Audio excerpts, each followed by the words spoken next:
All right, so um kind of wanted this to be to start on the porch. I actually wanted to be out in the trailer, but the Wi-Fi won't reach out there, so that's not an option.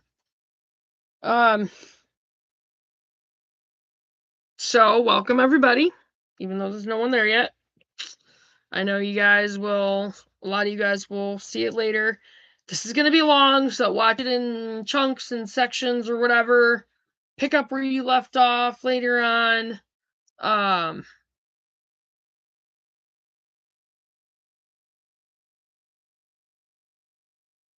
I didn't really have my whole intro down. I know what we were going to jump into.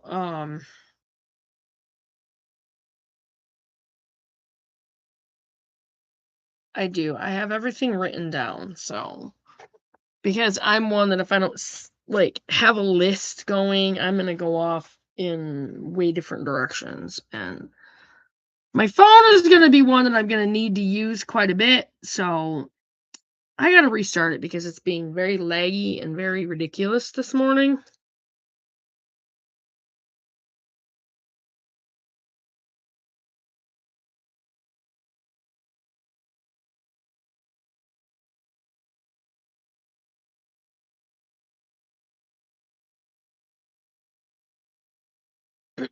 I wanted to do a video from the trailer. I had a friend of mine was on the phone with me, so which is fine, not a big deal. I can do the video from the trailer later. I'm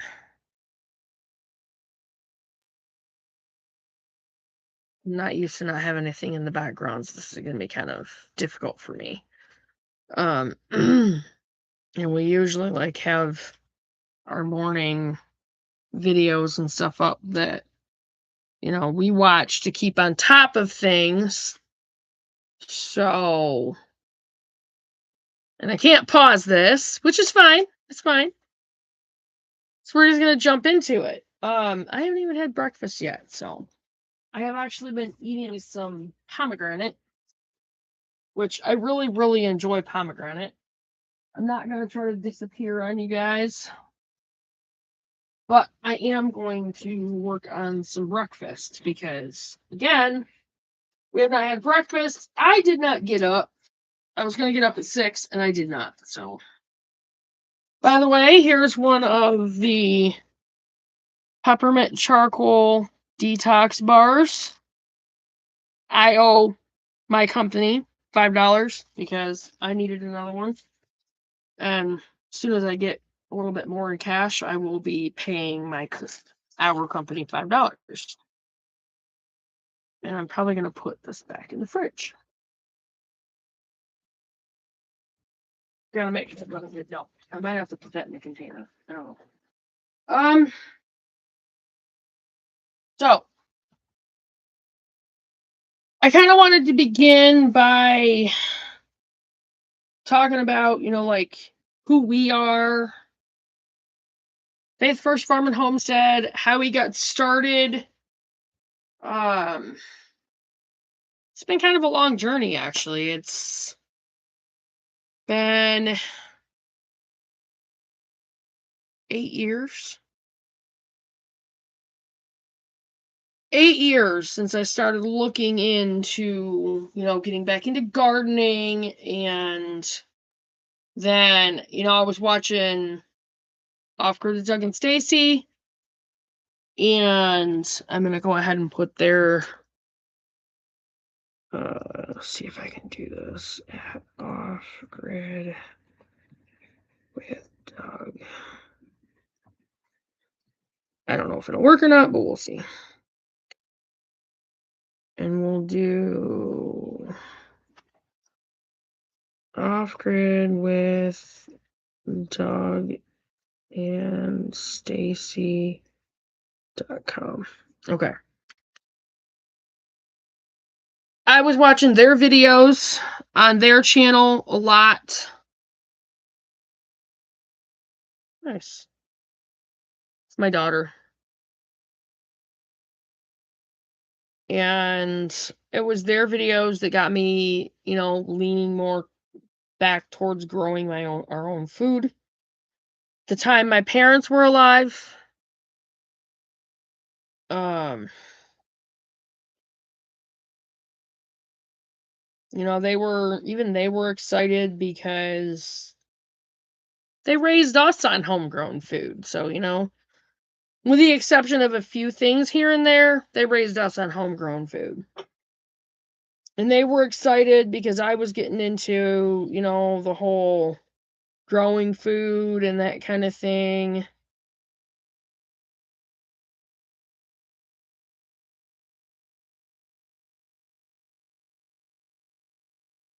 I want to make sure I put their... All right, I'm going to actually put their link in here the way they have it. Off-grid with Doug Stacy. Okay, there we go. I don't know if you can click that and it'll go anywhere, but we'll see. This is their channel. They are climbing on the table, and I think up that blanket. I can hear it. Anyway, that's their channel.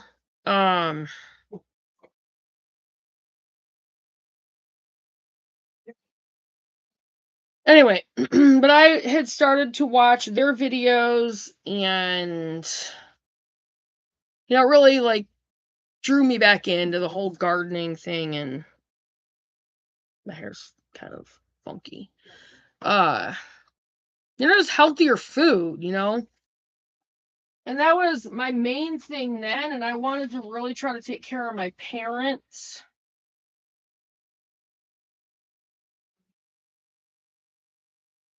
I wanted to really try to help them out. Again, they were excited because I was excited. They were excited for me.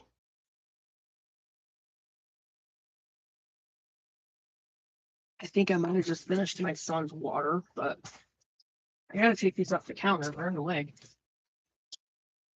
I'll get into why I'm saving these a little bit later. At some point, you know what? I might move out onto the porch. Maybe.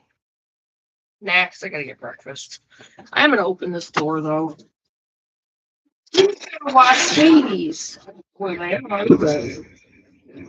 They can squeeze through the crack in the door out there. All right. I'm probably going to make eggs for breakfast, which is what I normally do. I end up making like egg wraps. But the wraps aren't really that healthy. I want to get into making them, actually making the wraps. But instead of using just making them from flour, I want to get the health, especially I want to order the einkorn flour. And then get homegrown potatoes, sweet potatoes.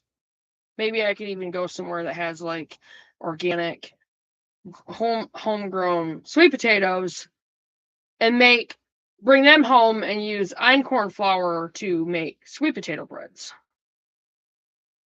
That would be even healthier. So, all right, you're gonna be a little booger. I didn't know you were out here. So I guess we're not gonna do this. I don't have a working spray hot club here. That sucks. Okay. Anyway, all right. So, see, I interrupt myself. I sidetrack myself.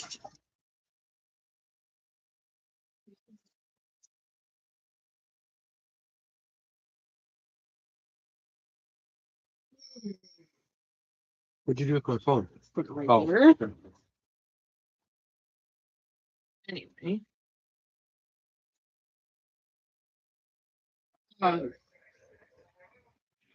So, I decided in 2018 to start working with gardening again. Make it to where that's not AC in the background. It's you playing games on your phone. This should be a completely both participating thing, not just you on your screen. Sorry, guys. Yeah. So I first started gardening again. Actually, I think Mom was having Dad rototill up certain areas for her in like 2015 and 16. Yeah. Because Mom liked her cucumber patch, as she would call it. And she also, liked planting beans and some corn and peas and that kind of thing. So we had a little garden, but I didn't get heavily involved. She also liked her radishes, which I'm going to plant this year, and I'm going to try them in salads because of my mom. And they are very healthy. They have very healthy additives to that. Additives. That's a bad word, actually. They have very healthy properties in them. We'll get into that later. Because that's seeds and gardening and anyway. So what are you doing and why are you up there with seeds?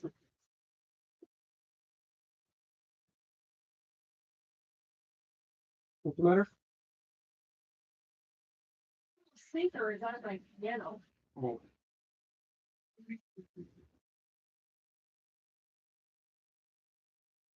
Patches were going to multiply again. That's fine. Yeah. I figured it. Come here. My little stinker was on my piano. See my little stinker? This is my little cupcake. My little cupcake. By the way, in a few weeks, probably 3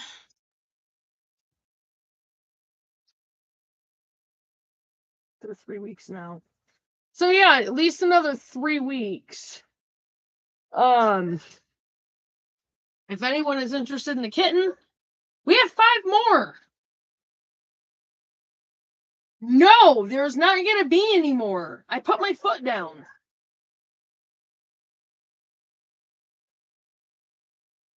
Not to be graphic, but Boots is getting his nuts cut. Period. So is Patches. And Peaches.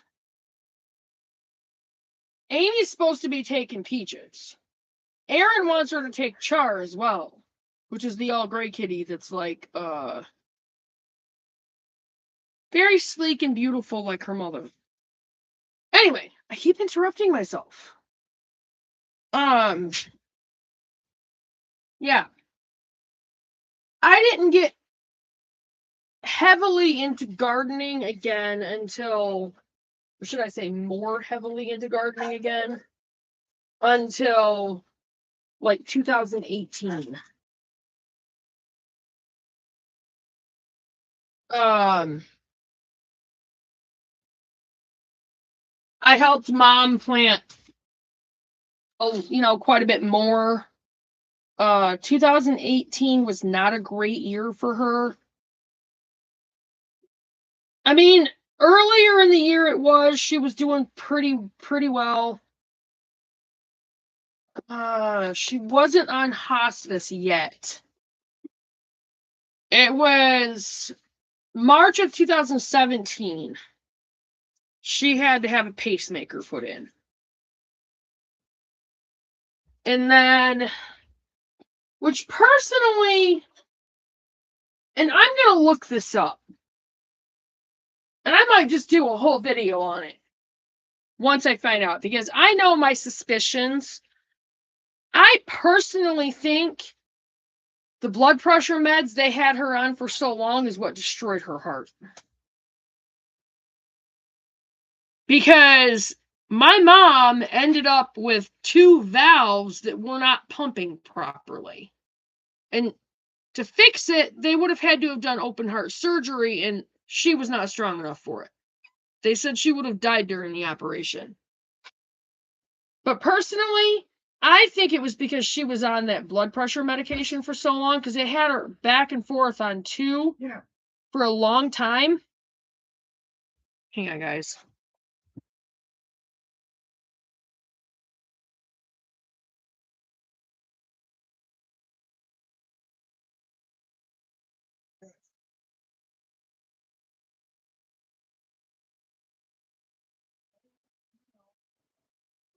You don't pull it through here. You pull it through, right? First of all, that needs to go back.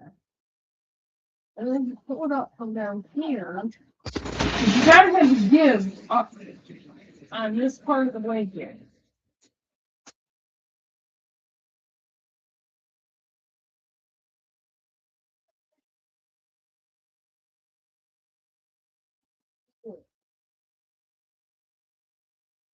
Want the loose part up here.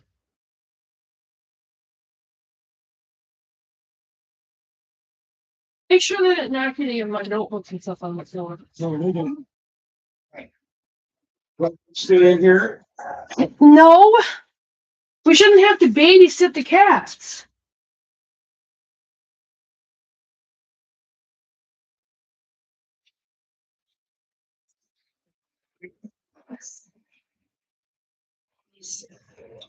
Anyway, but yeah, I personally believe that the blood pressure medication they had my mom on for so long destroyed her heart.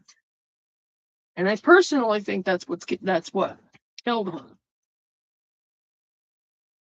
I have to do some research, and when I find out, I will probably do a video on it. I don't know if I'll get flagged for it or not. My channel's not monetized. Personally, I don't care. Anyway, that's a different topic. So, anyway, earlier in 2018, my mom was doing all right. And, we did a garden together basically that year. I didn't do strawberries that year, or did I? I think that was 2019.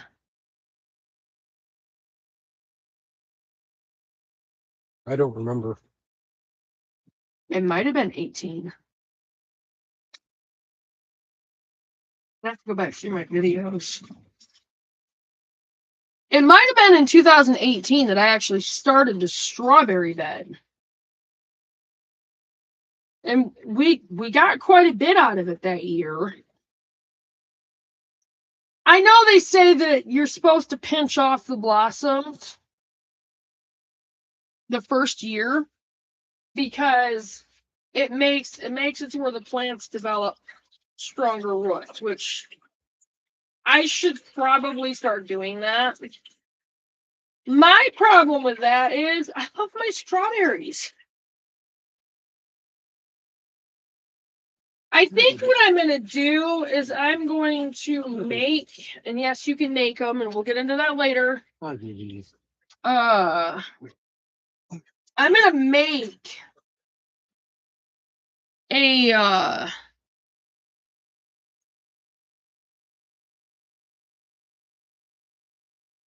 I might get on James Prigioni, like his Team Grow thing. And I think he has something that stimulates growth, and use that in the strawberries. This is my Slim Fast.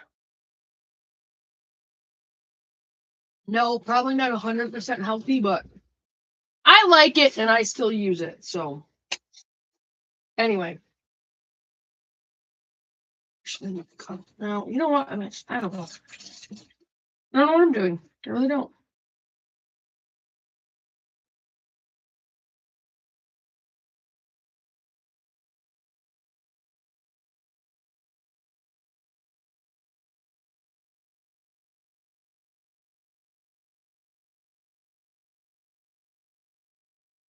We're going to go with the eggs. You put my pan away. That's fine.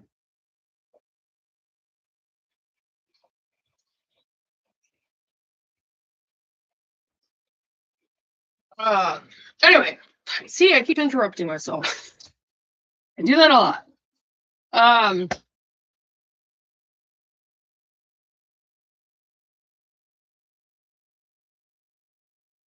So yeah, we did a garden together in 2018, and I really think these shouldn't be put on the counter like that. I really think I did get my strawberries that year. And that's where I did the tire beds. See, one thing I'm going to have to get better at is maintaining. I have issues with weeds, which I don't know who wouldn't. But I have issues to the point to where if a garden gets completely like filled with weeds, I just like my brain freaks out and I'm just like, nope, I'm done, kind of thing. But I can't do that. And I know I can't do that. Because if we're going to survive, we have to be able to deal with it. So we're going to be collecting up on straw, which I gotta have a place to put it. Maybe, just maybe, I could at least build us a shed. We're also gonna need something to store our hay in for the goats. I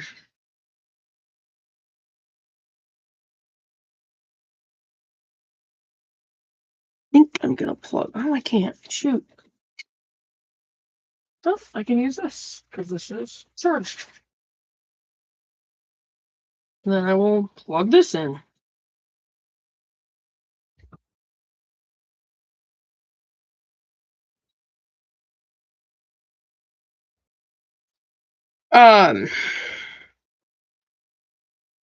Yeah. We'll need a dry place to put it.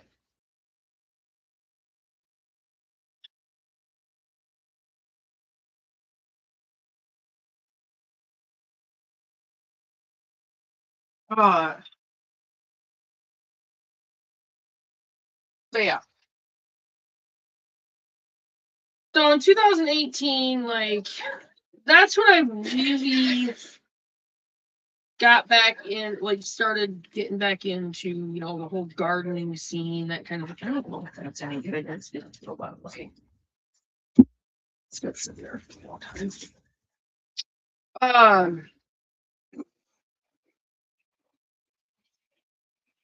And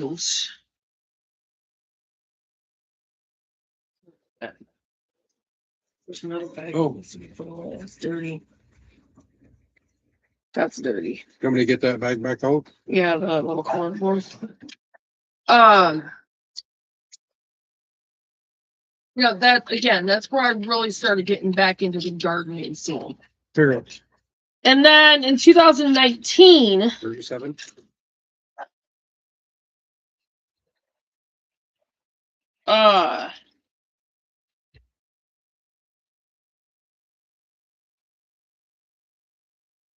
that's when I started the channel.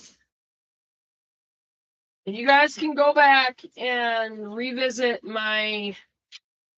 or those of you that haven't, you guys can go back and watch my videos that go all the way back to 2019. I do believe I started the channel in April or May of 2019. Will you go out and just dump that in the compost, please? The compost because there's a lemon in it.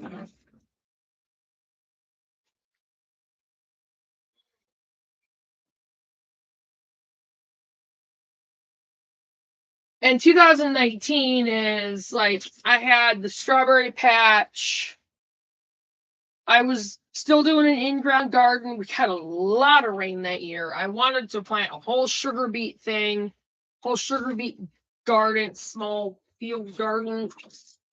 That never happened because of the rain.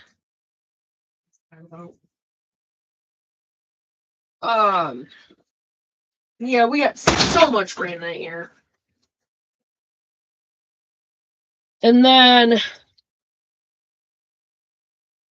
the garden I had did kind of okay that year. I got some stuff out of it. You know, we got our beans. I think we got some corn out of it. We got some carrots, I think from what I remember. We got radishes, we got some onions.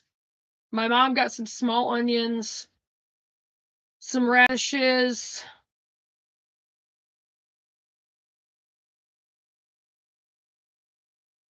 I do think I did get some beets. It didn't do great.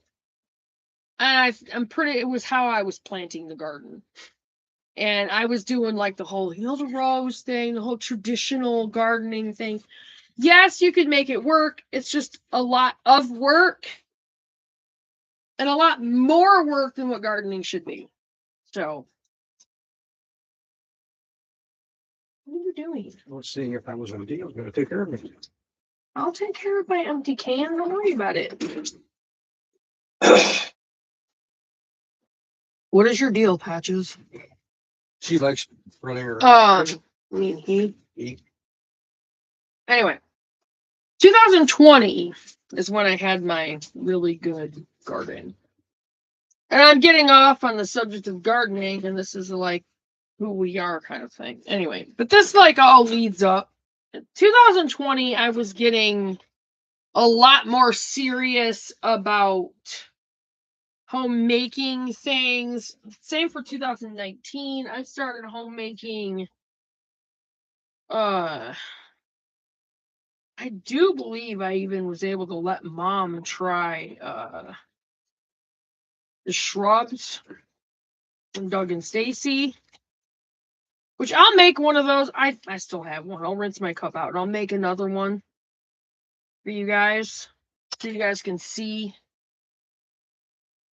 I might use my jar and make another. Do I have enough? Yeah, I should have enough. Want to make sure I had enough apple cider vinegar.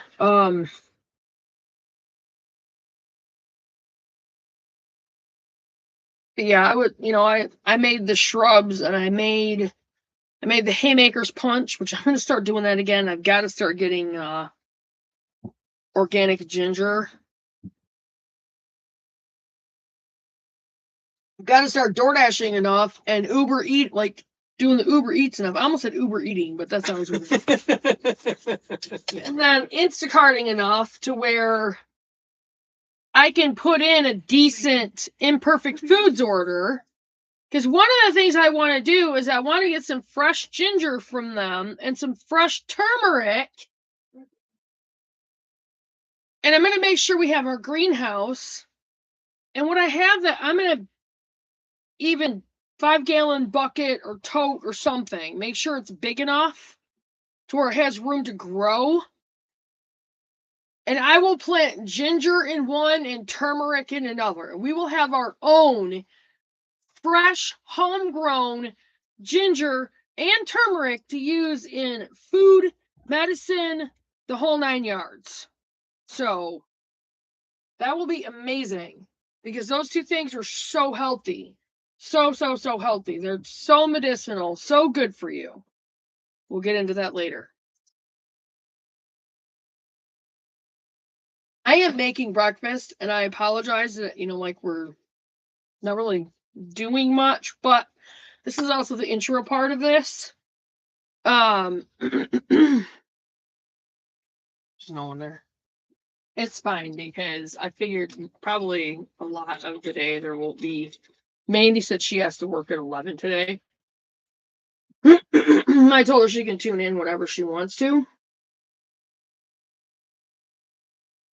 Anyway, so, that's what kind of really led up to it. And also 2018 is when I started writing out those pins, which I really, really, really hope and pray to God I find that binder.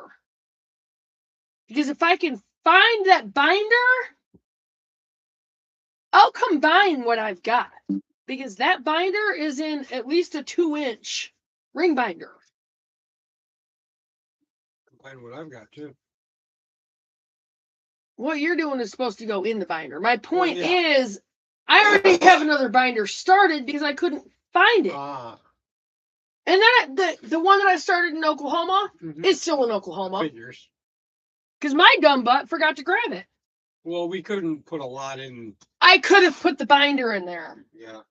Just like we could have grabbed Chloe's electronics. Because that was in a duffel bag. I could have grabbed some more of my stuff too. Anyway, that's beside the point. Anywho. Again, so yeah, I mean, that's what really started me getting into it was Doug and Stacy's videos. And then I ran across James, the gardening channel with James Pergioni, which I freaking love his channel. Okay.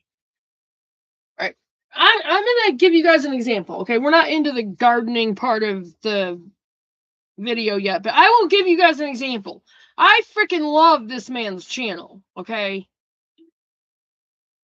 I learned so much. I've learned so much from his channel. Between the gardening channel with James Pergioni, don't look at our messy fridge. You see, that's what I thought. Oh, that's why I couldn't find it.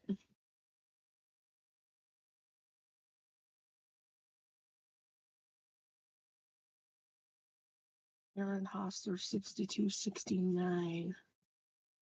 But that's not okay. By the way, welcome new subscribers. Hi, Mandy. Pretty sure that was you. I just saw pop on. But yeah, I'll give you guys an example. And yeah, she's got a video on, but we're not going to pull those up right now. We can watch those later. The crazy farm wife? Yeah. Yeah.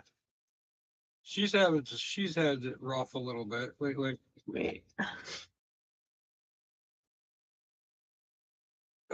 That is not our Aaron. I know it's not. Because it's completely different. And I don't think he created another channel just to subscribe to my channel. Yeah. I might ask him. I'm going to show him that. Well, Aaron's sleeping anyway. That popped up last night. That was a new subscriber last night. Again, welcome new subscribers. Hi, Mandy.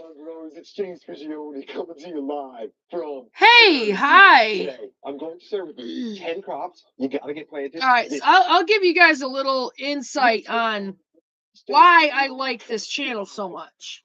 Jersey. Today, I'm going to share with you 10 crops you gotta get planted this month. He's just so enthusiastic, and April is here. The sun is out. I love his I've learned so much from him. Cucumbers. Excuse me, nothing not more our fridge. than grabbing some fresh, cooling cucumbers during the heat in the summer. This year, I suggest you plant some bulbless varieties of cucumber, like the tender green. They're less attractive to the cucumber beetles, and he's also where I learned how to make the homemade soil from. 60 degrees and which, by the way, turned out very well. If the soil temperature is 80 degrees, they will only take about 3 to 5 days to sprout. We'll drop a cucumber in each one, then just cover it up, and then water it in really quickly. Then we'll cover it with a lid. Cucumbers we have some nice farm fresh eggs. So starting, I keep 4 dozen for us. I'll let you guys see them. Get going. They grow fast and can become a root. Our nice farm fresh eggs. They're sensitive to transplanting. I have found over the years that once the temperature's right, cucumbers will explode into growth. I will be getting more chickens soon, but they'll just kind of sit and wait there until the heat comes. Young, healthy cucumbers planted later always surpass old plants that were transplanted out too early. In early April is when I direct sow my peas. Nothing compares to grabbing fresh snap peas right off the vine. Oh, he's right. They're so good. They also look beautiful and come in different colors besides the standard green. I love the look and taste of the purple peas and also the yellow ones. I am going to get some of those this year. And, I do believe So Right Seeds you can get this will help you the purple and the yellow peas. And help the rate of germination. When planting peas, I place them 2 to 3 inches apart. Then I go back and push them into a depth of 1 to 2 inches. So I'm not going to let this whole thing play. But I think you guys can see, like, from this, why I really like his channel. He's actually given a shout out to Faith First Farm and Homestead on his channel several different times. We got some new subscribers that way. That was back, I do believe, in 2022. Mister, please get down. Thank you. But I learned so much from him.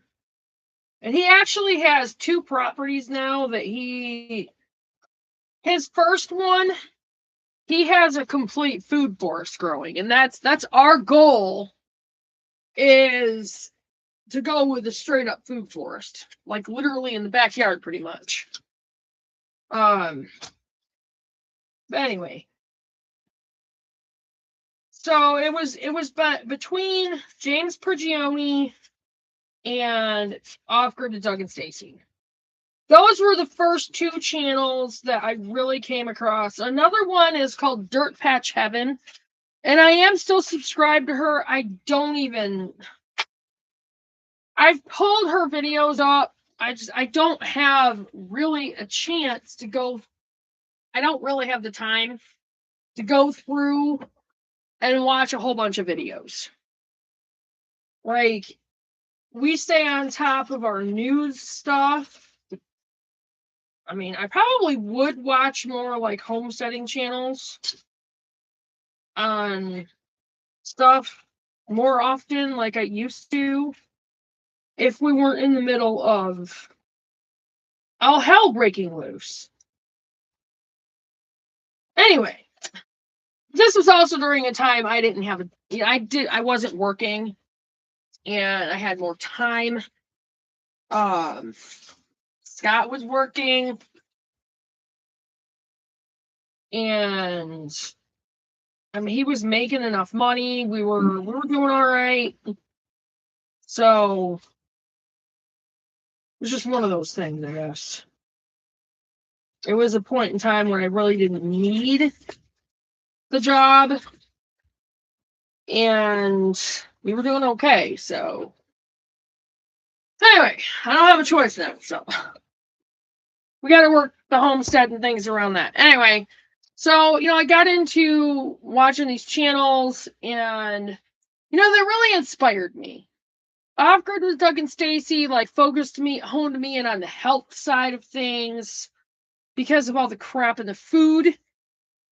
And, doing the garden and growing your own food because of it. And James Prigioni, honed me in more on the more intricate details of gardening and the how-tos and how to do things differently and better and that kind of thing. And Dirt Patch Heaven got me honed more in on the animals to also raise meat for your home. So that's how we got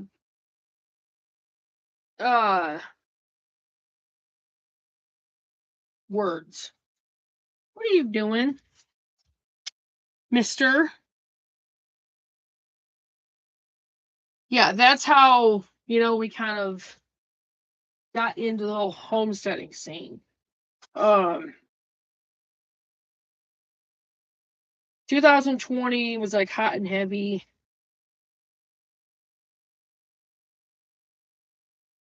We've been through quite a few changes. Unfortunately, my mom died in August of 2020. My dad died February 9th of 2021. Holy crap, that's all. 11. Jeez. Okay then, wow. This makes it to where we definitely have 3 full dozen for sale.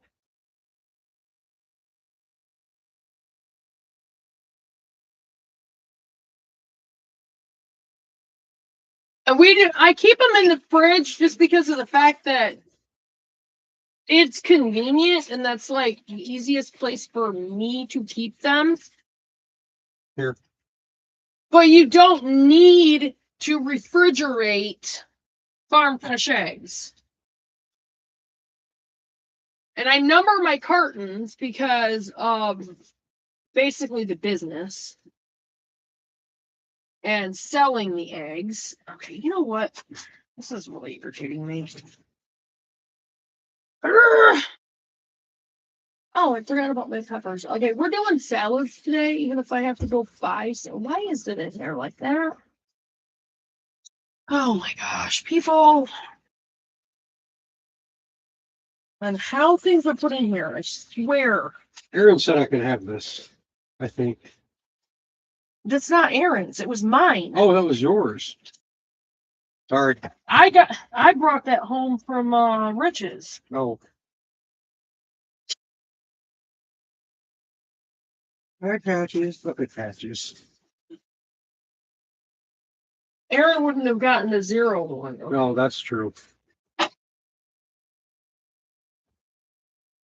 Those are getting cooked. They look okay, they're getting cooked. What was I gonna do? Move this. That's what I was gonna do. Sorry guys, I had a refrigerator crisis here. Like literally. Okay, we're gonna put this in the back down here because I need that spot. There. Now I'm gonna say the whole top shelf is gonna be for eggs. Now we have more room. Okay. Anyway, my whole little rant there. All right. Anyway, so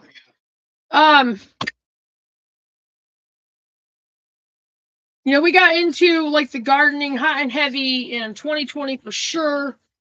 My mom was still alive. But that was the year I tried the square foot gardening and it worked really, really well. That garden just exploded with life.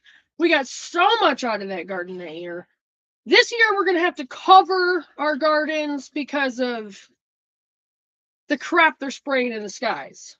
Yay us. Anyway. Like I said, my mom died in August of 2020 and my dad died 5.5 months later, February of 2021. Scott lost his youngest brother in June of 2021. And I lost my brother in January of 2022. We also had some other situations going on at the time. Scott and I'm just going to be straight up honest. Scott and I were actually split up at the time. We had not gotten divorced. We were split up. My ex was around, We were actually together at the time. He changed, not for the better. He kept trying to tell me, that I'm not the same person. I'm better than... No, you're not. No, he's not. Not even close. He got into drugs and was drinking, even though he wasn't supposed to be. Ended up being a really bad situation. Basically, he threw a huge temper tantrum, pretty much, if you want to call it. And because he wasn't getting his way on certain things, he started threatening our lives. And after we lost my brother, I had enough. He was having these basically manic episodes where he's also bipolar schizophrenic, by the way. Bad combination. And manic depressive. And he was having these manic episodes where he would come in the house and literally be yelling and screaming at me and whoever was around. And this one night, he came in the house doing that. Aaron kicked him out of here. Told him he had to go sleep out in his trailer because he was tired of listening to it. But he was going through the house threatening our lives and saying, don't even try to call the cops because by the time they get here, it'll be too late. Which, if y'all knew the person that I'm talking about, he absolutely would have done that. So we had a reason to be fearful and to not call the cops.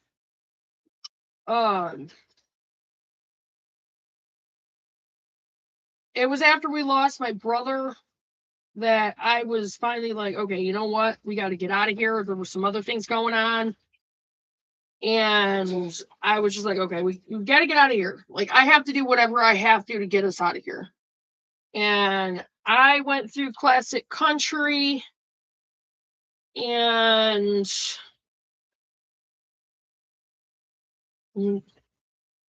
nailed us a property down in Oklahoma. Just because of the fact that I was so focused on getting us out of here. Baby, what is your deal, honey? Don't bite my leg. What's the matter with you?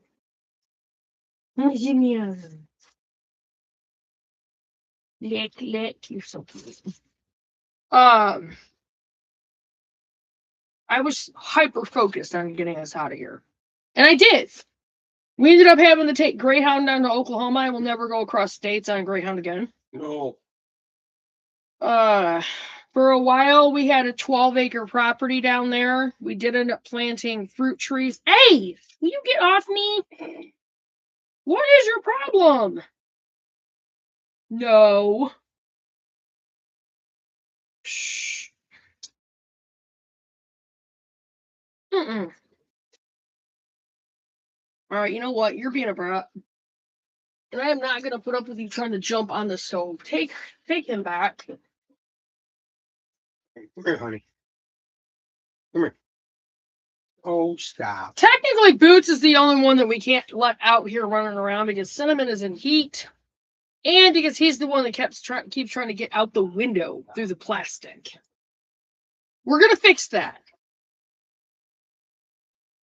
And I'm hoping that we're going to get rid of 2 of those cats. Anyway, that's another story. Peaches and charms. Yeah.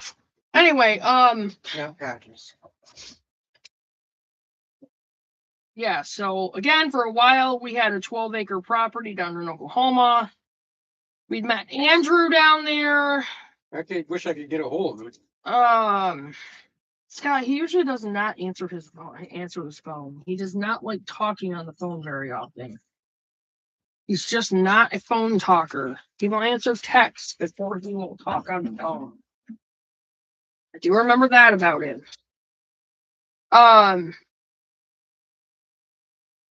And we were going to go in together on a property. It was farther out from where we lived. It was less acreage.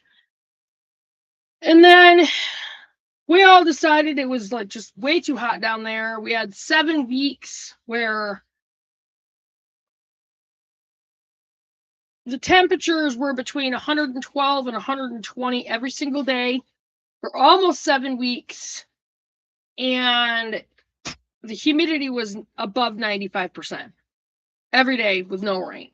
It was ridiculous. And we were just like, no, we're done. We're done. We can't do this.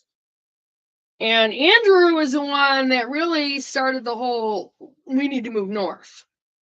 He was so serious about it at the time that he was looking into us moving to Maine. So, unfortunately, he's still down there.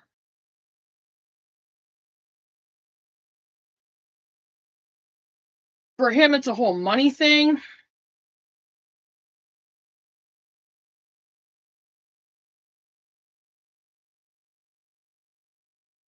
But, you know,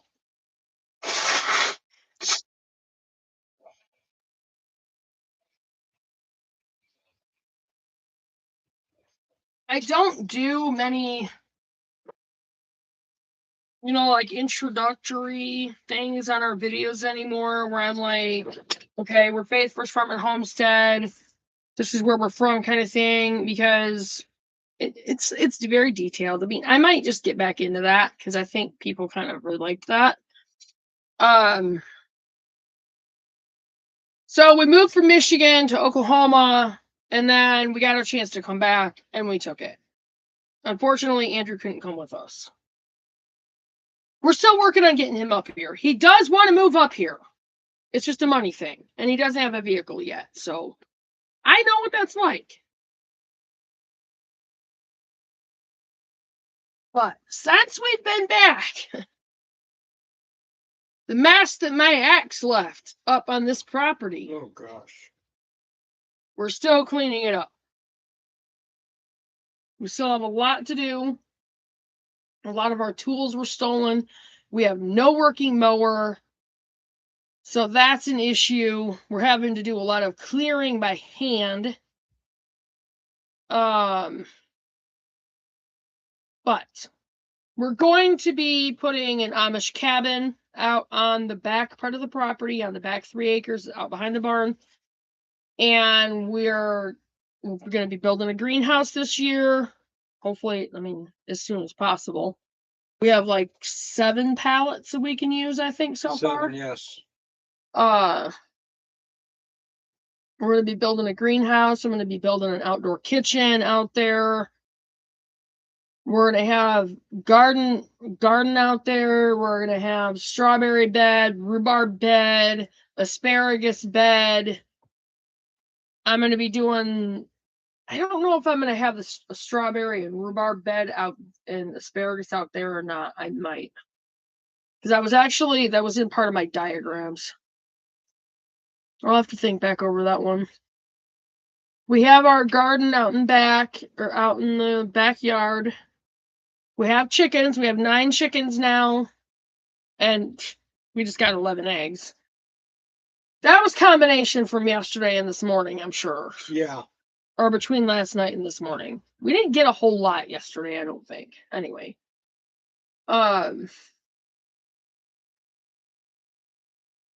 But we're planning on getting dairy goats. I do have a building I can use for a barn for them. Here, Scott, you can have that. That's that one that I bought you a few days ago. The barn, the dairy goat barn is going to be where the old chicken coop. Chickens, I still catch a chicken out there every once in a while. Yeah, he'll fly out of the coop and then, should I? It's mostly the Let's see Easter what's brown. wrong. And Easter a brown. couple of them will go in the old coop, pecking around on the ground.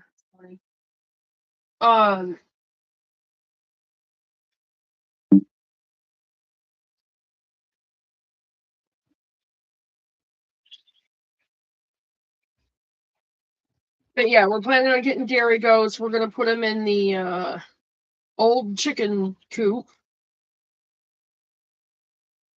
I think that's Patches.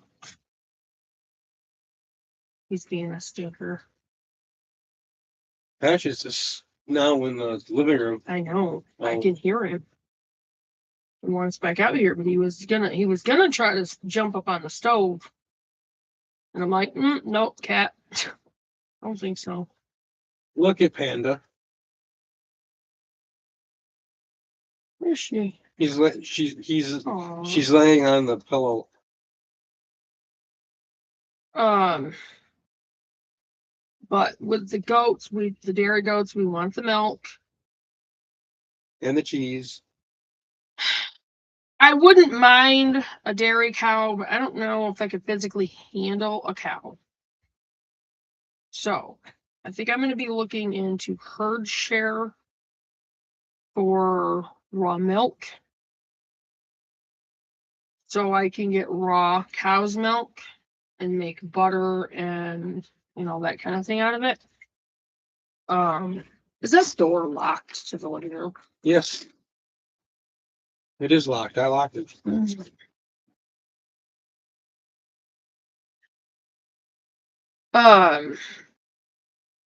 Yeah, we can't let Boots out here because again, Cinnamon's in heat and he tries to get out the dining room window through the plastic. Again, we're gonna fix it.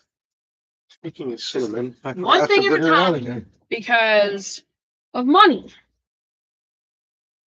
one of the reasons why I've been door dashing and Instacarting and doing the Uber Eats. So. Hey, Yeah.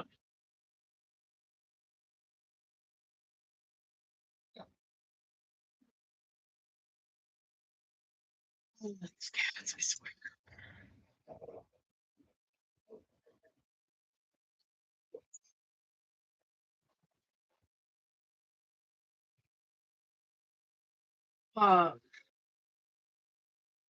Yeah. Again, that's one of the reasons why I've been doing all that, to try to help out with the money situation, but I'm giving that up today for our homesteading conference thing, so.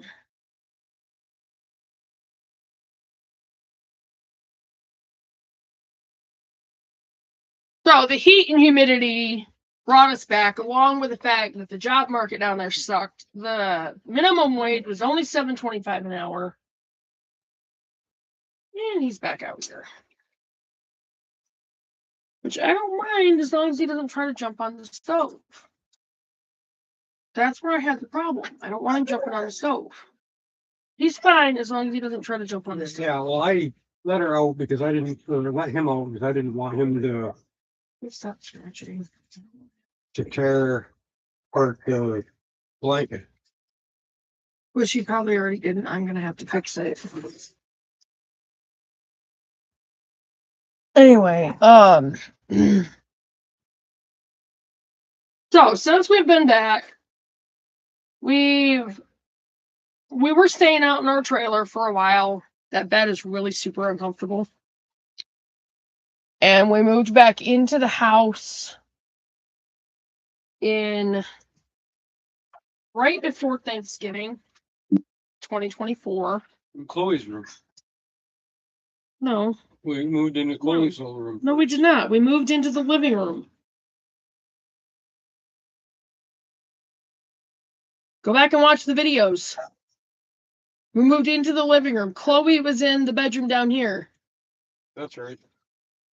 Yeah, anyway. But Chloe was gonna use the mattress that Elaine had bought us that we had out there because she was having a lot of problems with her back. And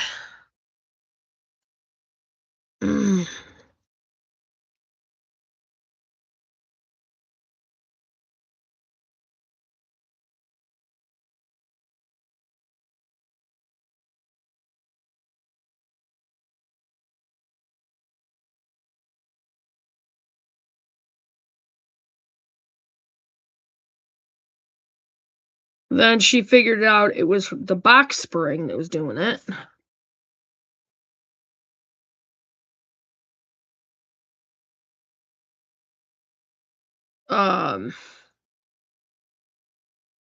So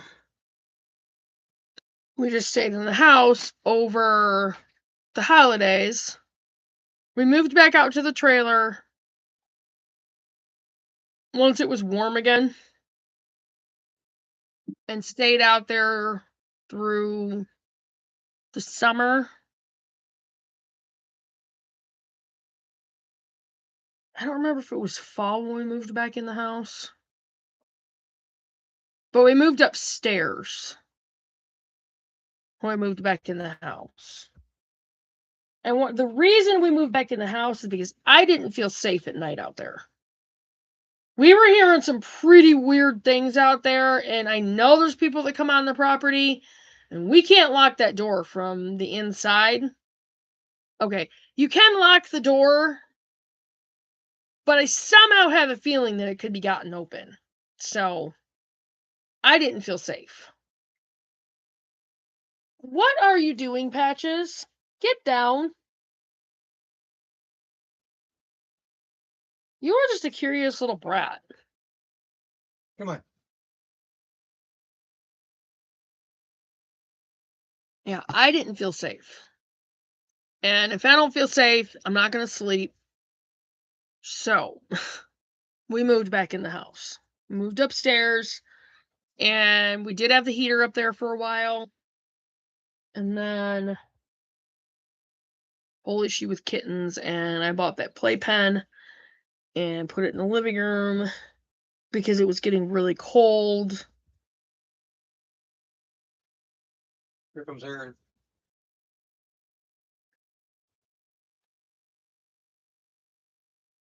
Everything's okay. Anyway, so we ended up moving back down to the living room. And that's where we are now. It's the living room. Well, that's where we're sleeping. And I call it the living room because that's what it was when I was growing up. It's the living room in the house. I don't really like it as a bedroom, but right now it's kind of a we're stuck kind of thing. But anyway,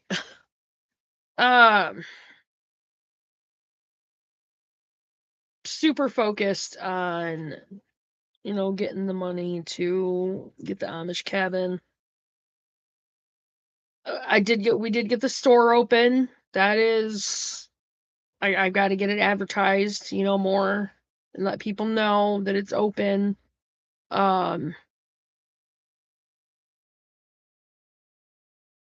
Homestead, farm stand, farm store, whatever. No. What is your deal? Food and water is out here, Demi. Yes, she does. Our little brat. Food, water, cinnamon. That was funny. He was boxing cinnamon for a minute. Yeah.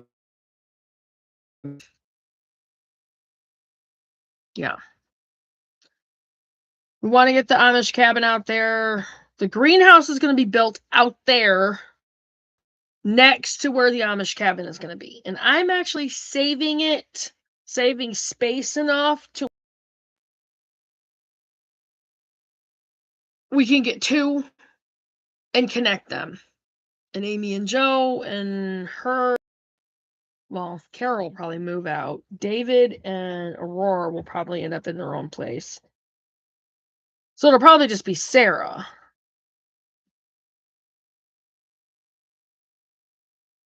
Amy and Joe and possibly Sarah. How is Sarah doing? She's doing better. She able to keep things down? I think so, yeah. But Amy and Joe will be able to have one of them and we'll have. But if she wants to pay to connect to electricity, but it'll only be used outside. The whole thing will have the electrical package.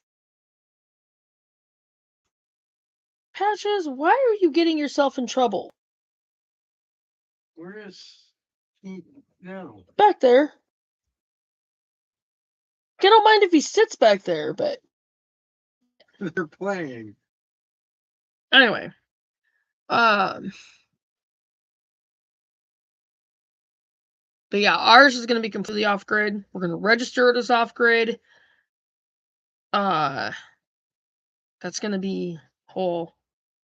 I might even turn it into off grid with Faith First Farm and Homestead. I don't think I'll change the name.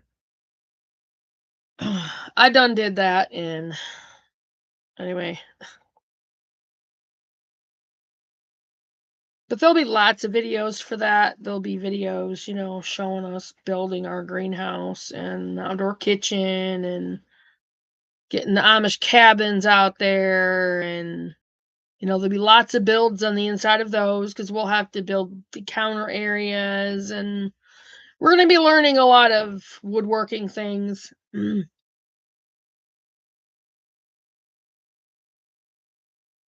Probably go through some people through the church and have them come out and help.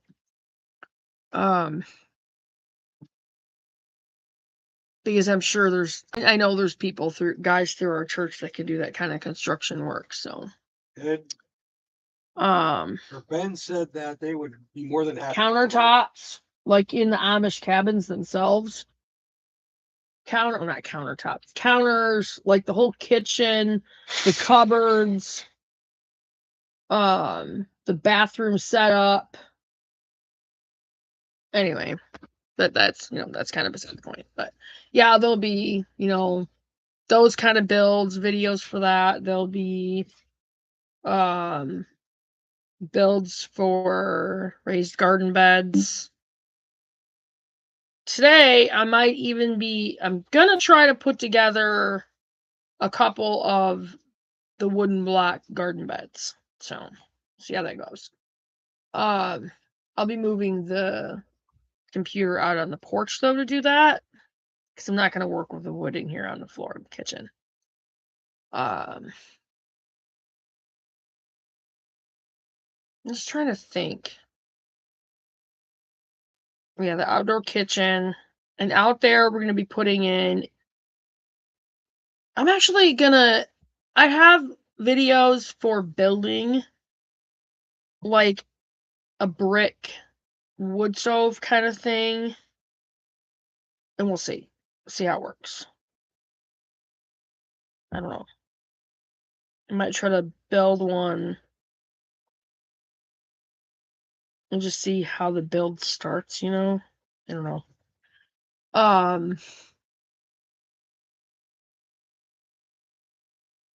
then we'll have our medicinal garden out there. I'm probably going to make that a little bit bigger.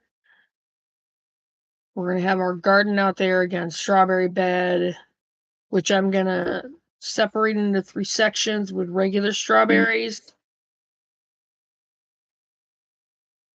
Might do 2 strawberry beds out there. Because one of them I want the alpine strawberries. In one section of it, 1/3 of it, I want the red alpine strawberries.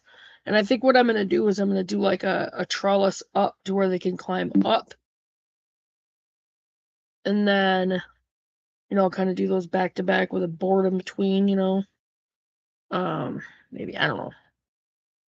It's going to be kind of weird because they'll probably intermingle. I'll figure something out. Anyway.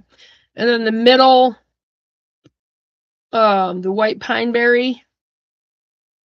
And then there's also yellow gold alpine strawberries. So I want to get a hold of some of them. And then more regular strawberries. I love my strawberries. And yes, we're going to do fruit bushes, blueberries. We have black raspberries. I need to get them cut and set out in the area where we want them. Blackberries, same thing. Boysenberry, got to trellis up that whole area. That is going to be a nightmare. Because they're just like all tangled on the ground. And it's just, boysenberry can be a nightmare. But definitely blueberry. I'd like to get the pink lemonade blueberries. I want a few different varieties of blueberries. I want a lot of blueberries. I love blueberries.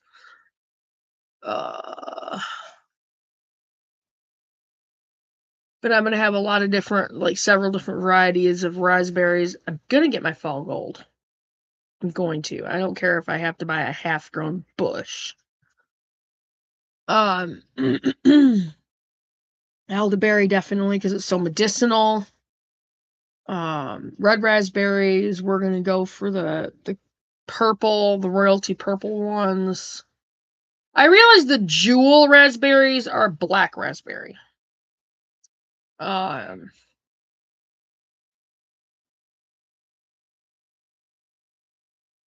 going to go for goji berry, even though James Prigioni recommends against it.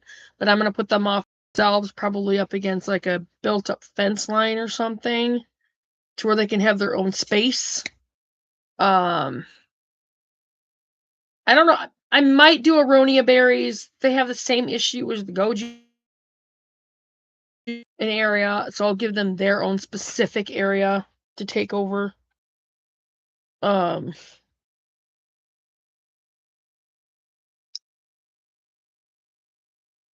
want to do the Nanking cherry bushes. Goji berries are also like, superfood, super healthy, kind of thing. I want to do gooseberries and huckleberries.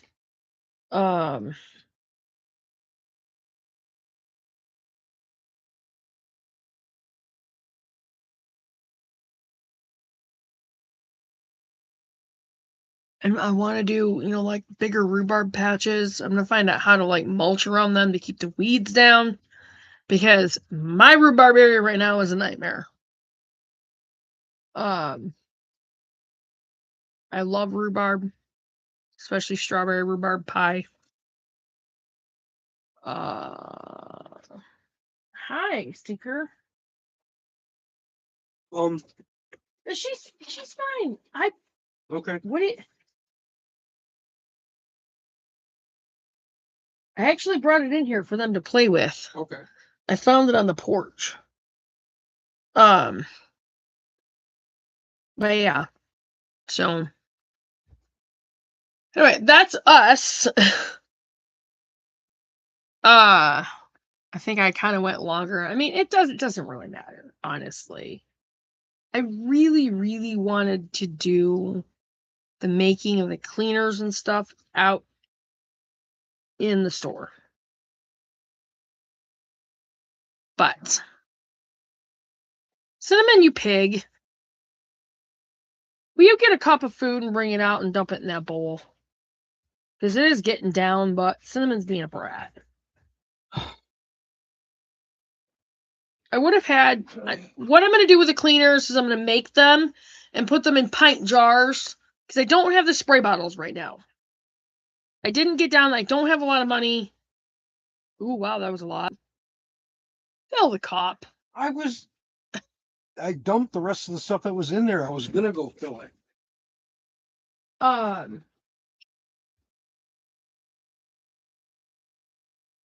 was, like talking about... No. I wanted to like talk about faith first and our property and that kind of thing first, because I'm getting breakfast as well. So, and it's late. It's after 11. I haven't had breakfast yet. I'm bad about that sometimes.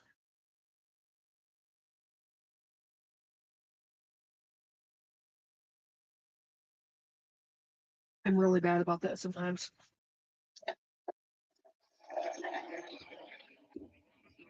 Anyway,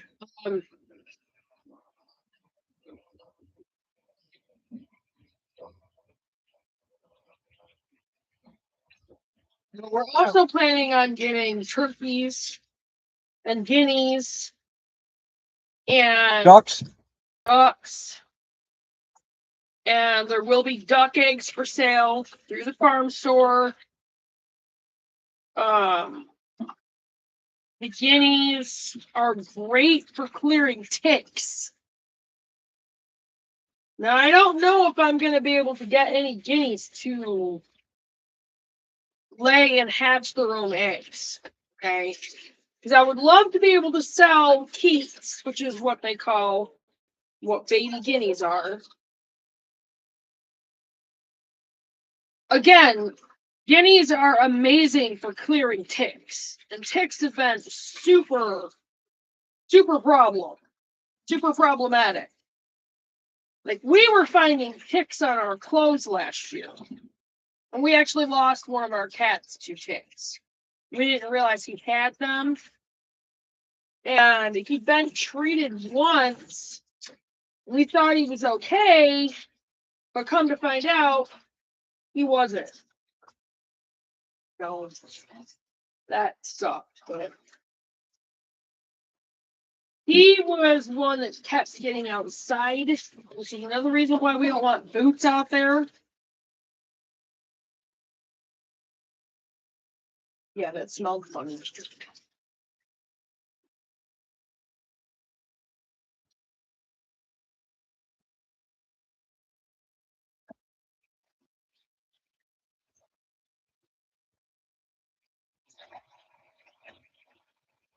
The glass bottles we're keeping for making homemade drinks and stuff in.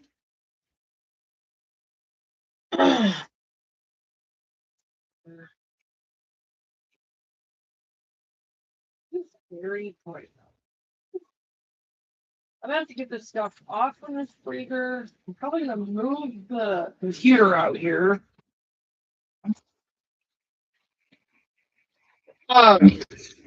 Yeah, anyway, so guineas are I highly recommend guineas because ticks are a big problem. And they will clear your clear a lot of the ticks from your property. So you can definitely add guineas to your homestead. We haven't yet, but we're definitely planning on it. And I have done enough research and watched enough videos on, people that have them. They're highly recommended for that. So, Oh.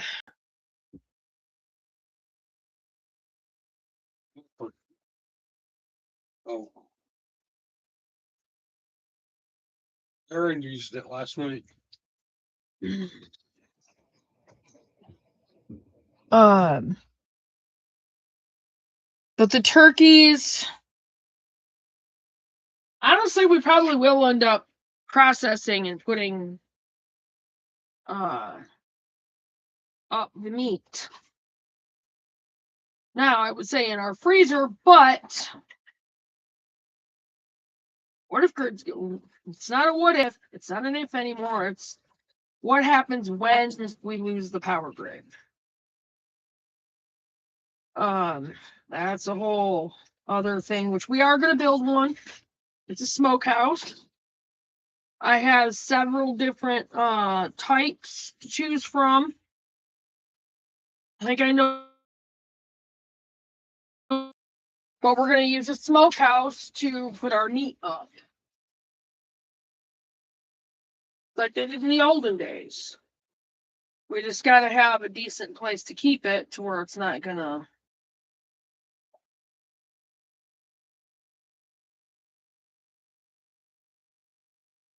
All right. Our breakfast is almost done after 11 o'clock. So yeah, turkeys, guineas, ducks for the duck eggs. Rabbits. And part of the business is going to be rabbits and, for the babies. And I'm still debating on meat rabbits. It just depends on our ability to put up the meat. Because I don't want it going bad,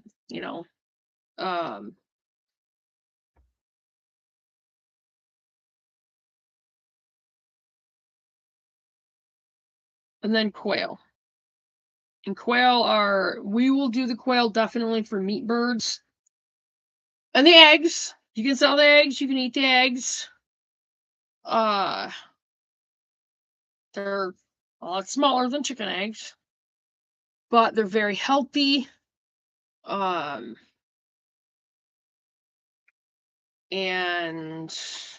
we'll probably do the Coturnix quail.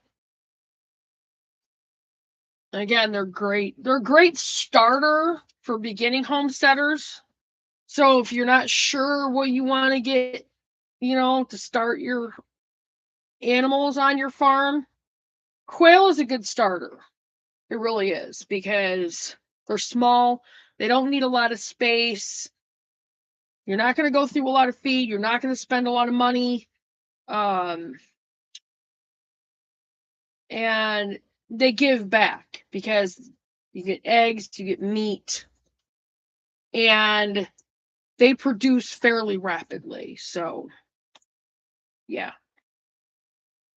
Along with rabbits. Rabbits are the same thing. They do produce rapid. So, anyway, so that's us in a nutshell. I still haven't taken up the whole time of. I think I'm going to go on the porch to do the cleaners. So, I don't know if there hasn't been anybody on here. Let's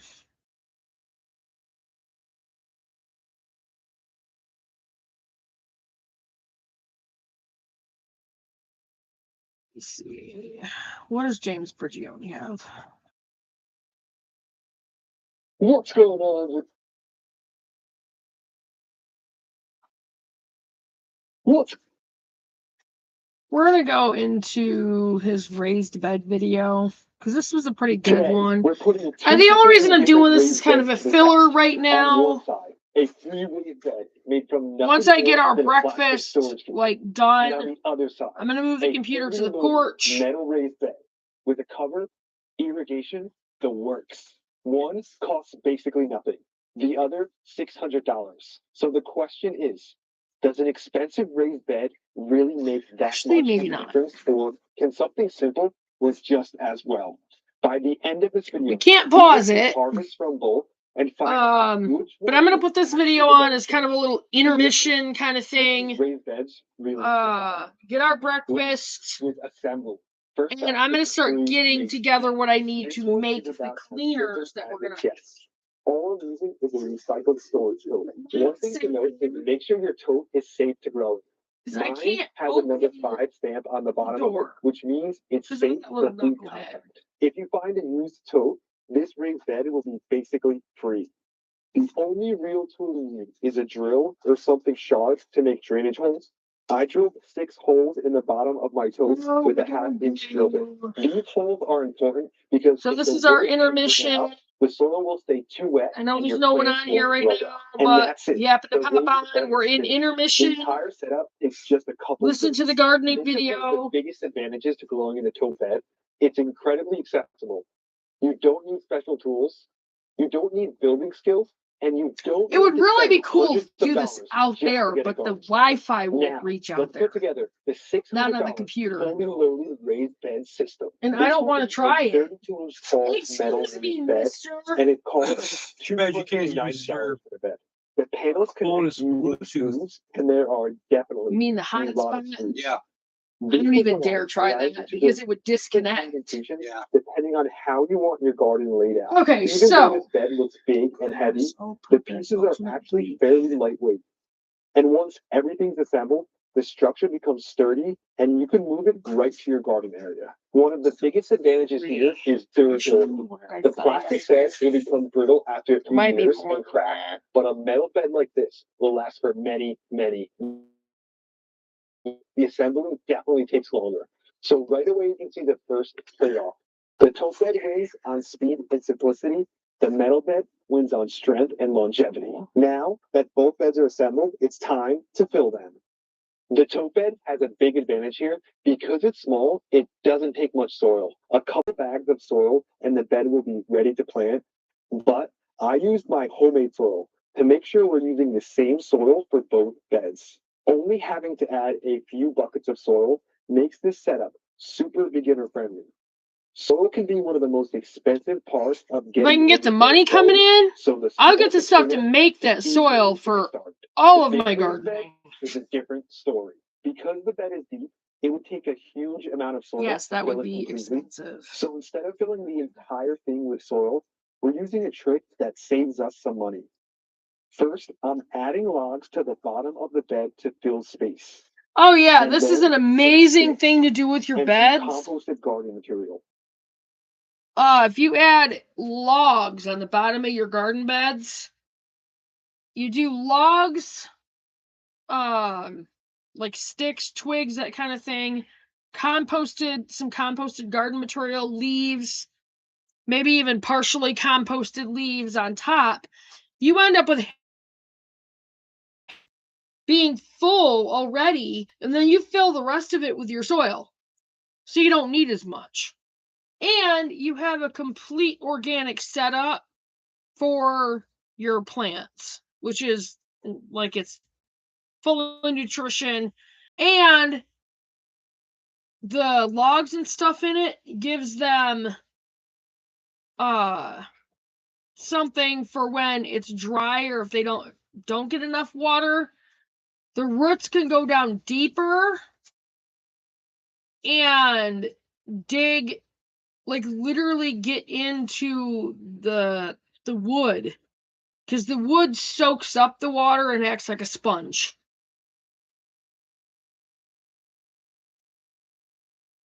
This helps fill space, and over time, the materials will We're slowly break almost ready down. here. Then we add in some old composted soil, and to finish off, for the top 14 inches or so, we put in our own homemade soil. This approach uses way less soil and still creates a great growing environment. It would be Plus, a lot. it will be the same depth as our bed in the tote, but even with this method, the large bed still requires significantly more setup. So the tote wins again when it comes to low cost and quick setup.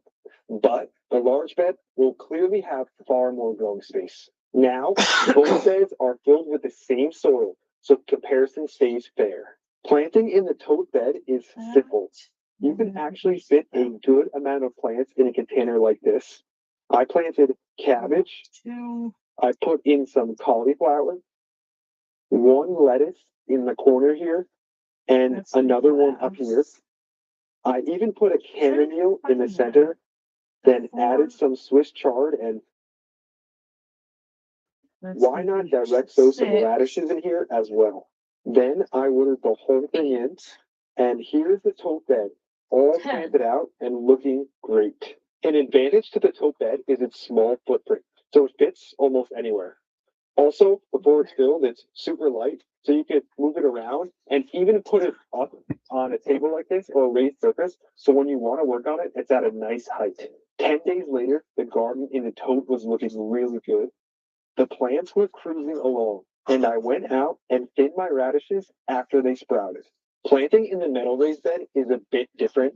Because it's so much bigger, we can grow a lot more plants and give them more space so they can grow larger. 12 days after transplanting, the crops in the metal bed were also doing well and were showing nice growth. At this point, I honestly thought that the cheap tote might be the better option compared to the expensive setup. After all, they were growing in the same soil and getting the same amount of light. But what happened next in the growing stage actually changed the comparison in a way I did not expect. As the plants continued to grow, I was able to see how the two systems behaved over time. 22 days after transplanting, the tote bed was looking beautiful. I was shocked at how well everything was growing. But I noticed some bug bites on my cabbage in the top left of the bed. Here is where the metal raised bed shined because I had a cover system for it. After a month of growth, the plants were perfect and had no bug bites. The cover kept the cabbage worms out and the plants excelled. A cover for a bed like this costs $150. This is me adding one to the raised bed. They're easy to assemble, but a bit tedious. Overall, though, it's something almost anyone can do. That puts us at $440 for the metal raised bed setup and $0 for the tote raised bed. For the tote bed, I use the BT to kill off the cabbage worms. It costs a few dollars, but it's organic and it lasts a long time. A week after spring, the tote bed looked great. The Swiss chard was healthy, and the new cabbage leaves were starting to Hit him in there. If he wants to get out, he can come out. The tote bed looked fantastic, and some stuff was even ready to harvest. I grabbed a really nice head of lettuce, picture perfect, and another beautiful head of lettuce from the other side. I even harvested a few radishes that looked pretty good, especially for how little space they had. And Tuck snacked on a couple, so I knew they were super high quality. Then I replaced what I harvested with some more plants, like lettuce, to keep the tote bed growing. One thing I noticed is the tote bed can dry out faster on hot days, especially when you have a lot of plants in it. So you need to stay on top of watering. A week later, the plants in the large raised bed were growing incredible, and some stuff was ready to harvest, like the radishes. I pulled some perfect radishes that were big, juicy, they looked great and tasted delicious. Tuck really enjoyed snacking on them because they were full of water. I replaced some of the spots I harvested with more plants to keep the bed full and to get some more food from it. Oh, The put a raised bed big bottle of dried out Crocs. slower because it had more soil I and need more 2 space for the wraps. plant's roots. But to really put things on easy mode and upgrade the bed to the max, I added the irrigation system. I don't want to leave everybody hanging too long. Turn the switch to water the whole bed. Or I can set it up to kick off. I got you guys on an intermission. This will make maintenance so much easier. The irrigation kit costs $100 per bed. And if you want to add the timer, that's another $60. So that puts us at $600 for the fully loaded metal raised bed and $0 for the tote raised bed. As the season went on, both beds did really well. The metal bed looked perfect in early summer. I decided to remove the cover for now because the plants got so large. Check out how perfect. I should be able to do that on the porch and all the patches and out ready here. to harvest. And look at the color and size of this cauliflower here. On the other side of the bed, another perfect cabbage ready to harvest. Because the first tote bed did so well, I decided to plant out another tote with all summer crops. I was just so impressed with the first one that I had to add another. After watching these beds grow side by side, a few things become clear. First, the tote bed absolutely works. Plants like growing it, and it's one of the easiest ways and cheapest ways to get a garden going. You can do it for basically no money, especially if you're thrifting. The larger raised bed setup clearly makes gardening easier. The cover system protects plants from pests and weather and acts like harvest insurance. You can use insect netting to protect plants from the bugs, a shade cloth to protect them from the hot, scorching sun, and a row cover to protect them from the frost. You can also create your own cover system for your tote bed. But for this video, I just wanted to keep it to the basic raised bed connection. The irrigation system for the metal bed definitely reduces the amount of daily lift required and is a good option for people who want to grow food through the hot summer, but they can't get out there. Yes, we use wraps in the morning. But like most of us, the convenience definitely comes at a cost. No, the wraps are not that healthy. So which one is better? Again, I want to get them organically grown sweet potatoes. If you're just starting out and you want with to get some of the einkorn flour you can't be and make because bread, sweet potato breads, and use those. but still want to be able Because to those would be extremely. right from your own garden, and the cost doesn't matter to you. That's our whole point. Would be a good option. Raising and growing all When it that comes good to getting your healthy money back on food. investment, for the tote bed, your first harvest, you'll have all your money back on investment because you're basically spending no money. For the maxed out, fully loaded raised bed, that's going to take much longer to get your value back on investment if you only look at it from a monetary standpoint, because we didn't even factor in the cost of the soil. When it comes down to it, for most people, the best option would probably be somewhere in the middle. Like a wooden raised bed that you build yourself if you have the skills. Yeah. Or maybe just a metal raised bed without all the add-ons. Or a metal raised bed that's cheaper and a bit smaller. Or even just a 5-gallon bucket. They work great to grow food in as well. 5-gallon buckets do work good for some things. Not everything, but some things. Versus a maxed out raised bed garden. And whether you go with a recycled tote container or even a fully loaded $600 raised bed, what really matters is simply that you get those galvanized metal raised beds that he's talking about. You don't have to spend. I mean, his are from his store, his Team Grow. But you can get on Amazon, I do believe it's like 2 for. Is this your fork? 7. You can give me one. 2 for $70 or $80. I might be a little bit off. It might be around 90. I don't quite remember. So you're not going to be putting in $600 into those. You get 2 galvanized beds, 8 foot by 4 foot,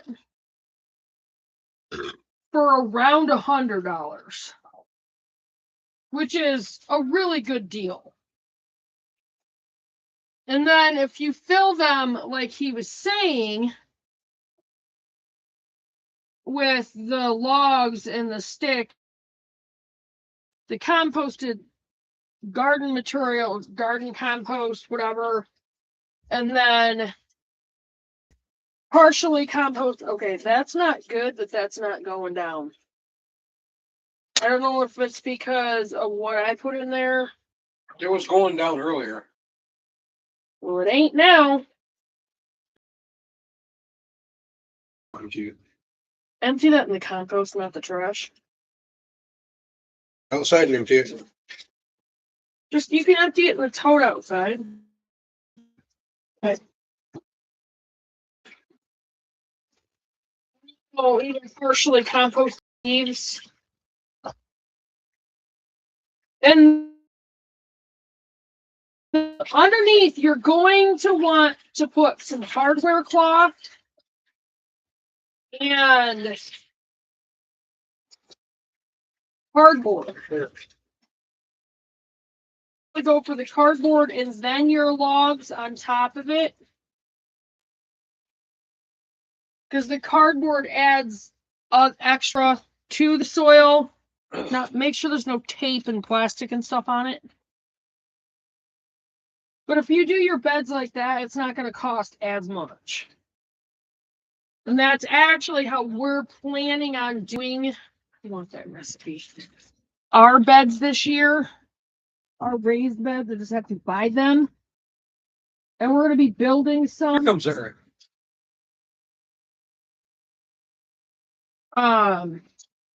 So yeah.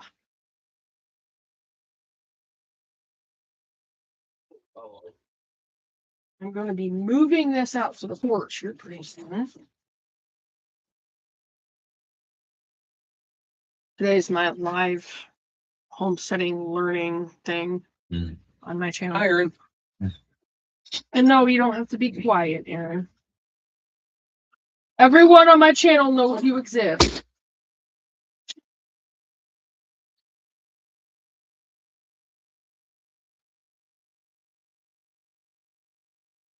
But yeah, so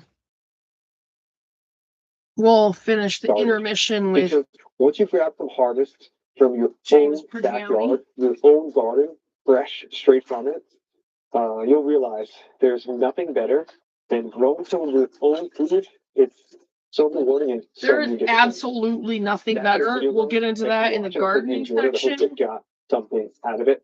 I want to mention that we're having a giveaway on the shop. We're giving away a raised bed. So if you want to check it out, kind of like a spring celebration, go over to Team Grow. We should go. I also want to mention that thank you to one of our new channel members, Yolanda Romero. Thanks for being a part of Team Grow. Thanks for having your hand in everything you're doing out here. As the final verdict for the video started to come out, the sun finally poked its head out. So I think it was just letting us know spring's on the way. Just look forward to it. We're almost there. Today is cold out. I really wish I could just walk around the property with a computer, but that's not going to work because the Wi-Fi ain't going to be. I can see spring on the horizon as the sun starts to rise and the skies clear up. So I cannot wait to get things. The camera will follow me, but the Wi-Fi will not. Soon. So, they're not out there. All right, so intermission over.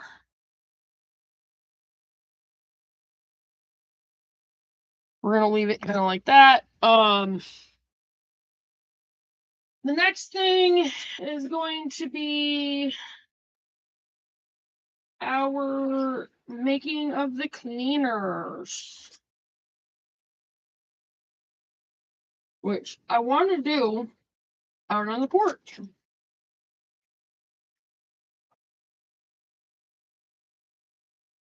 Since we're getting and Patches isn't out here. We're going to move the computer to the porch.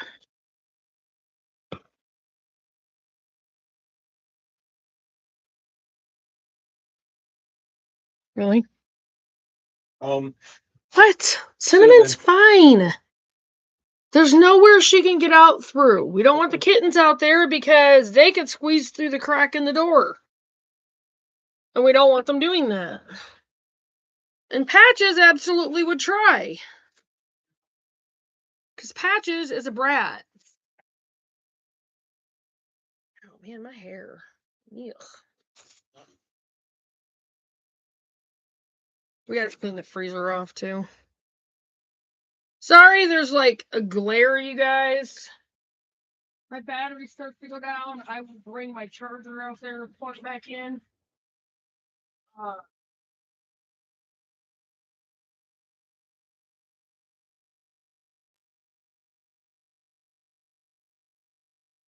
Breakfast out here, I guess. All right. So.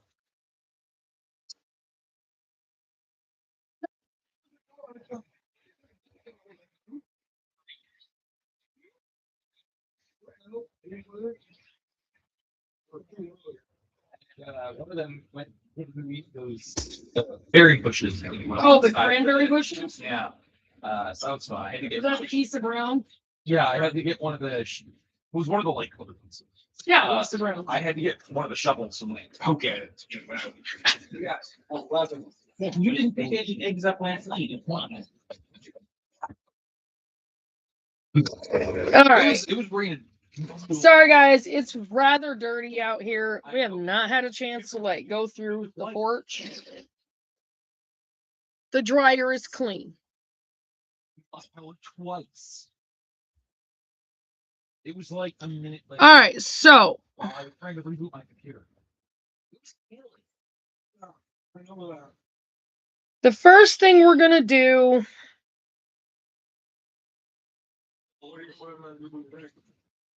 Shoot, that's gonna be too small of a jar. To the Goodwill library.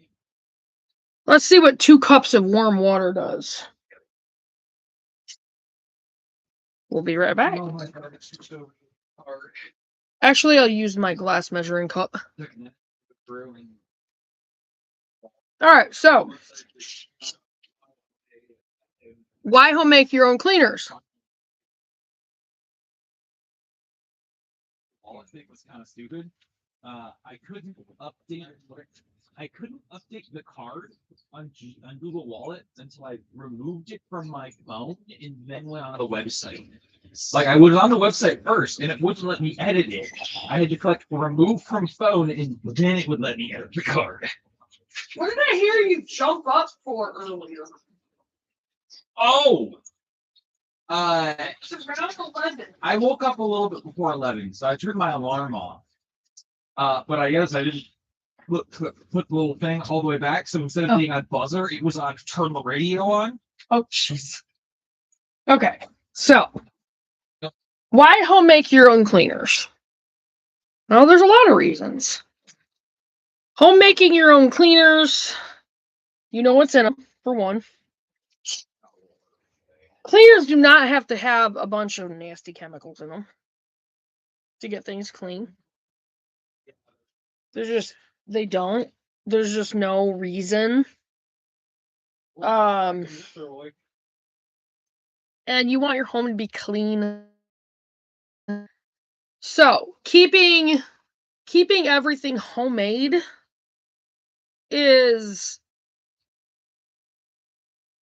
homemaking your cleaners is a very good step in the direction of keeping your home non-toxic.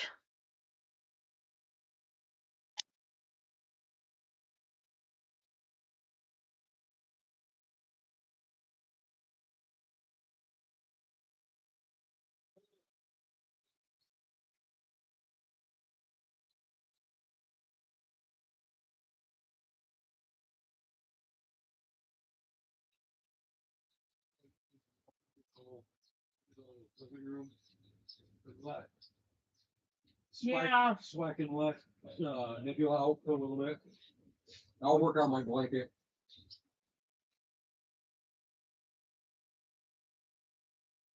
Really wish I could take that computer out to the trailer. I know. I don't think the Wi-Fi would connect out there. And the lit bill on Friday. Friday, I'm gonna be able to cover it, but it's gonna take a chunk out of my money for the week too. Are you gonna be able to help me out with garbage? Let me get the money pulled out of my Cash App and subtract the 560. And I'm sorry I haven't really had the extra, Aaron. Like I haven't gotten jack from Hungry Howie's hardly. And we've all been super focused on the property taxes, which I mean, yeah. My Cash App, and I'm still $100 short. Well, $100. Oh boy. $100 short out of my Cash App. They only use that out of my back. It's gonna look short. I don't have the. All right. Thankfully, I don't have to worry about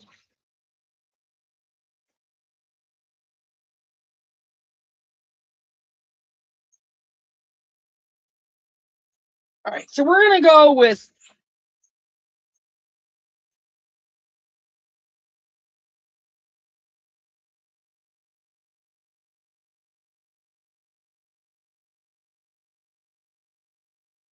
I think I'm gonna get 2 jars.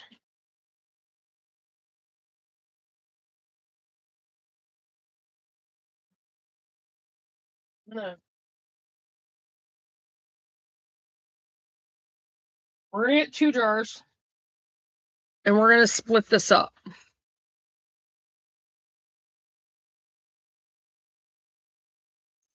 Hmm.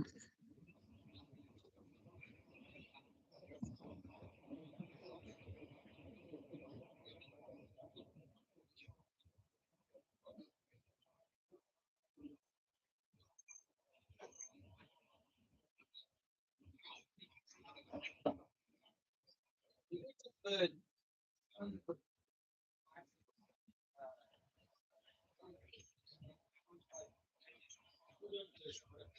I hate that. Some systems are so super sensitive. Okay.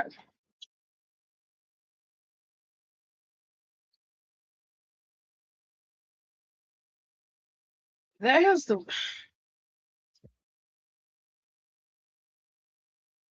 I'm gonna have to completely redo this water. I'll be right back, you guys.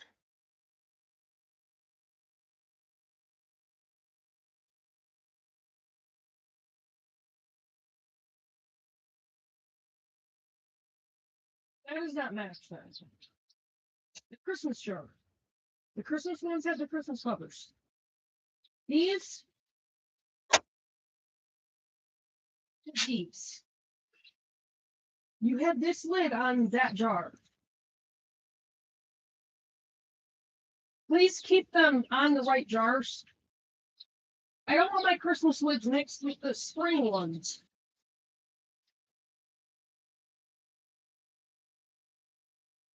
Matter, so please be aware of this. It's called organization.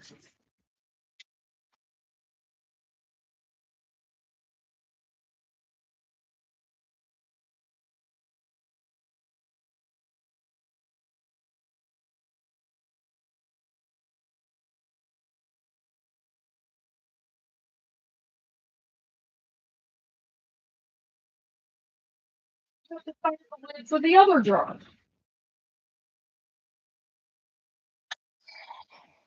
Which actually, this was on.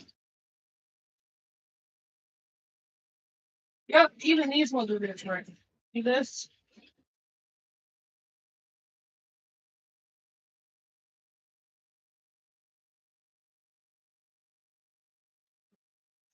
Yes.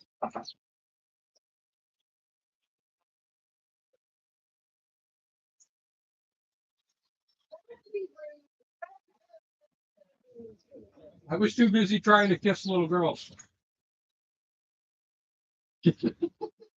You're right.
It's around here somewhere.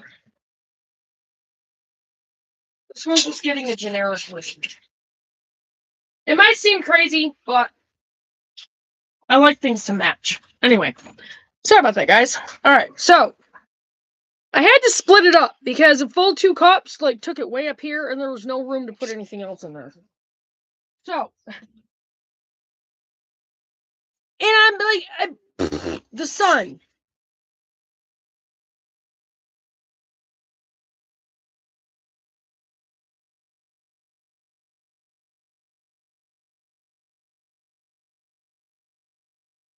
Nebula's another reason I want to go up to the trailer. Sorry, guys.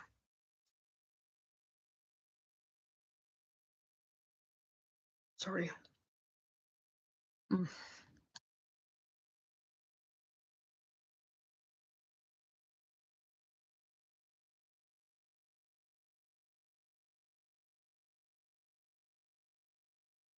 No, those are not healthy. We had them in the freezer. Yeah.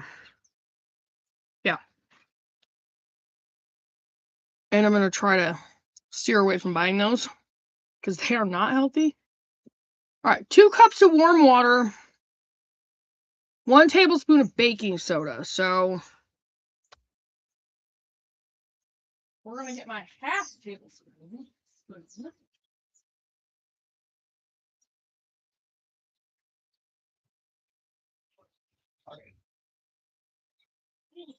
Got the like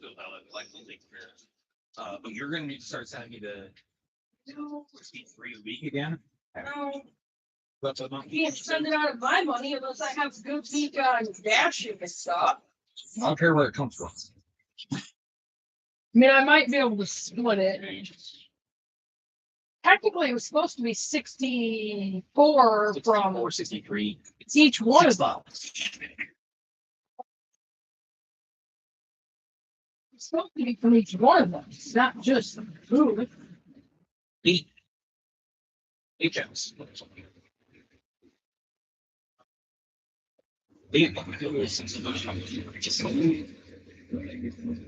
So I could split that. 64 I could split between me and your dad, 32 apiece. I could absolutely do that through my Because I don't have anything left in the cash out backlog. ouch, I'm sorry. Dang, Aaron. Well, I ended up having to take $100 out of my check to cover the difference Oh. because it kept cutting it so close. Oh, property tax. I know, but yeah, it's just how it is. And the situation with the jobs and stuff didn't help. I was doing good on sending you money until that. Sends you the 16. I will pay Cash you app back. Zelle. Cash out. I will pay you back at least like half of that. Because I think it's only fair that you put in something towards the village. What am I doing?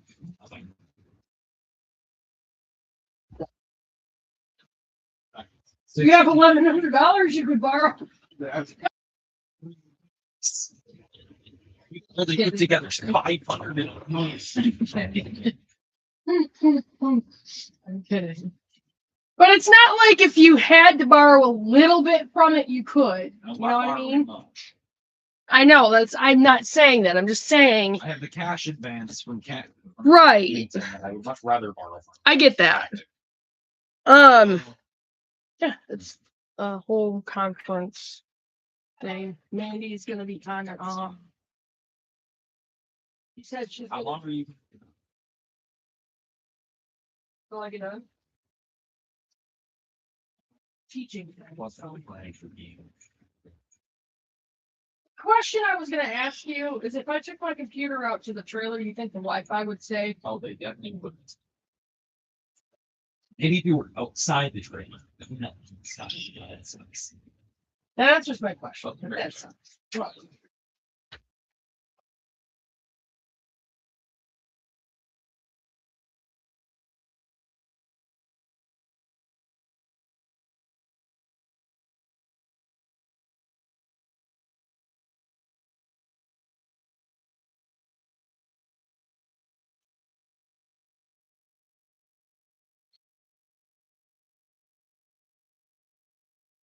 Sure, it's not 19. when that happens, the heart beats harder to move around the body. It's overexerting. It's pushing. It's a muscle. Muscles push. Yeah. They build muscle. It's big. But that doesn't make them strong. Back to it. There's not why blood pressure medication is blood stuff for us. It's impossible to all the high blood pressure medicines, the high blood pressure itself.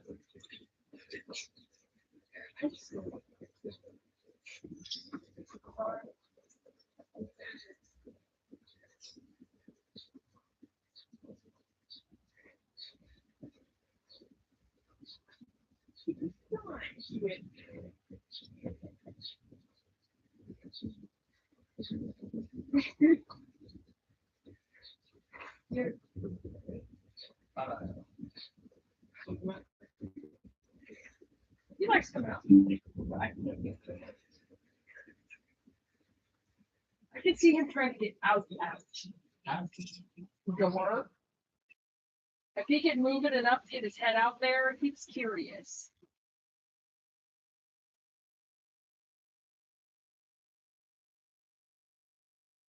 That was what else in the kitchen.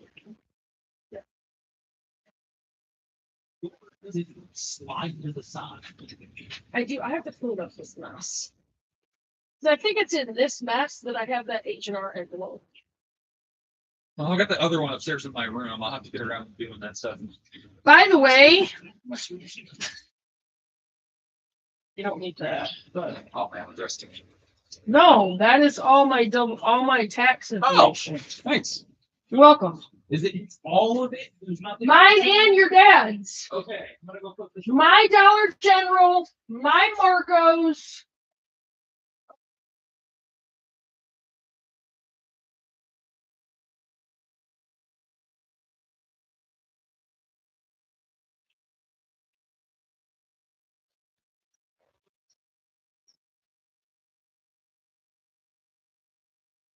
I need what-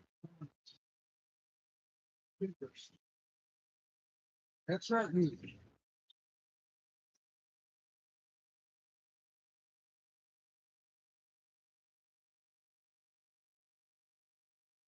That was back in 2020. I still didn't. Who cares? Oh, sure you know that. Aaron, That was 6 years ago. Aaron. You sure that wasn't when we were talking to Toby about 150 acres up north around the Traverse City area? No. Would you even have remembered? Did you remember what you had It for was lunch back that in day? Scott, it was 6 years ago. Who cares? You remember what you had for lunch that day? It's not like they hacked your. Not a big deal. Anyway. Okay, so sorry about that, you guys. I need a spoon. I think I'm just gonna head to Mason early. I love you. Yeah, I'm just gonna go up there and do my usual thing up at the library. And Goodwill and all that jazz. All right.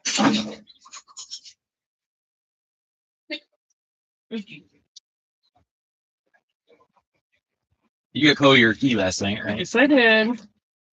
When I brought her food and she paid me $10. Yeah, she said she was going to. Baking soda.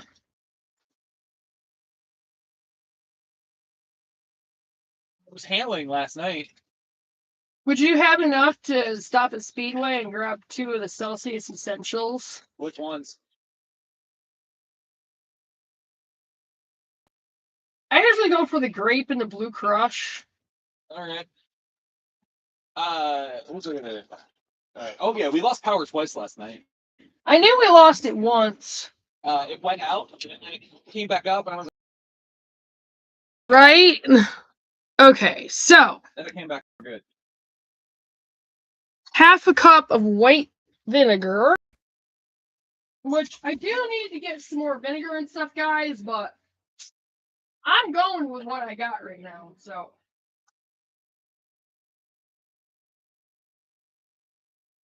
Not for to be working on doing these cleaners here because I want to show you guys how to make them. And they say that it says that you will get a reaction, but if you add it slowly, you won't get a volcano. So we'll just see about that. Here goes. Half a cup of vinegar. Yeah, I see what they're saying.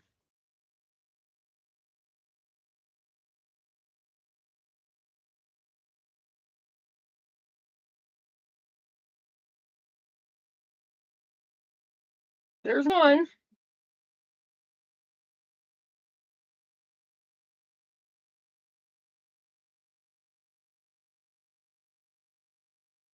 I'm gonna buy the spray bottles, and I'm gonna make some more of each one of these, and these are gonna be actually for sale in the store. Woo! Almost. Didn't add it slowly enough, apparently. I don't know if we're gonna need that again today. And then we have, uh-oh, my phone went dark. 2 teaspoons of lemon juice. So 1 teaspoon in each. I added too much vinegar to that.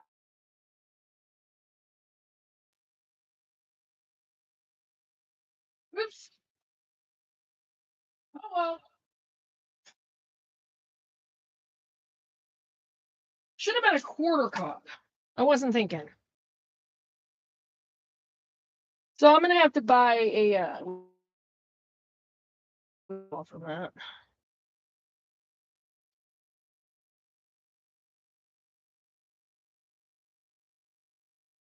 All right. We're gonna put that's gonna be put together in one big spray bottle. Go. And this is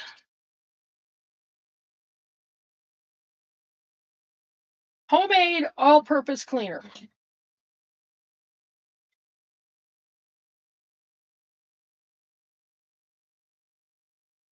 Now I don't have labels right now. I do have sticker things I could use. I just have to find them. Hang on, guys.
It's actually cool because I can use these for labels for a lot of things.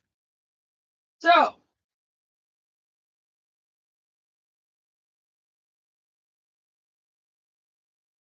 what we're going to do, I found my old labels here. And yes, this is going to be long, like I said. Whoever gets on can watch this in increments. I wanted my cool Sharpies. See my cool Sharpies? I gotta eat my...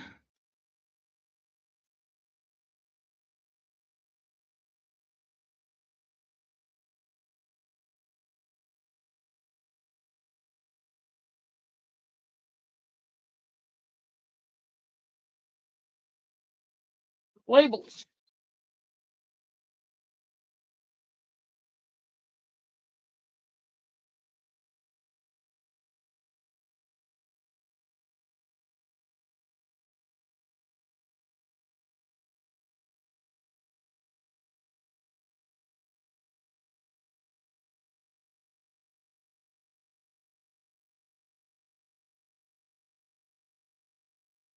Surface cleaner.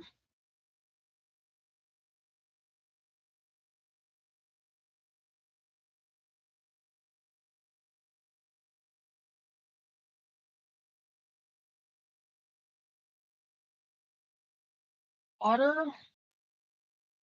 Vinegar. Lemon juice.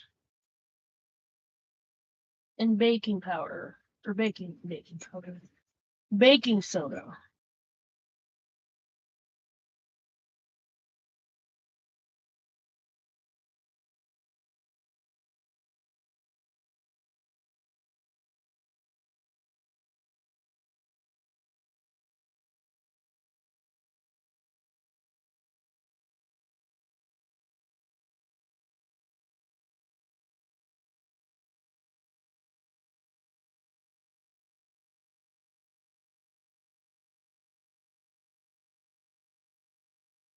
Water, vinegar, lemon juice, baking soda.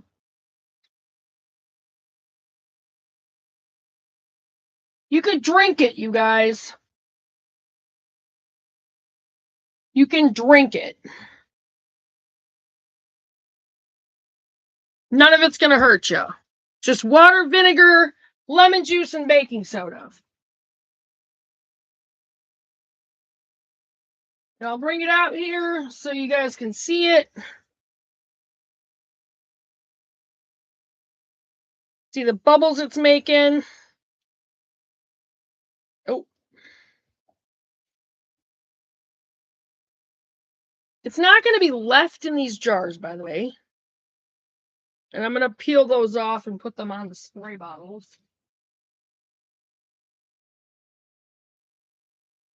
But I am going to buy the spray bottles.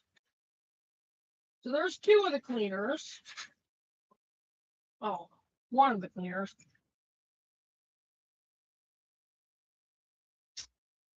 I'm going to be getting some more vinegar. I have enough lemon juice. Okay, so that was the all-purpose cleaner, which again is just water, vinegar, lemon juice, and baking soda. You could drink it.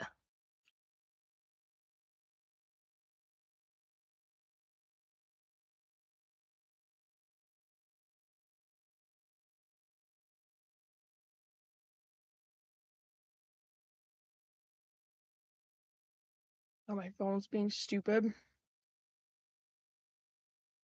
Okay.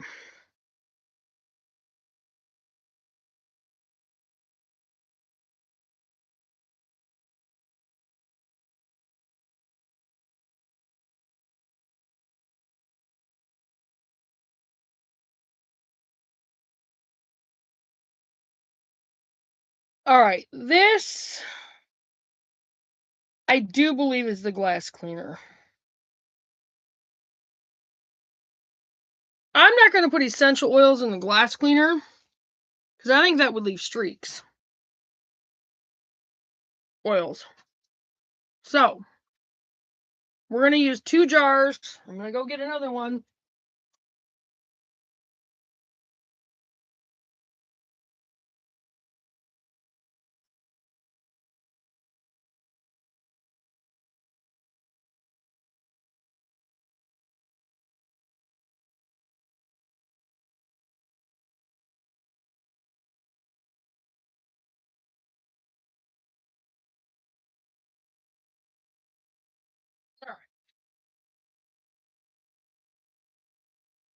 2 more jars.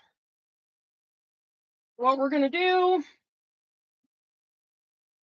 this is going to be the glass cleaner. And I got to remember to split this properly. Use a little bit too much vinegar. I don't have a whole lot of it, so I'm going to end up digging into change and stuff just to buy more vinegar. I don't have a whole lot right now. All right, so with this, it's just 2 cups of water and 2 cups of vinegar. So per jar, we're going to go 1 cup of water and 1 cup of vinegar. So here we go.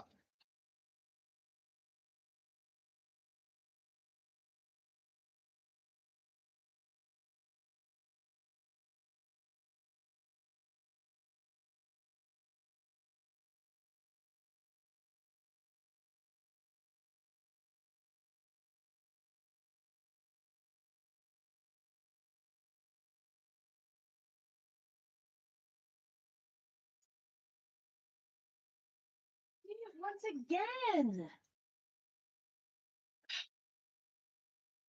Never mind. I was freaking out for a minute for nothing. Okay. So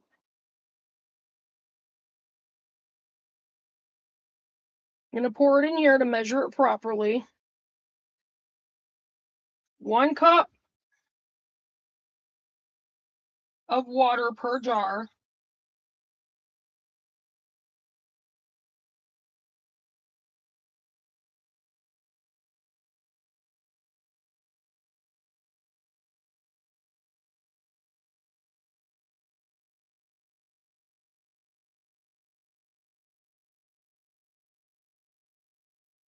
This is all going to go together in 1 spray bottle, so it's fine. And then 1 cup of vinegar per jar.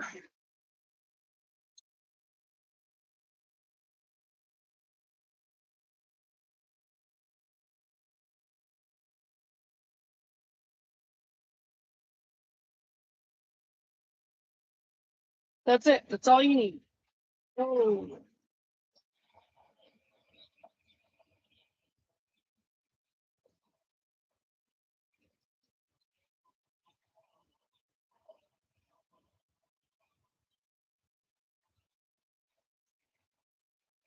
That is homemade glass cleaner.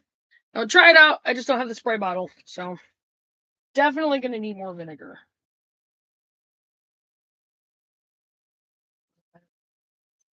So this,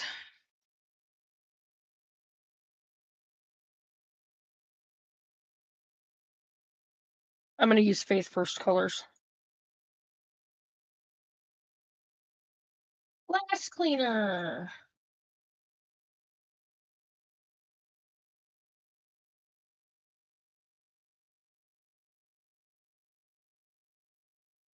Water, vinegar.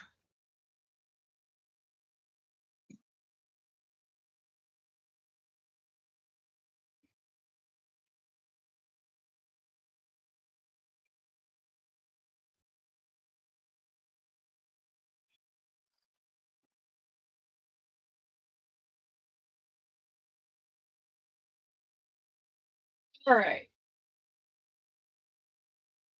So there's the glass cleaner. That's all it is, water and vinegar. And again, you could drink it. And it wouldn't hurt you. There's no toxins in it. Nothing in it that shouldn't be there.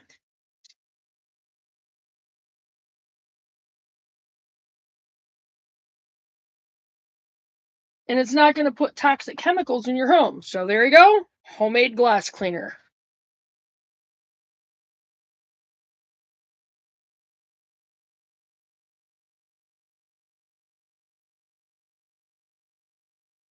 All right, so the next one.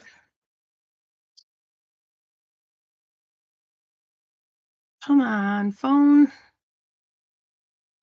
All right, this is, oh, I don't know if I have enough. Okay, I'll use half of that because I'm not going to do a quart jar.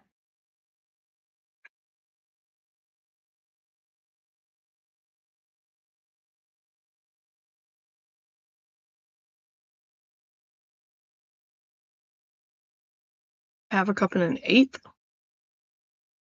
We're just gonna go 3/4 cup. Oops.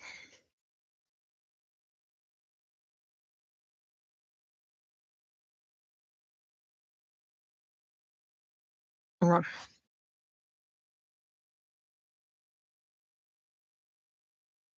This is the alternative bleach cleaner.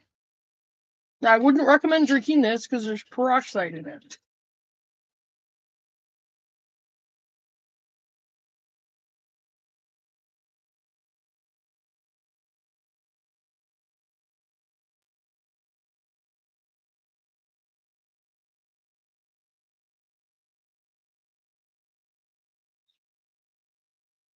Quarter cup will take all of that.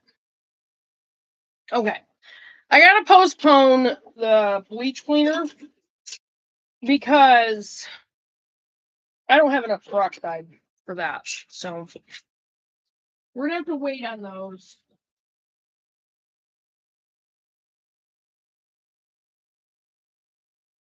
Which sucks, but the other one, oh, I might have to wait on the other one too.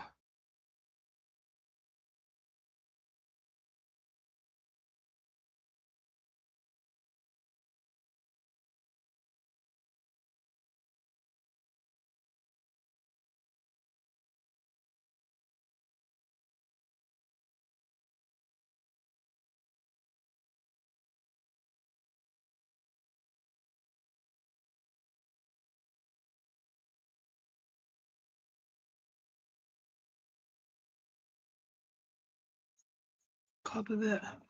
I'm gonna have to wait on the other one too, because the other one is homemade OxyClean.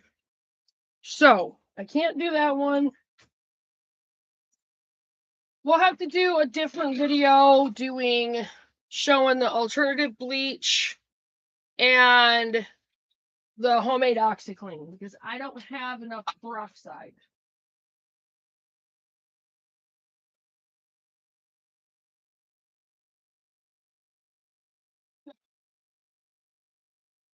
Unfortunately, I can't show that one. I thought I had a big bottle of it, but I don't. So that sucks. Not happy about it. And this was left out here, which means these things. Well, maybe not. They're still. All right. So I think I'm going to make my way back into the kitchen.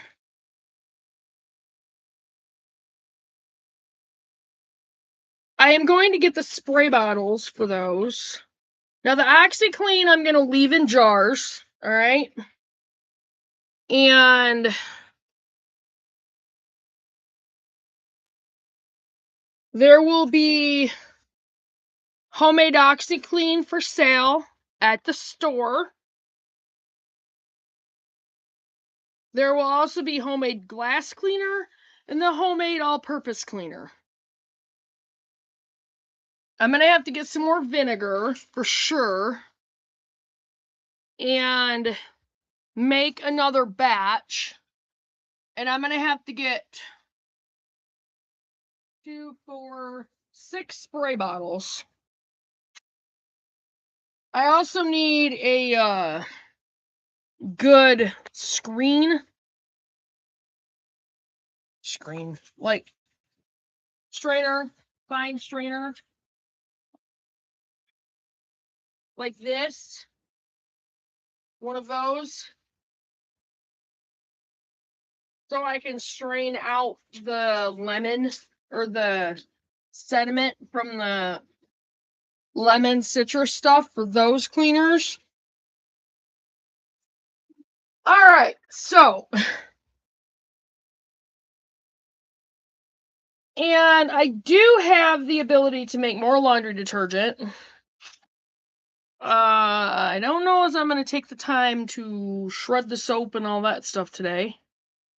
But I do have the stuff, and I will show you what I use to make the laundry detergent. And this will be for sale as well, you guys. But I'm going to have to charge $35 for it because of how much the ingredients cost in and of themselves. And that's hard.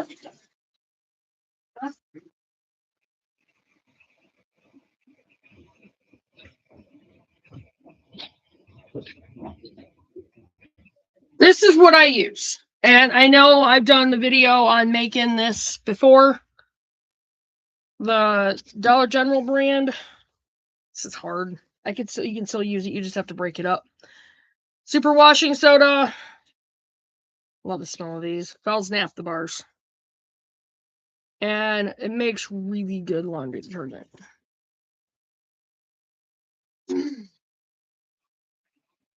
I just haven't been able to keep the stuff around. But that's going to change. Like, I've got to make sure, like, it's our prepping duties. I'm going to stock up. Like, I'm going to buy the stuff to make the laundry detergent. And I'm going to buy 5-gallon buckets. And I'm literally going to fill 5-gallon buckets with the laundry detergent. So, the only thing I couldn't make... The only things I couldn't make were the alternative bleach because I didn't have, and the OxyClean because I don't have enough peroxide. So I apologize for that. So I'm gonna grab my phone.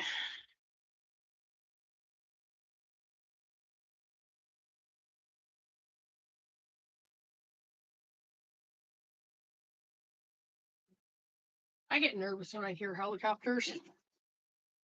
All right. So we're gonna go into. I'm gonna pull up something on the homemade cleaners and see if like there's an explanation. Come on. Oh my gosh, what the heck?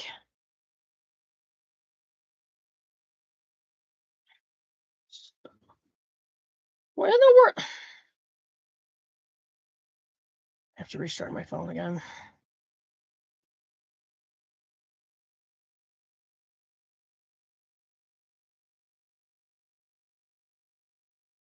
That's annoying.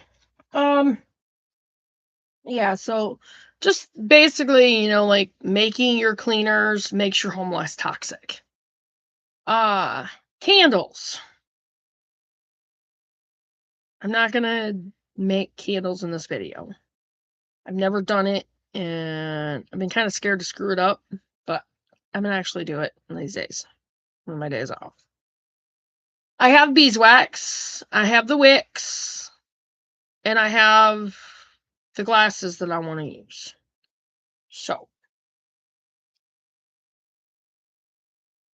I just have to melt the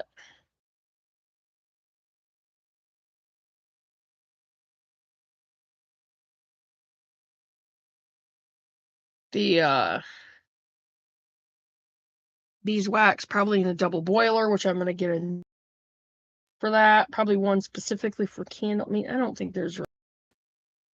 I could probably get a candle making kit that's got one. When my phone's being stupid.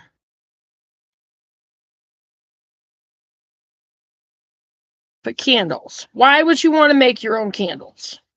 Again, to make your home less toxic. Because the candles from the store, all those smelly good candles,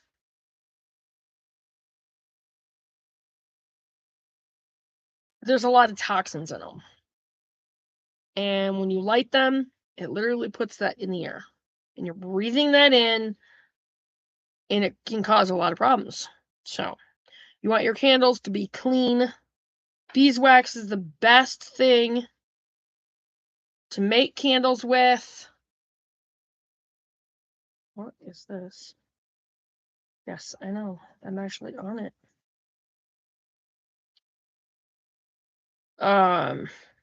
They burn clean. They're non-toxic. They actually purify the air in your home. Some beeswax, like you will actually get like that honey smell which I love the smell of honey. I think it's amazing.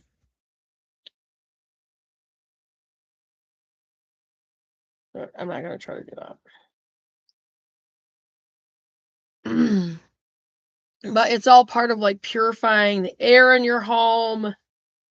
You know, one of the first step you can do is to home make your cleaners. We have a homemade all-purpose cleaner, homemade glass cleaner. As soon as I get more hydrogen peroxide, we're gonna have a homemade OxyClean. And the homemade alternative bleach cleaner. So that's it for the, you know, the cleaners part. That actually wraps up section 1. And I'm going to do a couple things, and I'm going to put a video on for intermission 2. So we're going to be on intermission 2. Scott, if you want to come out here, I'm going to put a video on. Good morning, Earl. Good morning, Maggie. Back up. Good morning, Earl. Good morning, Maggie. He's in the Back up. living room, so not even running around, so whatever. Good morning, everybody. But this is intermission 2. Miss Sassy today. Because yesterday morning we had to drag her out of the woods. So look where she's at this morning. Good morning, ladies. Where's Miss Sassy at? Now, last night when I did chores and before I went to bed, she was laying right here under the hay. Because it was raining and she was using it as a little shelter. So I was really happy about that, but she's not there. She's on the other side. She's not where she was last night. Let's see. Will we get lucky? No. Where's she at? Can you guys tell me where she got to? All right, well, I'm going to feed these big girls. And then we'll go hunting for her. Eve, where's your child? You have to keep better control of her. You realize that. You can't just let her wandering off. She might get kidnapped or something. By a coyote. All right, let's get you guys your breakfast and then we'll go hunting. All right, ladies are fed. Now to go find Eve's missing child. Really hoping she didn't go very far. Boys, use your sniffers and point us in the right direction. And it rained almost all day yesterday. It's raining this morning. It's supposed to rain today. Supposed to rain tomorrow. Supposed to rain for like the next. All right. Intermission number 2, guys. Enjoy this. So This is Crazy Farm Life. That's what And I'm going to get a couple things done, and I'll be right back. I'm going to guess she went up the hill again and is in the woods. So I'm going to go up that way. Hope she's okay. Oh, which I hate going up this hill. It doesn't look as steep on camera, but it's steep. Well, Bubby found her. There she is. Miss Sassy. Thankfully, she's actually in the pasture this time. So we're just going to leave her there. I'm not walking up the hill any further. I see she's fine. She's in the pasture. We're going to let her go. You didn't finish eating your breakfast. We were just checking on her. She's fine. She's still in the field. We're just making sure she's okay. Eve, you are beautiful. You are very pretty. There she goes, making sure she's okay. Look. Oh, she's standing up.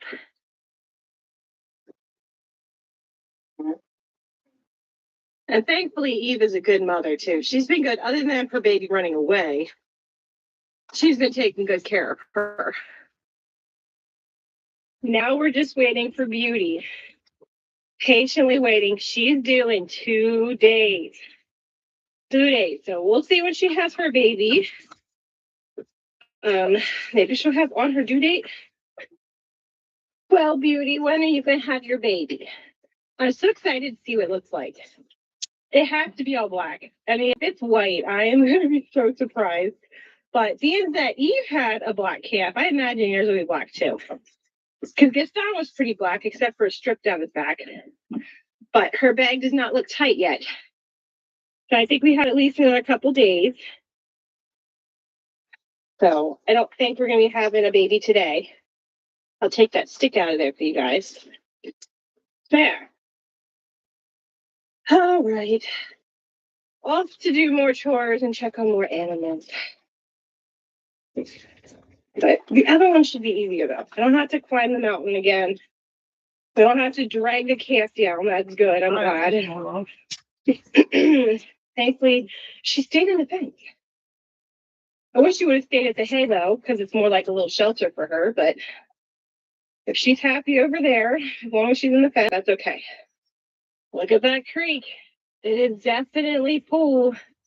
Man, oh man. Writing down that we need And this is vinegar. just the beginning, because it just started. And I'm gonna raining get some more yesterday. baking soda. I'm gonna start So, stocking up yeah, on a couple that. days of rain. This is gonna be awful. And And look, you can see there's not even any cows over here. Look how muddy it is. Heck. oh, and rubbing Definitely glad we moved alcohol. the girls out of here. And I'm sure they're glad too, because that pasture is way drier than this pasture down here. It just collects all the water. That's a nice summer pasture. Actually, I think I will try to attach this video. And hubby got my a other stuck here. one of my other videos to this one. So now I have done a video No, on this weekend, making the gotta homemade dig a cleaning ditch. wipes. So it goes down like it was. We gotta fix the yard. And we will be getting a good grass seed. It was calling out 2 feed mills, but I called 2. 6. There's not many feed mills in our area. So I found one that has a grass seed that will work good for us. So soon we're going to go get our grass seed and start planting it. And hopefully that'll help with erosion and mud. Good morning, Normal. Right to her food dish.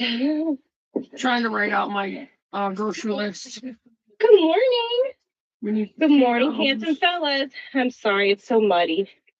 I know. Ginger kombucha It's because awful. I'm gonna be making. Maybe I'll have Daddy pull your trough up here. It's not quite as bad. Black tea bags. I mean, out there in the pasture's drier. They do have dry spots out there to go, but like right here, there's nothing dry about it. I think Sorry, I'm gonna boys. look that up on Amazon and get them from Amazon. This summer we're gonna put you in with the girls. That'd be nice. You guys will be happy with the ladies. You guys are just a little too young to be with them yet. Oh, and now it's a muddy swamp in there because of all the rain we're getting. And it's gonna get worse. And like the 10-day forecast is a lot of rain forecasted. So it's gonna be a while before we dry up again, which really stinks. All the pastures were looking so nice. And I see that our little water system's working good. I was afraid it'd be like really, really muddy with all the rain, but that's not too bad. Hi, poor guys. Look how muddy you are. I know, no fun. I'm sure if we get like flooding, I might have to redo that. We might have to fix it. But right now it looks good. Good morning, everybody. So you guys ate your breakfast. You guys just need hay now. I'm not working on Adrian, taking my bag. supplements right now. And it looks a little blue this morning. Ouch. Got too close to the fence. Give me a little zap. I think I'm going to go in and feel her bag. Looks a little full this morning. Might have to milk her out a little bit. Maybe just to give her a little relief because I don't want her getting mactitis. They're not able to keep up with her milk. So I'm going to go feel it. It might not feel as full as it looks. I don't know. Oh, and I will make sure it's not warm or anything. Okay, from this angle, it doesn't look as bad. It feels good and loose. All right, we're not going to milk you. You look good. Hey, guys, thank you so much for being good because you guys don't get out anymore. Have you seen them get out, Bubby? No, yeah, since we got the fence working good, they stopped getting out. Guess you guys got sick of getting shocked. Go check on the cuties. Hello, baby. Aw. How are you doing in here? Hi. Hi, baby. Oh my goodness, you guys are so stinking cute. You're always laying around because you're so fat. You're eating so good. The goats are looking good. Couldn't be happier with Adrian. She's done an amazing job. So has Martha. Her babies look so good. Thankfully, they stopped getting out because we got the fence working good. Now they don't get out anymore, which is nice.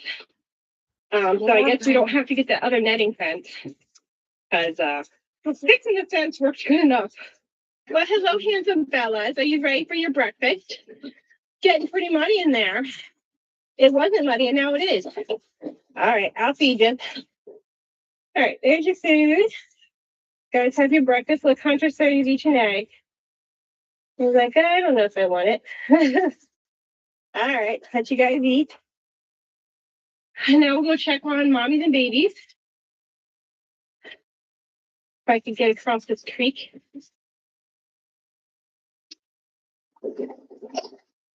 It's just so muddy. Good morning, guys. How you doing? You guys hungry? I got your breakfast. Your breakfast? Well, there you go. Princess.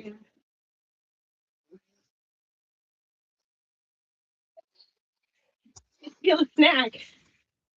Now the not so fun job of giving hay. We have to give hay to both kinds of goats, and we had to put more hay in the shelters.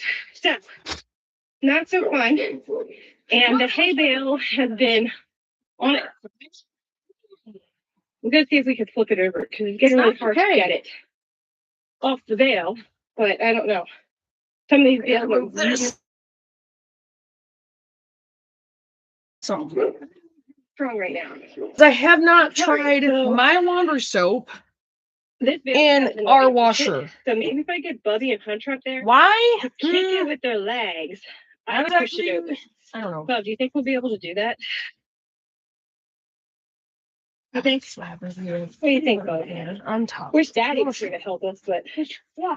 So, like you and Hunter would sit on top of this bale, and then put your feet on this bale and try to push it up. I don't know, it might be too heavy. But while you do that, I push it over this way. All right, let's try it once. All right. Well, while we were doing that, it just kind of fell apart. So, well, it's much easier for us to get it out. But yeah. Okay, well, that'll work. It'll work. All right, let's take this old hay and put them in the pig pen. And then we'll give the good hay to the goats. Yeah, I forgot about this blanket. Okay, hay is done. Boys are taking the last 2 tubs to pen. And My that's it. tiger blanket that was Linda's. They drizzled on us and then pour rain. I have a feeling tonight's week. Actually, no. This was my tiger blanket. That was my last Christmas present from my sister before she died. Yeah. For today, and I will see you later. All right. Hello. Hi, there's your good puppy. Hi, Maggie. You good puppy? Open it, puppy. Are you a good puppy? Oh, There's some things we gotta Little wash. puppy family. Stuff we found out in the trailer. Okay. So we're gonna do that. All right. So I'm back. I'm putting a load of laundry in our washer. Trying to get some stuff done on top of our conference. I don't think I washed that yet. There's no room for it. That's fine. Put that in there and grab a couple more things and throw them in there and then get this going.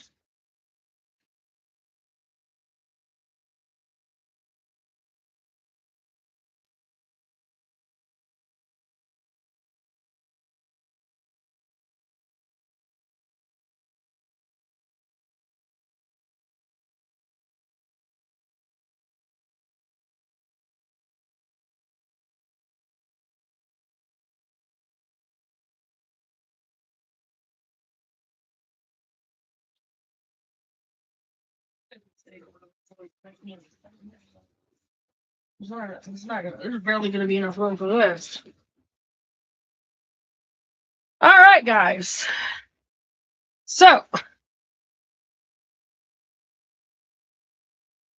these are full of so much hair. So ridiculous. I think I just put a leaf in the washer. This is Chloe's shirt. It's so full of hair and just so gross. We'll get it clean.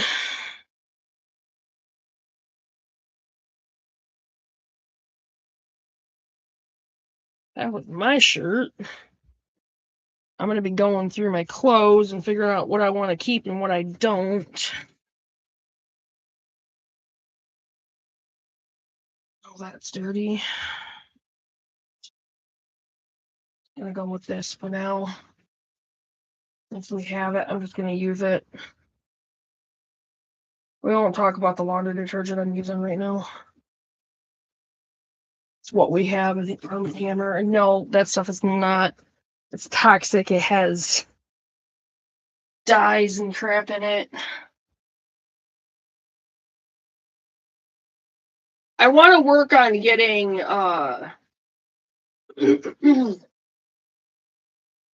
more of a stock up of our homemade laundry detergent. Aaron also likes this laundry detergent. I mean, it's what I used to use all the time.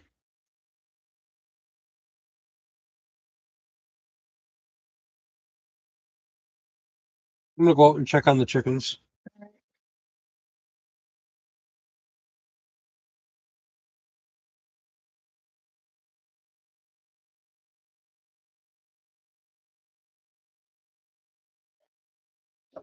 Sure.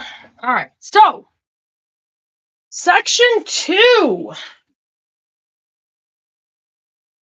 Now that we finished section 1, section 2 is on food.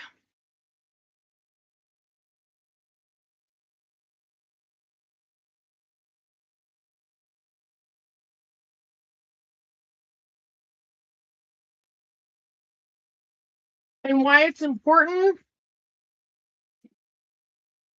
to cook from scratch.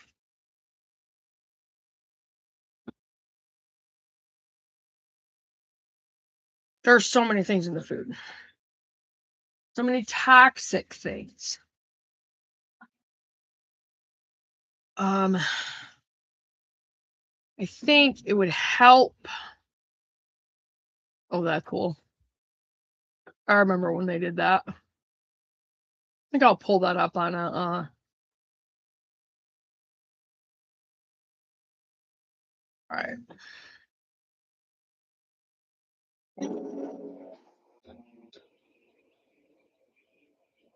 I'm ready.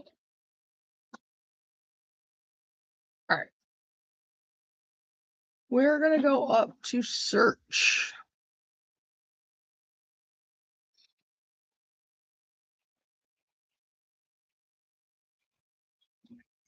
Actually, I'm also going to go grab something because I bought a book. Actually, I only had to pay shipping. The book itself was free.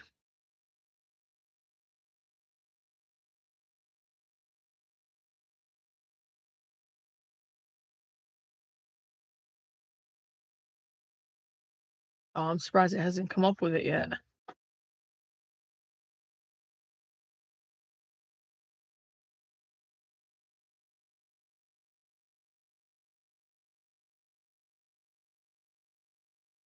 This is going to blow you away. To be able to look inside your foods to identify. Okay.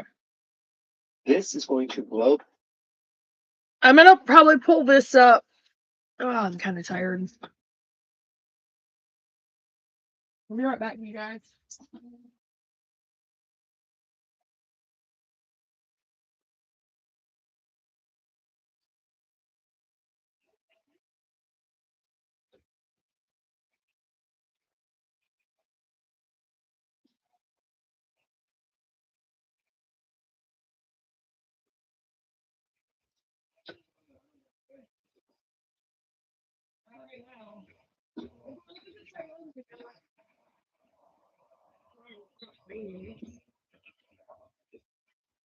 All right.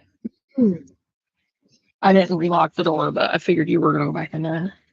Everything's good. There's this one chicken out in the old coop again. All right, so this book is called Toxic America: The Deadly Truth About Our Food Supply and How to Safeguard Your Family. So exposing the hidden dangers in your food, protect your family now. And it's even more important now. Are you tired of worrying about what's really in the food you serve your family? Do you want to take control of your kitchen and keep your loved ones safe from hidden dangers? Forget blind trust in the food industry and start empowering yourself with the truth about food safety. With the simple, effective steps in Toxic America, you'll learn how to avoid the dangerous additives and chemicals lurking in everyday foods, ingredients that other countries have banned but are still served on American plates. Imagine knowing exactly how to spot toxins on labels, choose cleaner, safer alternatives, and create a truly healthy environment for your family. Food is one big step. Cooking from scratch, home making your cleaners, switching to clean beeswax candles. Your home's going to get a lot cleaner very quickly. You don't need to be a health expert to protect your family. In Toxic America, we'll show you easy ways to recognize harmful ingredients, outsmart Big Food's deceptive labels, and stock your pantry with confidence. You'll discover simple strategies for reducing your exposure to dangerous additives, all while saving money and avoiding the health risks they bring. With Toxic America, you can finally break free from the system and take back control. I already have my copy, obviously. But there's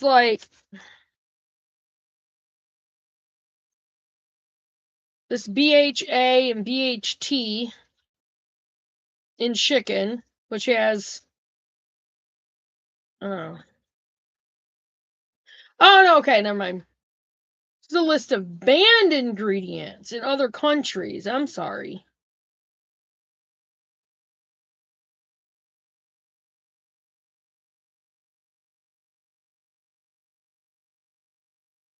Sodium nitrates are linked to cancer, used to cure meats. Carrageenan, which is in a lot of different dairy products, causes gastrointestinal inflammation. It's a thickener in dairy and plant-based products. Parabens, endocrine disruption linked to breast cancer, used as preservatives in foods and cosmetics. Phosphate additives, kidney damage, cardiovascular disease, used to enhance texture in processed meats and cheeses.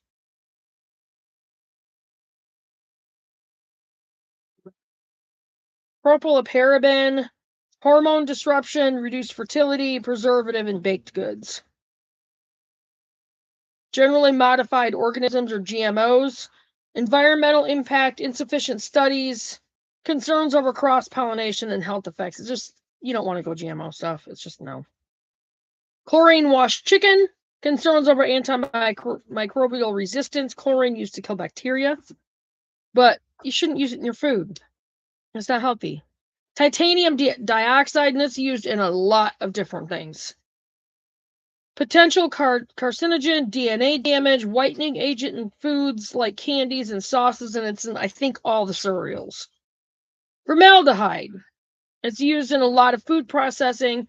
It's carcinogenic, toxic to immune system, and used in, like I said, a lot of food processing. All right, so I'm not going to read all that because that's not what this video is.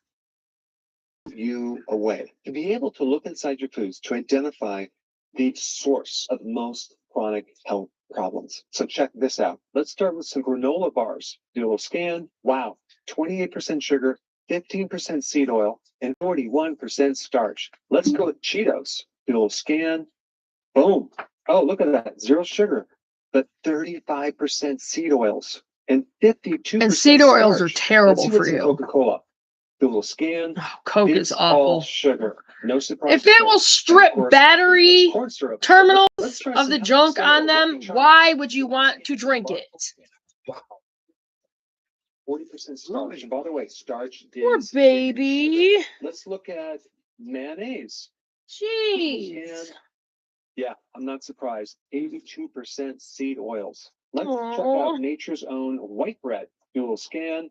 57% And starch, white bread's 4% nasty. seed It's just oils, like and 6% mushes up and sugar. gucks up The in your biggest system. It's realization gross. I had in this project was that the great majority of all junk food, the stuff right here, mostly Twinkies. is 3 simple ingredients. Sugar right here, okay, sugar.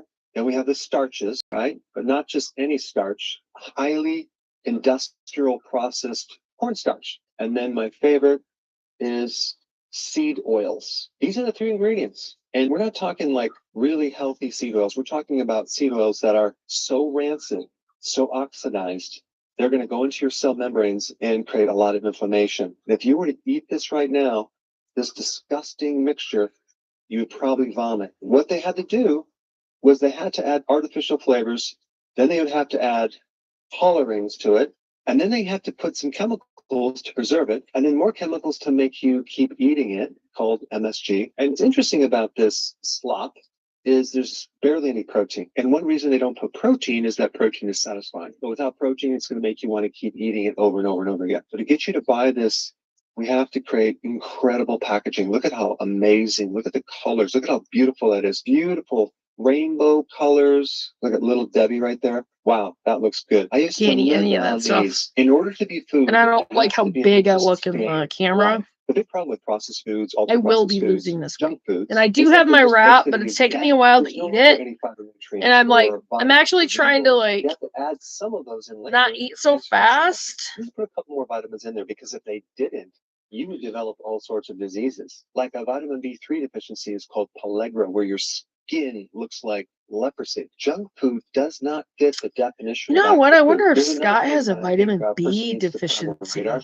and that has to do with starches. Starch is a Where's that chain possible? of sugar I'm gonna look that molecules. up. And when you process it, heating it, grinding it, putting chemicals in it, that starch now that has become severely altered or manipulated will act worse than sugar. In this app that you can download for free, you'll be able to quickly identify not just the sugar, but the hidden sugars. And just to point on this heart healthy seed oils, the problem with these oils is they actually get lodged in your membranes. It's in the organs, it's in your brain. The problem is now it's going to take about 1.5 years to get that out of the body. If you were to use this app to identify these 3 things in your pantry and your refrigerator and avoid them, your health benefits would be amazing. The average I'm person gonna try consumes to over like really 100 start doing pounds that. of And I know what to look for on the label. refined So. starches in the form of modified food starch, maltodextrin, modified cornstarch. They feed this stuff to babies in infant formula. It's in your pet food. It makes up a huge percentage, over 60%. And that's the reason why pets are getting certain diseases that they don't normally get or they didn't used to get. Pounds of seed oils every single year. That's not healthy for your It's the pets. last thing to be evaluated when you go to the doctor. They don't look at what you are eating. It's the missing piece of the puzzle. Yes, we have alcohol and smoking, but when you get into the quantity of sugar, starches, and seed oils, the magnitude of what that does to our bodies compared to everything else is off the charts. Sugar, Simply download starches, this and free seed app, oils. Start using it. Give me feedback. Tell me how you like it. We're going to be doing phase 2 and phase 3. We're going to add a lot of cool things to it. There will also be a link to another page that allow you to see the substitute foods of the junk foods. That way you can replace them. I gave you a lot of options that you can get at any grocery store. So check this out. The single worst advice that I think we're given is this concept of everything in moderation. There is no one bad food. That was like the absolute worst advice, because there's certain foods that are much worse than others. We're going to help you understand the 3 terrible foods that you must avoid to get healthy. I did this video with a neighbor friend named Bill, which I did not release yet, where I went inside his house and evaluated all of his food. We then looked at every single ingredient on each food item. And I had to manually teach him the difference between junk food and real food, which took a very long time. I mean, memorizing every single ingredient is just overwhelming for the average person. So I created this intuitive app that makes the process super simple, almost like having me, Dr. Berg, in your pocket at any given time to help you figure out what to eat and what to avoid. He has some The really goal of good this app is videos. to make everyone aware of the 3 deadly ingredients and to get people Look off up industrial processed foods and get them on Dr. Berg. Download the app right now, sign up, start using it, share it with your friends. This is a really important tool to help people identify the root cause of a lot of health problems. And if you wanted to see a good video on some really basic, important foods to eat, you should check this video out right here. Okay. Like there's a whole ultra processed foods is slowly killing us, toxic foods, declutter immediately from your kitchen. Corporations are secretly poisoning our food supply. Food matters. Ooh, that's I want to watch that. I'm gonna put that in my history. Sorry guys. That's a movie, but I want to watch that. But not now.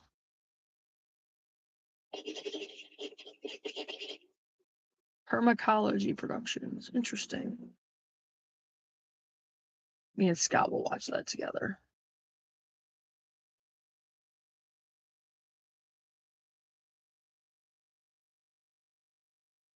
Okay. So, why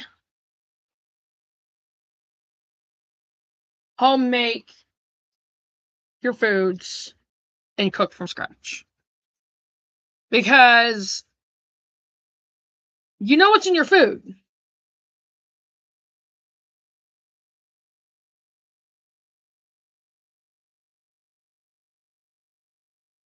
I have a phone call. Hang on, guys. Hello. How you doing? All right. You gotta work today? Nope. I've got my Homesteading live conference thing I'm doing today. Uh-huh.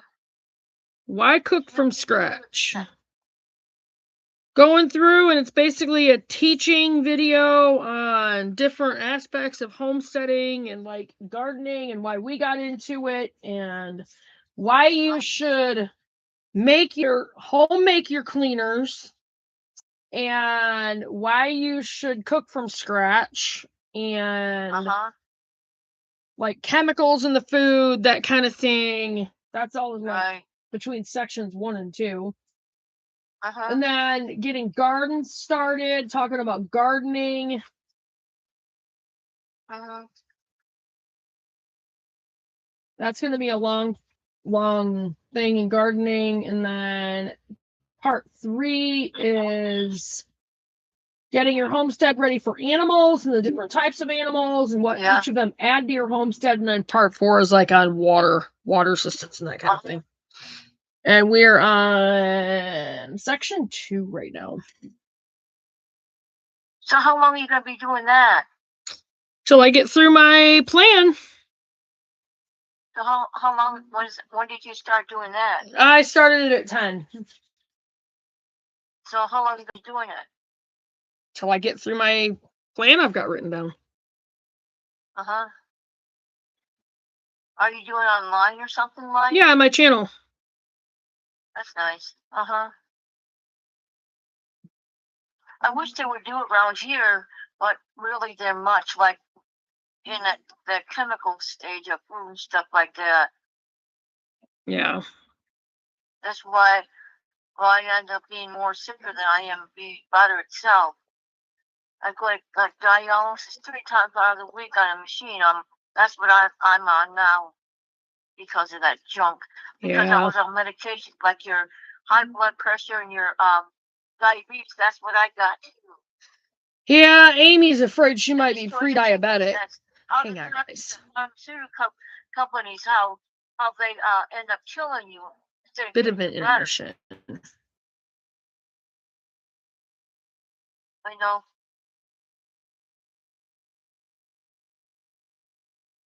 Well, I hope you do real well with that. Oh yeah. Mandy's popped on here and there. I had a couple of other people on here and there. It's gonna be a long one. It's gonna be one where when people watch it, they're gonna have to like listen to and watch it in different increments, probably. Yeah. Well, I wish you the best. I wish there was more people into that kind of stuff around here. That'd be good. Help their. I can send you the video when it's done. Yeah, you can send the video because I like stuff like that anyways. I mean, you can listen to it and let other people hear it. Right. Uh-huh. We So can send a video I either can do by that. text or by email, whatever. I Or I can just got text it to Messenger you. too. We made homemade glass cleaner and homemade all-purpose cleaner this morning. That sounds good. That's better than the store-bought junk. Water, vinegar, lemon juice, and baking soda for the all-purpose cleaner, and water and vinegar for the glass cleaner. And you can actually drink those, and it won't hurt you. Yeah, I understand. I was gonna make an alternative bleach cleaner, but I don't have enough hydrogen peroxide, so I got to get a big bottle of that. And then Right. I was gonna make some homemade OxyClean, and once again, I don't have enough peroxide, so I just gotta wait. I'll just do another video, a different video with that. You're right, yeah. A lot of the chemical stuff, I'm allergic to a lot of that stuff. Even the laundry stuff, I'm allergic to that kind of chemicals too. Because Renee gets me this stuff that's dye-free stuff too. Mm. Yep. Yep, I gotta go, okay? All right. Bye-bye. Bye. Got one for you.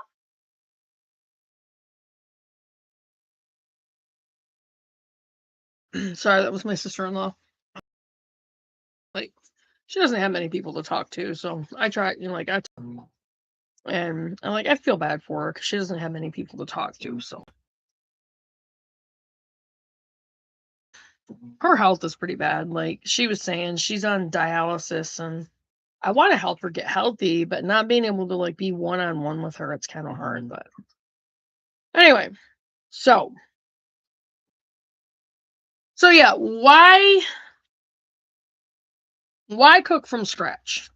Because cooking from makes it to where you know exactly what's in your food, and it makes it to where you're eating much cleaner and much healthier. It also makes it to where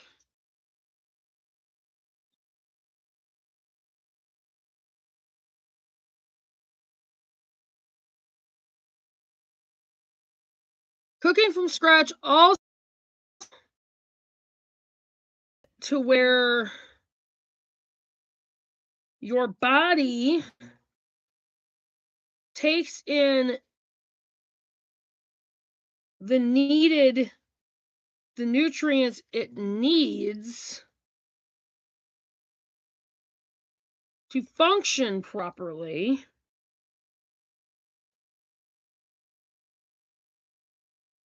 And your body will begin to heal itself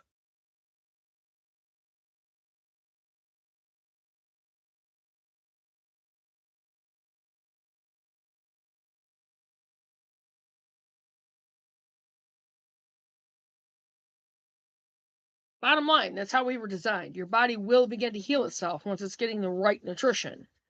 So that is one main reason to cook from scratch. So I was gonna make it an apple.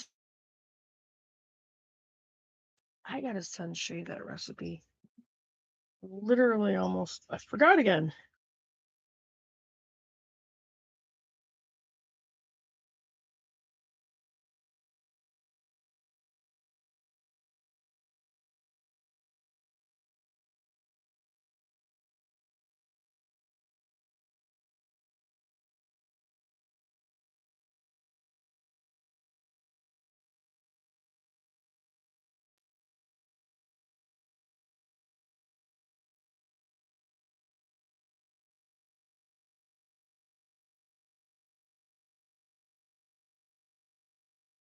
Really.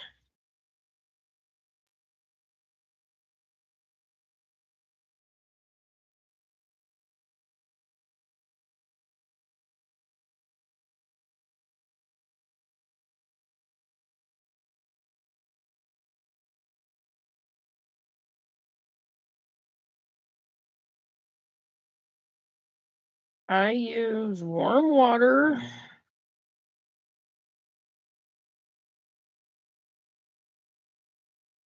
in a cup of my choosing.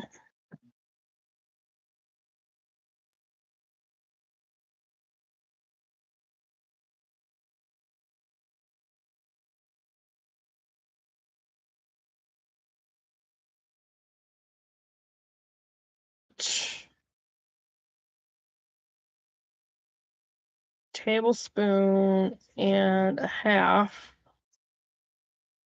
of raw unfiltered honey.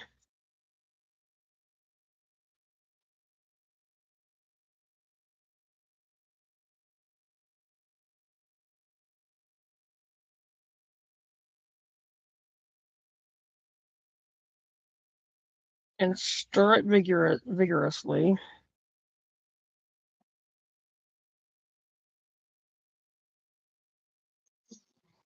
In mine, I add 1 teaspoon ground turmeric, 1 teaspoon ground cinnamon,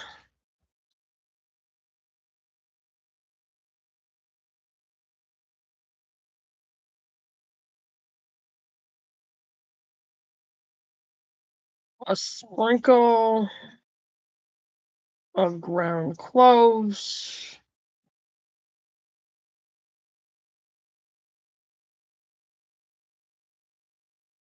ground ginger, and a tiny pinch of cayenne pepper.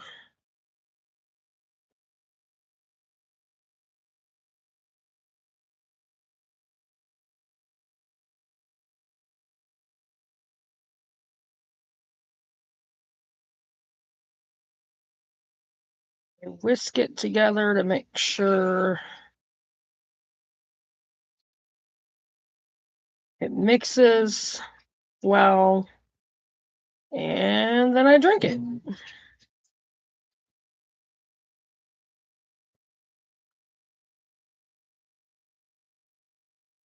Okay. So that's my apple cider vinegar. I was gonna do that. I think one of the things I'm gonna do instead, I'm gonna finish off the shrub I had yesterday.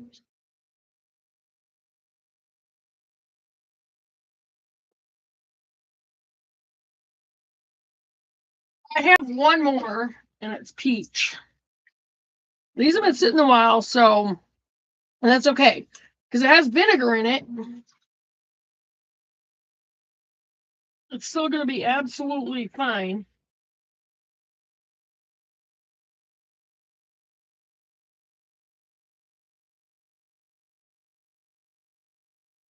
Apple cider vinegar is what it has in it. I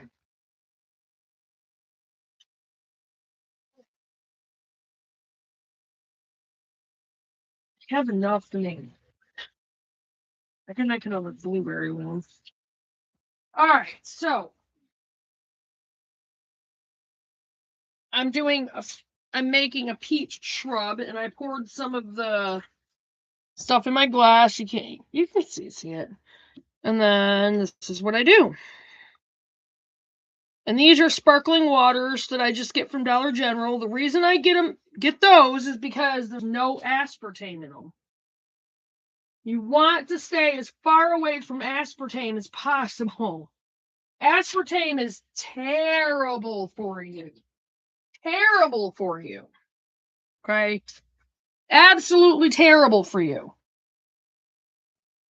And then my peach shrub.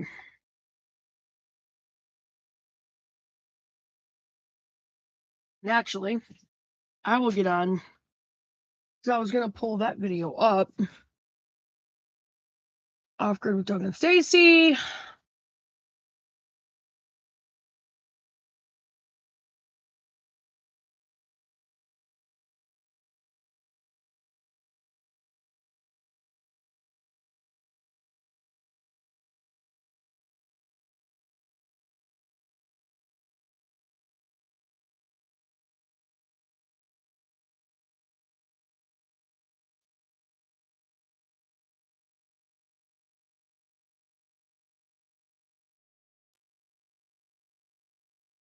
I'm actually gonna look this up. Their shrub video.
hey, I found it.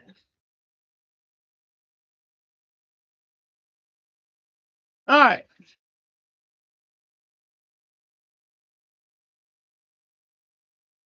There we go. A drink from the 1700s. And this is what got me onto them. I love their intro back then. It was so cool. They don't have these cool intros now, but. From Oregon, I'm a Homestead homie, and you're watching Community Doug and Stacy. What's up, Homestead homies? It's all cool with Doug and Stacy. I'm Doug. And I'm Stacy. Today we're back in the kitchen and we're gonna bring you like the oldest soda, like no demand. Like this is the original drink. Now, you I'm might gonna have seen this punch video. Yeah, we'll link it right here, but way, way before soda, before Pepsi, Mountain Dew, all those drinks like that, this was found, these kind of drinks, vinegar kind of drinks were found all over the world. And the reason why they are all over the place and why people use them is because a vinegar drink is like almost self-preserving. It can sit out without refrigeration, and you can just let it sit on the countertop. You can just let it sit, and it doesn't go bad. As a matter of fact, it might even get better the longer it sits out. We were with a friend of ours. Just like us. Fine one. Oh, yeah. But we were just with a friend of ours who actually had one for a year already, and it still tasted just as good as it did. That's actually funny. So we're going to share with you guys a recipe right now. Are you going to use them to keep up? Yes, I'm being bad. I'm eating a little bar. Two different recipes in one video. Greek Who else yogurt, does? so All not right, so what do you got? Okay, so the drink that we're going to talk about is a shrub. And a shrub is something that they've been using them forever and ever. And it's basically where you use 3 ingredients, a vinegar. And I choose my favorite one is apple cider vinegar, raw apple cider vinegar, Mhm. raw apple cider vinegar.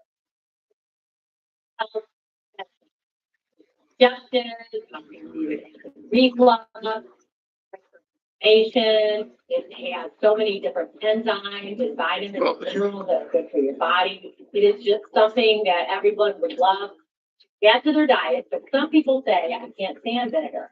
And the benefit of these shrubs, or the beauty of these shrubs, is when you add the sugar to it and honey that we're going to add to it today, Or and the- the fruit, or the honey, and the fruit, it just kind of, in the vinegar, it just kind of blends together and it turns into this wonderful, wonderful tasty drink. We love it. So what you mean by raw vinegar is basically you want to get your vinegar non-pasteurized, the apple cider vinegar, make sure that it's cloudy, and that is called a mother. And actually we did a video on it. Where's that? On how to make your own if you wanted to make some at home. With apple season coming in right now, you might want to try to make your own batches and have your own apple cider vinegar. So my fresh blackberry, and I'm going to put it in here.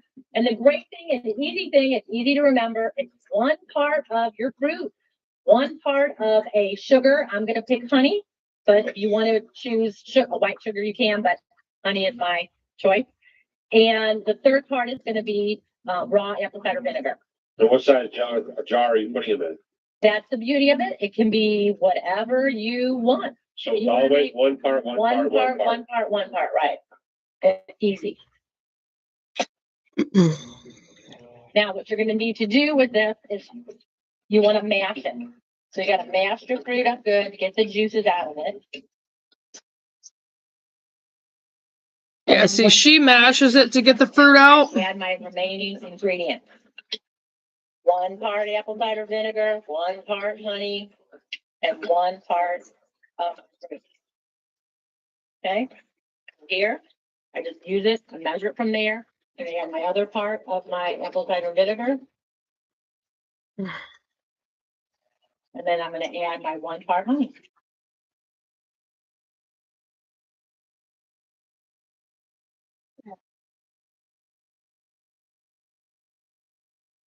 That is all. Shake it up every day. Shake it every day, every time I look at it. I mean, when I look at it, I just shake it up 2, 3, 4 times if you want. If you shake it 1 time a day, that's okay. Just shake it up. And then I'm going to let it sit out for, 3, 4 days or so. I know some people, if you want to, if you feel more comfortable, you can keep it in the refrigerator. We don't have electricity here, so I keep it out. You can keep it in a cool place. And what it's going to You don't need to put it in the after fridge. 4 days, all the flavors blend together, and then you're gonna go ahead and strain it. And when you're gonna strain it, all I do is one of these strainers in a bowl. And I have one that I have done. Pour it here. Now, what do you do with everything after you've strained it?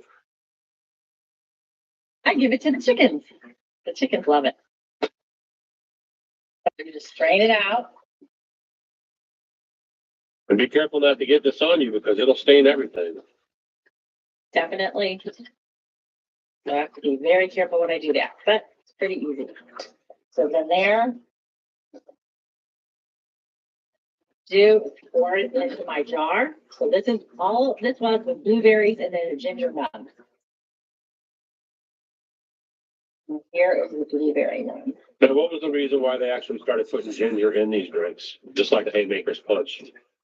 I think it's because ginger is really good for upset stomachs. So people would drink so much of it that they would get kind of bloated. So they started putting ginger in it and it kind of helped with their stomach, the little tummy ache. So here is, So ginger's good for bloating. I'll have to remember that. so it's the same premise. You use the berries, put your apple cider vinegar, Yeah. put your honey. And then So, but that much blueberry or your fruit, same of your apple cider vinegar, and the same. It's supposed to be the same with the sugar, but I don't use as much sugar. use lots of different things. The beauty of these is you could use herbs, you can use spices, you can mix and match whatever you like, rosemary, mint, cinnamon, you can mix them up. And that's what's so cool about these. But a berry, this is a simple one to do. They taste great. And then here's the taste test. It's good with a sparkling water, like a Perrier fizzy water. You can also put regular water. I've done it that way and it tastes fine too. That's why it's the original soda, because when about the same time that the sparkling water came about, they were mixing it in with the shrub.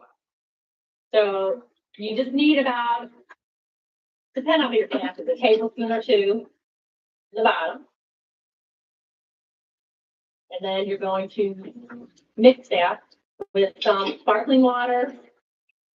Or you could even squeeze a lemon in there with it and give it kind of a lemonade taste. If you have to. And then I'm going to put some mineral water on it to kind of give it a fizz. It really gets bubbling. More fizz on it then. Okay. And then if you want to serve it with some mint, you can put some mint on it. Right? Cheers. Cheers. And it's just good at room temperature. And if you like cold things, it might even be better cold. I think we need a little bit more of this in here. Here. I should have said 2 tablespoons. But do the taste. Good. Very refreshing. It quenches your thirst and it's good for you. Okay, so now what we're going to do is we're going to work on it. I'm going to do a blueberry ginger one. Remember, it's just one part your fruit that you pick, and I'm going to pick the blueberries, 1 part apple cider vinegar, 1 part of your honey. Or you could use cane sugar, or could you use raw sugar? Yeah, you can use any kind of sugar.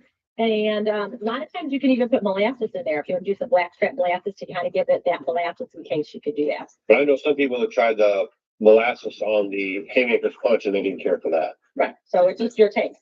Now I'm going to do one in the like you do apples that might be good with molasses. So it just kind of depends on your taste. All right, so when I get that in there, I'm going to mash up my blueberry. You don't have to pulverize it to a pulp or what? No, I want to get all the juices out of it. Mash it up. Yeah, easy, easy. Then when that's done,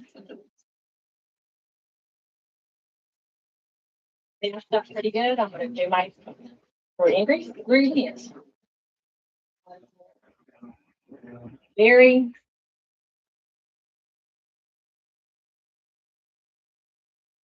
Do they have a lot of honey because they have bees? Right.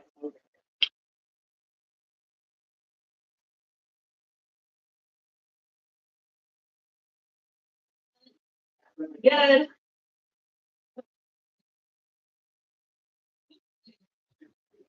Whenever I see it, so I'll take it 4 times a day, or if you can only take it 1 time a day, that's good. Shake it up, leave everything infuses together, and then after your 3-4 days, then all you're going to do is you're going to strain it and put it in a bottle.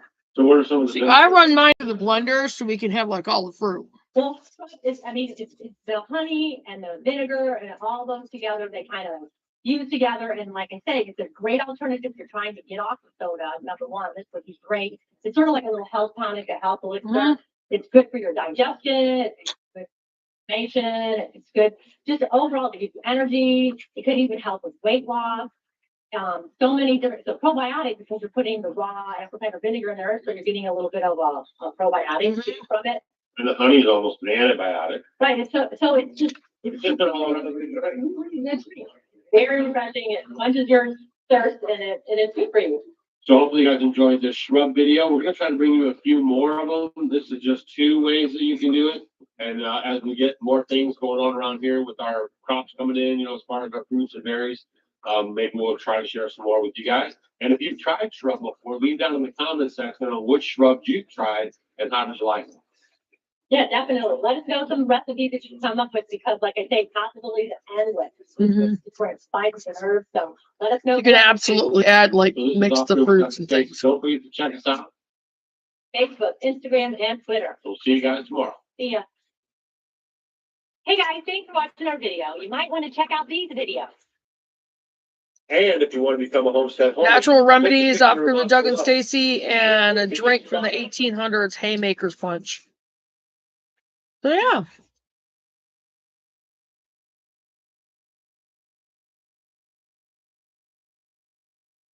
So that's the shrubs. That's where I got it from.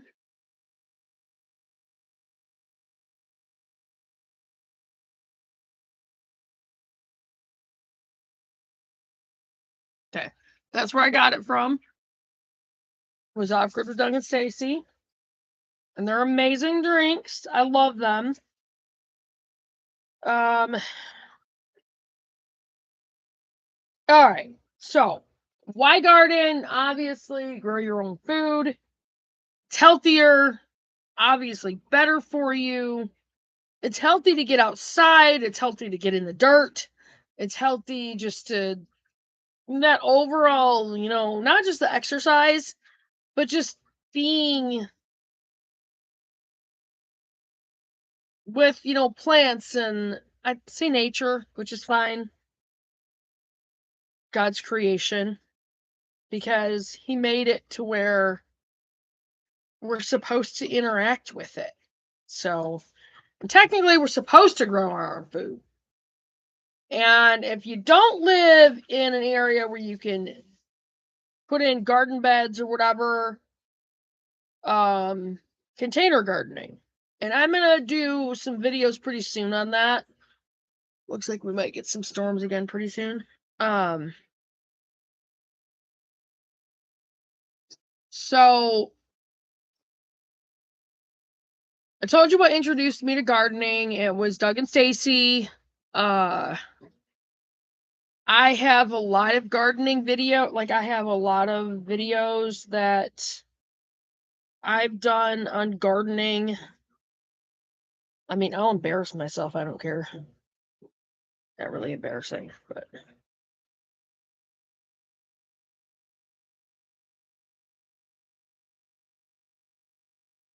Yes. Wait. Okay. So I'm gonna go oldest. Like.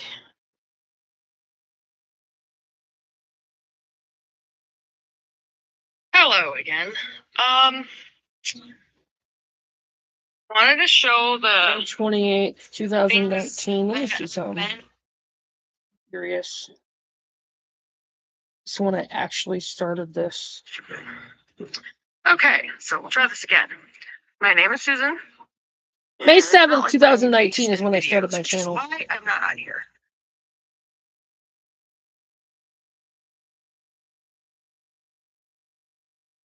Here we are again, and I'll show my messy strawberry bed, which it'll be in the fall when I'm going to be transplanting these to a raised bed. That was the tire strawberry bed. But as you can see, I'm getting a ton of berries. Yeah, there's a lot of weeds, but I'm getting a ton of berries. I'm gonna have to add more strawberry beds and make it to where there's just a few plants spaced kind of far in our beds. I like the fact that so I think we're getting a lot more berries that way. And I'll even put like some strawberry jam and stuff out there in the farm store. So not yet. Don't have all the materials.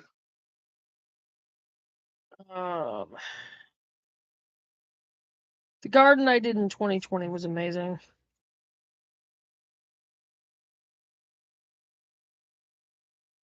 I'm not giving myself the credit, but that was my best garden, I think. Anyway. But yeah, like I got into gardening, just it's a whole food thing. Just the chemicals in the food are just so terrible. And they cause so many health issues. Now, we do have the chemicals that are sprayed in the skies. How do we combat that? All right. We'll get to that.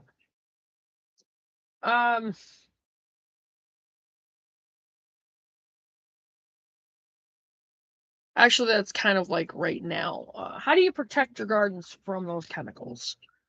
Well, it's getting harder. And I already know that there's chemicals in the soil because they're spraying the skies. Aluminum, barium, strontium. And it's been proven. Even here in Michigan, Clinton County, they did a test with the snow, and that's what it came out as. Aluminum, barium, and strontium. How did it get in the snow? Chemicals are spraying in the skies. How do you protect your gardens from it?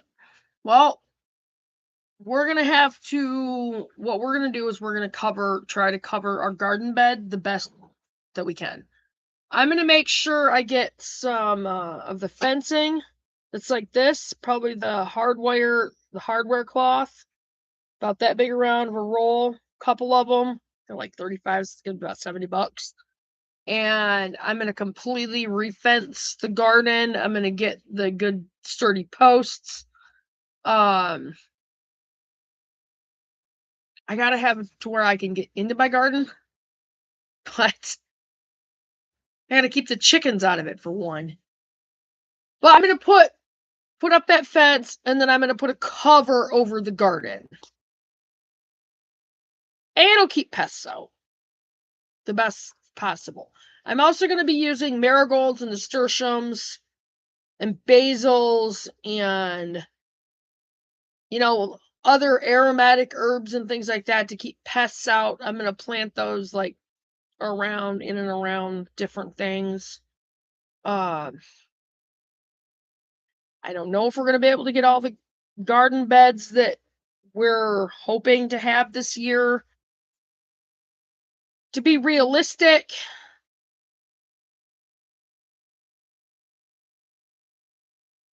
for this year, it would be me and Scott, me, Aaron, Chloe, Zach, Chloe, his parents, his sister. I say that because I'm going to send stuff to Pennsylvania with them.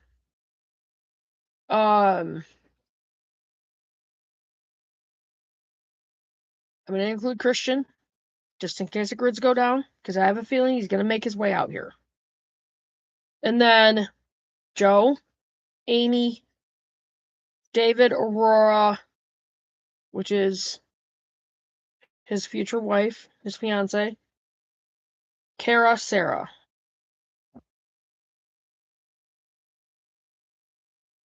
So that's 15. Okay. Well, that's actually a lot. But it's not going to be real hard to grow a lot of food. especially when you do it in the square foot gardening. Square foot gardening, you get so much. You can grow so much more food, and I could listen there.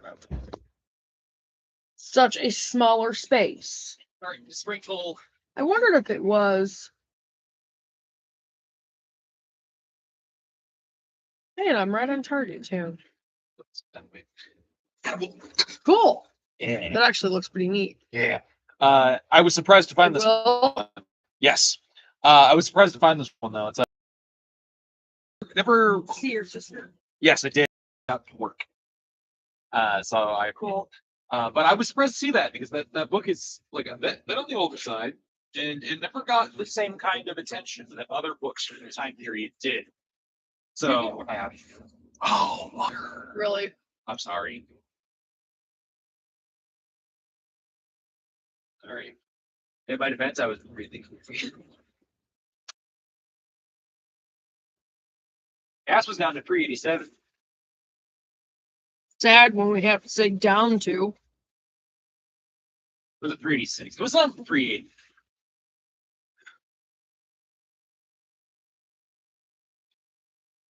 Did I finish your Fago?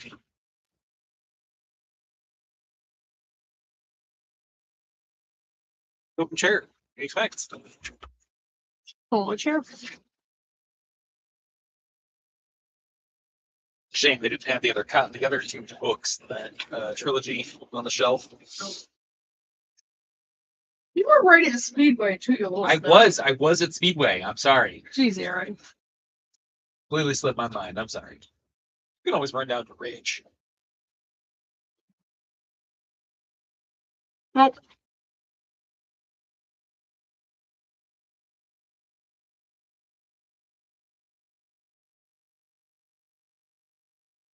I refuse to give them the satisfaction.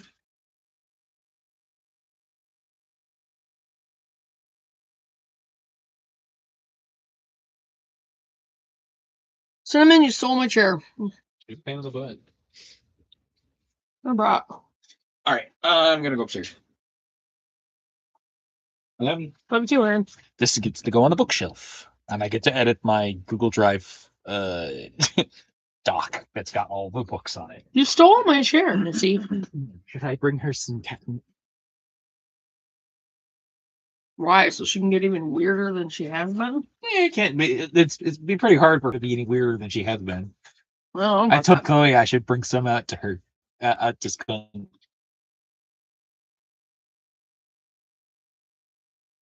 what'd she say? she said she laughed. She said that's a good idea.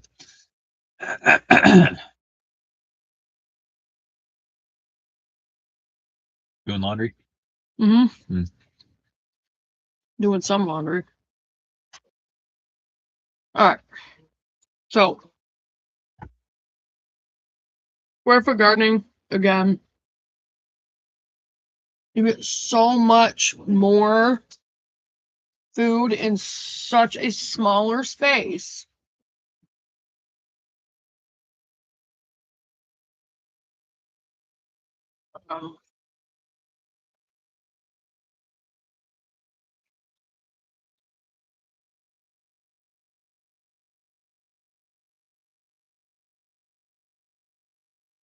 Squirrel tribe? What the heck?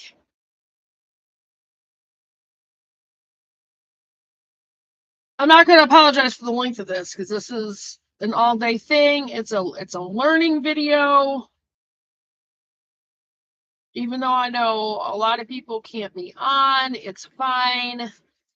You guys can watch it in sections, listen to it in sections, whatever.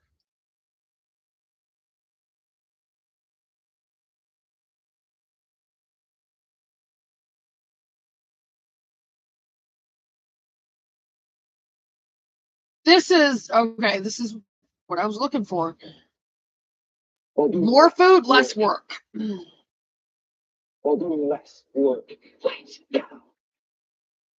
And this was 2 years ago, so his little doggy is in here. Coming to your life. Jersey. Today, we are talking about the incredible style of gardening that easily doubled our harvest while doing less work. Let's go.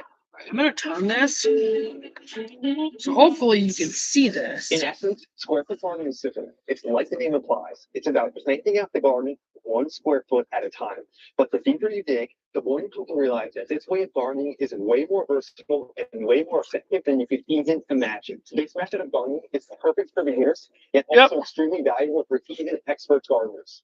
It will give you a well-organized, easy to maintain, highly efficient garden. It's all about freaking amazing. Like square foot gardening is so amazing. To plant out a 40 square foot bed can be a bit overwhelming, but it's much. I don't dare touch that because and decide what to plant 1 square foot at a time. Look how packed this 40 square foot bed is. In order to diversify all the different kinds of plants that are growing. That's one of the advantages. My eggshell. You can grow many different kinds of crops together, and they can benefit one another. It's like companion planting on steroids. Not only can you grow plants that naturally deter pests, like onions and marigolds, but you can also get the most out of the space by planting a crop like carrots in 1 foot. You can get 6 of them in that same day. With all the different kinds of plants growing together, it makes the whole bed better fast. Because we know that there's the space in diversity, especially when the plants form beneficial connections. Another cool thing about square foot gardening is that it's scalable. It doesn't work just as well in a 2-box bed like we have right here, as it will in a bigger bed, like I just showed you. This style of gardening works even better when used in tandem with a few other methods. For example, growing vertically. If you want to grow a tomato plant and it's an in-between variety, if you let that sprawl out, it will take up about a 4-foot section. But if you grow your tomato vertically and use the square foot method, you can plant as little as 1 square foot apart. And I'm going to try to do more of the vertical. Space, but your plants will actually grow better because they have better access to light. So that evenly distributes throughout the plant. Also, when growing vertically, the plant will have better airflow. And we know that air and light are the enemies of disease. So apparently, your plants are going to have less issues. Not to mention how much easier growing vertically makes harvesting. It's way easier to see when the tomatoes are ripe, and it's a way more enjoyable process to go out there and grab a photo of its head height instead of just trying to stand the knees and searching for the right tomato. You know the little bosses out here? It might look like he's just plant, but it's actually really hard. Puck's always just overseeing. He's got the perfect vantage point to be able to see if anything sneaks in, a squirrel or something. If they do, he'll chase them right out. If you want to see a couple of videos, hit the subscribe button, hit the like button, and also share this video with your friends if you think that's what might get some value out of it. You need to also want to mention that Epic Garden. Unfortunately, he lost his dog. So if you want to have a raised bed that's high quality, long lasting, and easy to assemble, now is the time to grab some. I'll put a link down in the description if you want to pick up a few, and I'll also put a comment. Another method you can find the square foot gardening if you want to get the most out of it is succession planting. Ideally, there should never be an open square in your garden. When you harvest one crop, there should be no rain on that waiting to go on and replace it. For instance, I've been planting radishes, 16 per square foot. They were absolutely beautiful and they tasted fantastic. When I did that, I made sure that I had a pepper plant waiting to go in and replace it. This way, I'm using time to my advantage and growing more food in less space. After I harvested my radishes, I mixed the soil a little bit, then dug a hole to plant my pepper in. In that hole, I added a little bit of all-purpose fertilizer, mixed that in, then took my pepper plant and you can also make that stuff too, the fertilizer. Then I added a little more fertilizer on the top and mixed that into the top few inches, then watered it in. The whole process took about 2 minutes.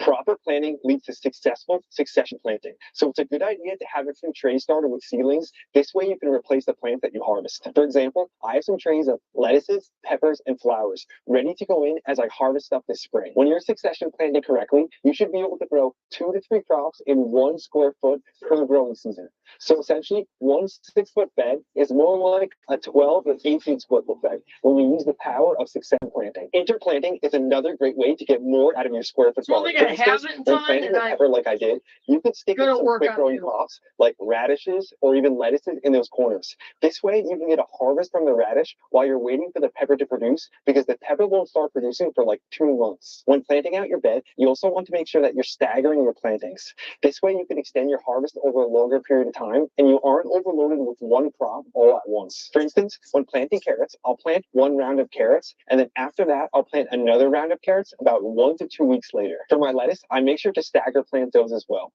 So I'll plant my lettuce and make sure that I plant another round about 2 weeks later, and I'll always have other lettuces ready to go in, either in pots or in trays. I'll just harvest one lettuce, then take one lettuce that I had waiting in a pot, and then I'll just transplant that lettuce to replace the one that I just removed. This intensive style of planting utilizes space so well that you won't have to weed as much, because the weeds will just This have will a be the tough time third getting jar of access to light, eggshells I because will have the gotten plants out will of just this. I've already shade a got lot of the 1 ground gallon out of because everything eggshells is out of planted it. so densely. Since your planting area is small, the weeding area is small also. So if you do have to weed, it's really easy and it goes really fast, because you just don't have a lot of space that you have to weed. When the heat comes, make sure to add a nice organic mulch to your bed. This way you'll have to do little to no weeding.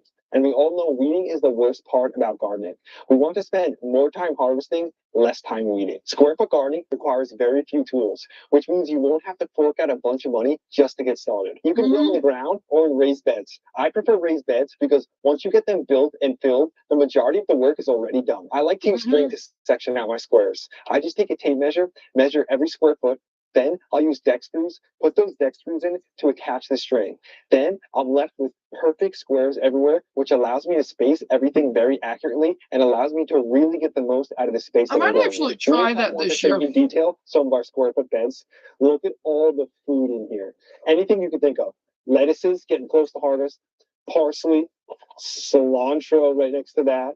Broccoli is getting ready. Look, slow bolt leaf lettuce. This one lasts later into the summer, even though it's getting close to harvest. More lettuces over here. We just started putting peppers in. Look at the spinach. So beautiful. We're really going to have to start eating some of the spinach because we have so much spinach. Come to over here more. Just look at all the food. Look at this yellow Chinese cabbage. Look at the beautiful color on the center. Everything just, there's almost no space that you could actually, fill in. This is how to get the most out of the area that you have. Come over here. Look at Tucker. Looking for something. Chill out, boy. Chill out. We'll get him a mustard green. He loves those. So over here, we've got some mustards planted dense too.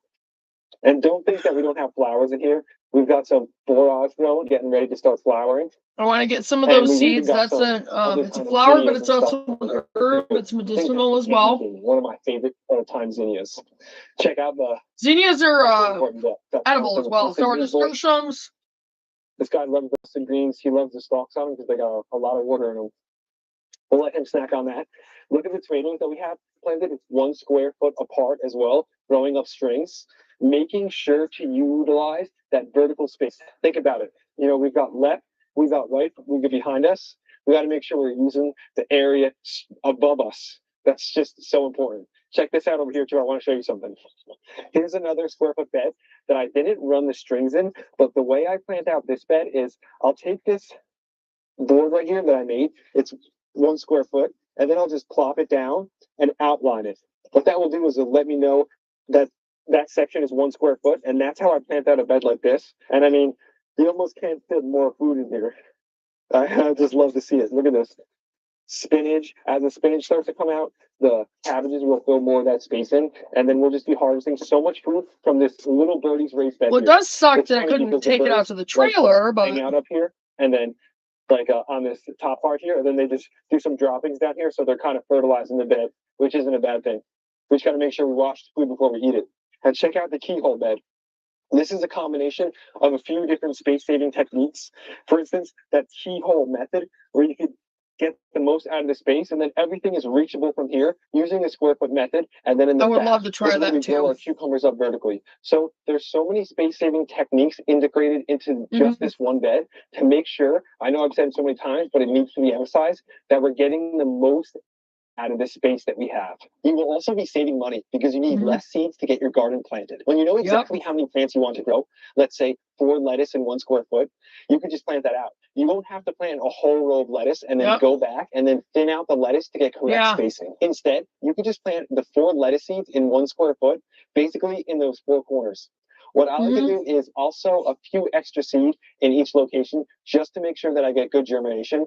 But Compared to something like planting in rows, you're going to save so much seed, which will then save you so much money in the long run when you don't have to buy as many packs of seed. I find that watering is more efficient when growing like this because since your plants are so close together, it's a small area. You only have to water that small area instead of having to water the whole garden. Planting with this method is so structured that it saves a huge amount of time, which then allows you to use the time that you saved to plant out more beds. And then when you plant out more beds, you can get bigger harvests because you're spending your time doing the most important tasks, which will then lead to bigger harvests in the future. When planting in your beds, just make sure to arrange plants properly.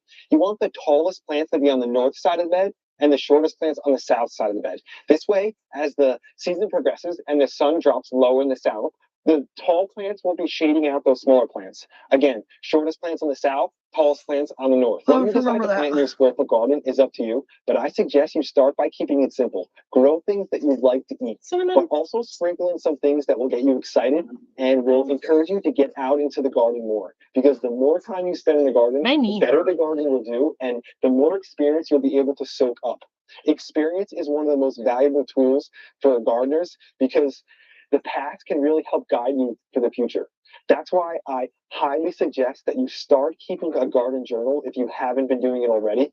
That's probably the greatest tool that I have. My garden journal helps to tell me when to plant things, how to avoid issues before they rise up, and when it comes to problems in the garden, it's always better to either prevent or just it seems so simple, Faith first. but it's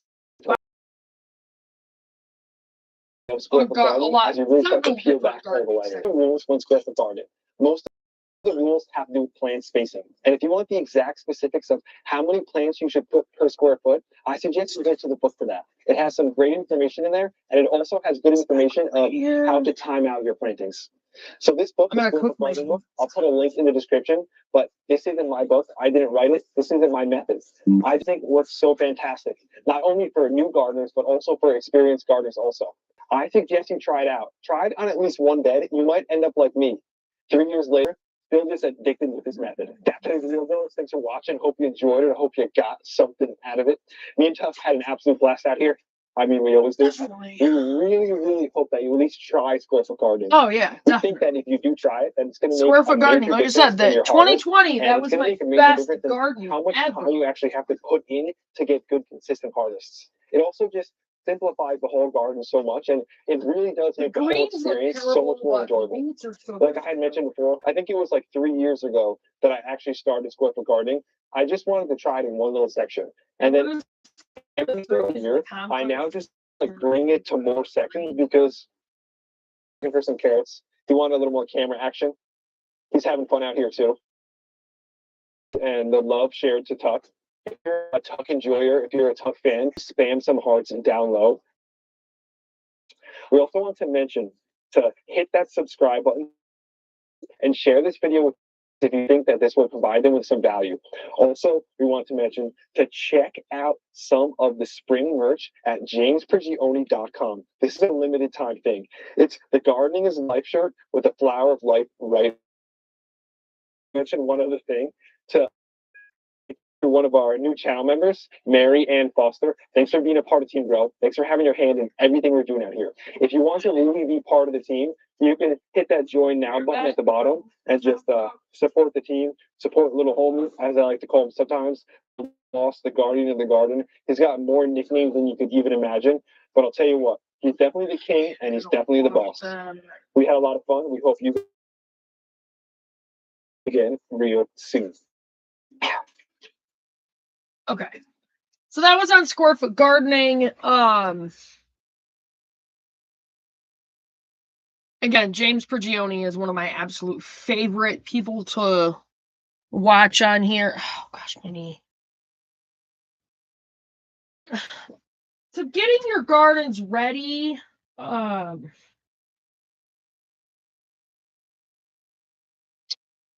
think I'm gonna throw on something else here.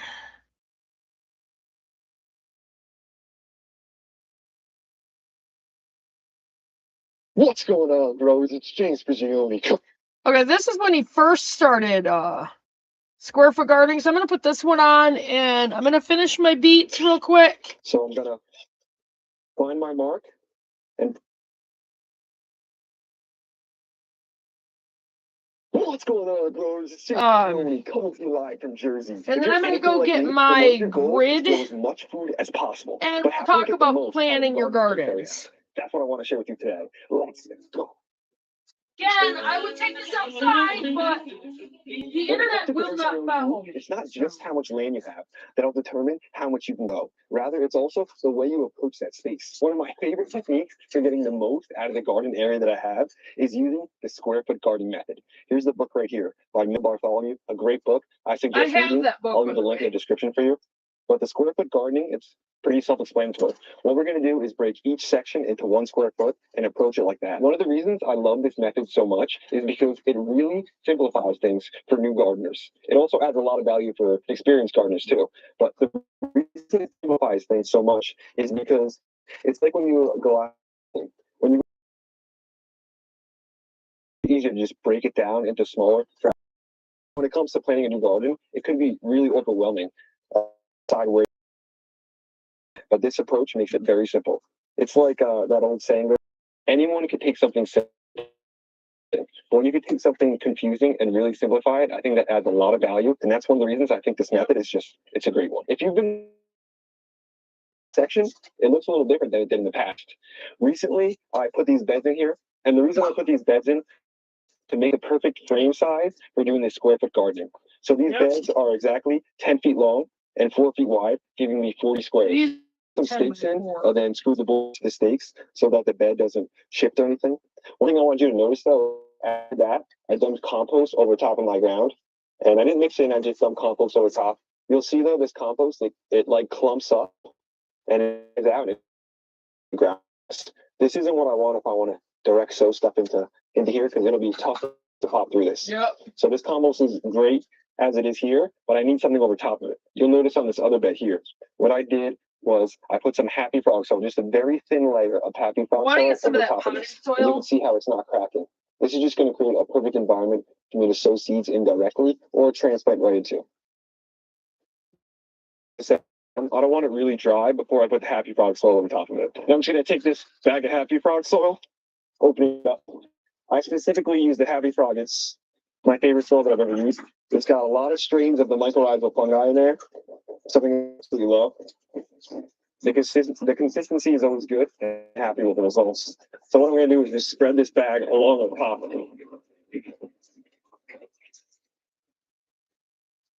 So what I'm doing is just making sure I get a pretty level everywhere, and I have it all covered. When making these raised beds, you really need to make sure that they're level, or frame, whatever it is. Both these are level with one another. This way, when I water, it's going to water everything evenly. It's not going to go downhill anyway. Now, what I'm going to do is just take a flat board, and just make sure that the soil isn't too high. And I'm going to show you why. There's a particular reason I don't want the soil to be higher than the size. I'll show you what just a minute. What I'm going to do is just take this board and make sure nothing's high. If it is, this will drag it down. As you can see, some here is a little high.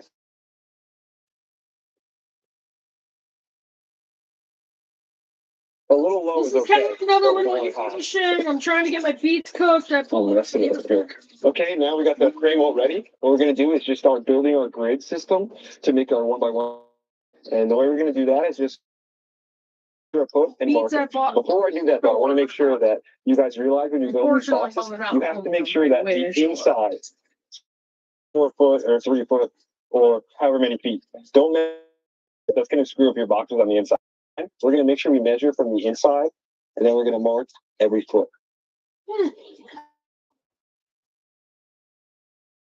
Inside. We're going to make sure we do the same thing on all 4 sides. It looks like Tuck found his own little spot there. A lot of you have been asking about Tuck. He's had a great, and as you can see, he's back to his old ways, digging some holes in the garden, staying nice day. And this guy is, his birthday is actually coming up. This little guy's birthday is 10 years old. So throw some hearts down in the comments for Tuck if you're excited to see him this year. What he's going to be digging, what he's going to be eating. He's just chilling out right now, hanging out while the carrot a little while for him to see if he wants a little snack. The frame's all measured and marked. What I'm going to do is make this grid. See, that use the those are string. really helpful. What I'm going to do that is first I'm going to pre-drill, then I'm going to wrap a string around a screw and then drill that right in. So it's like a countersink bit. I'll put a link in the description for this what it is. Pre-drill first. Make sure you're pre-drilling. If you don't pre-drill, you're going to. I want to kind of center it as best I can. Pre-drill. And that countersink is just going to so the screw can sit. Pre-drill all the marks. There you go. Last one, all finished. Screws. Next one I'm going to do. Screws, ancient 5/8 screws, decking screws. We want to make sure that they're not going to rust or anything. Gonna put it in. One more beat. I'm gonna go get my planner thing. Just wrap it around. I don't even have to tie it. Then we'll just sink this through. Right in like that. Started, just wrap it. A little tight, but the screw is going to pull it as it's spinning, so I don't want to do too tight. As you can see, it's all there, so it's going to shed water nicely too. We're going to do the same thing for the rest, but we have all square foot boxes. Water in there. Take this last string, wrap it around, sink it in. It's nice that I don't have to worry about our water. We'll take a step back now. You can see how we've got all 40 1-foot sections. It looks fantastic. And now I think you can start to get an idea of why this is a simplified approach. Instead of now, we'll go 1 square a ton. What am I going to plant in this square? And then that one. So let's grab some plants and get them in the ground. You can see my little nursery section here. I've got a bunch of stuff started. And the we first square, the first real 4 rows of squares, salt we're there. going to do spinach in. So let's grab some. And most plants, spinach, even brassicas, gonna splash some they're apple good to be cider transplanted vinegar. once they start showing their first true leaves. These are just the seed casing leaves. Here's the true leaves. This one's ready to transplant. Let's put a couple of these pet and spinach and a few others. So our first square foot box, we're going to plant some spinach. Book Okay. says we can fit 9 There's spinach that. in just this 1 square foot. I'm gonna let you guys listen to that. 2, 3, 4, 5, 7, 8, 9. Basically just like that. You can see in most of my little Got cells. 3, I have 3, two and 3. growing. For instance, this one here. What I'll do is just keep the good one and cut out the bad one. This gives me more of a selection. So let's start to get this first corner one in.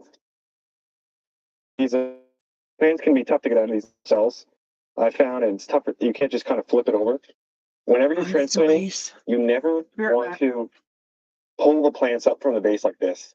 Never do that. You want to flip it over and have it come into your hand. Loosen up. But since these are all separate, what I like to do is just take these plant labels, slide one on each side all the way down, and just lightly pull up, which is very minimal compression. And see that long taproot? We want that. Spinach have a long taproot, so we want to make sure we get that in there. That's one of the reasons spinach typically don't really like being transplanted that much, but they can still manage. So we'll get this spinach in, sit them in really gently. And you can see how nice this Happy Frog soil is and how much an advantage it could give you. One in, we're going to keep doing the same thing. Again, 9 in the square foot box.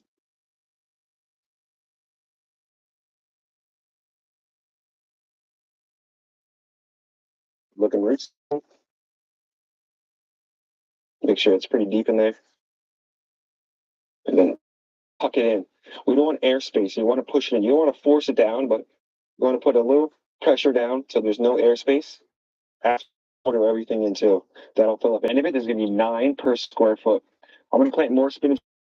All right. First, I might move her. when it comes to planting carrots in the square foot gardening method, they say about 16.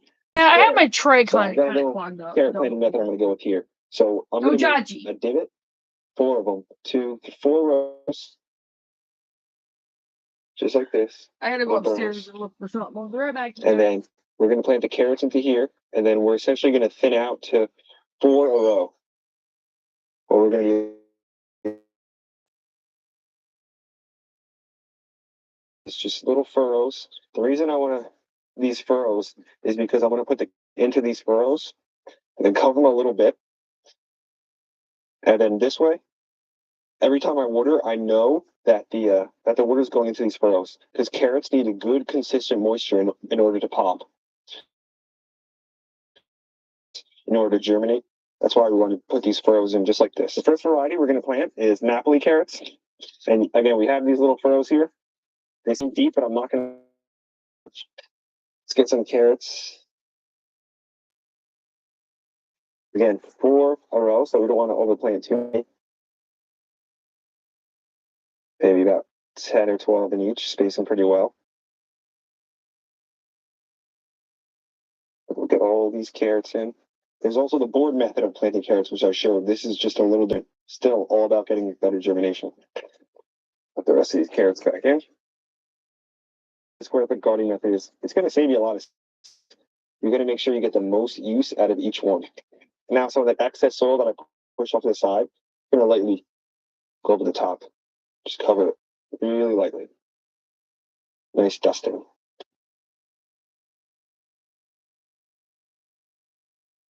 A little more on the side here.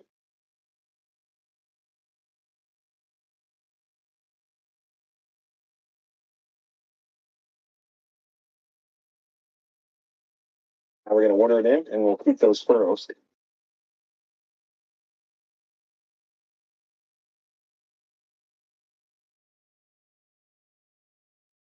Now you can see every time we water, we're going to make sure it stays in those furrows. Great job. We're going to move on to another box. The spinach is in, the carrots are in, it's looking fantastic. I only have it though. I'm going to plant some more. As you can see, we've got some beautiful kale here, some cabbage, some beets. When it comes to things like kale, cabbage, cauliflower, we can only plant 1 per square, but beets, we can plant 8. So I'm gonna get at it. That's today's video, growers. Thanks for watching. Hope you enjoyed it. Hope you found some value in it. Hope you get outside and get your own square foot garden going. I really think you can help your production. If you enjoyed the video, hit the like button, hit the subscribe button, share it with your friends. Don't forget to check out the merch down low. I just wanted to thank everybody for your continual support, even throughout the winter. Me and Tuck went into a little bit of hibernation. Had our break, we did our reading, and we're ready. Spring's here. It's gonna be nonstop. Tuck and James are going back to you real soon.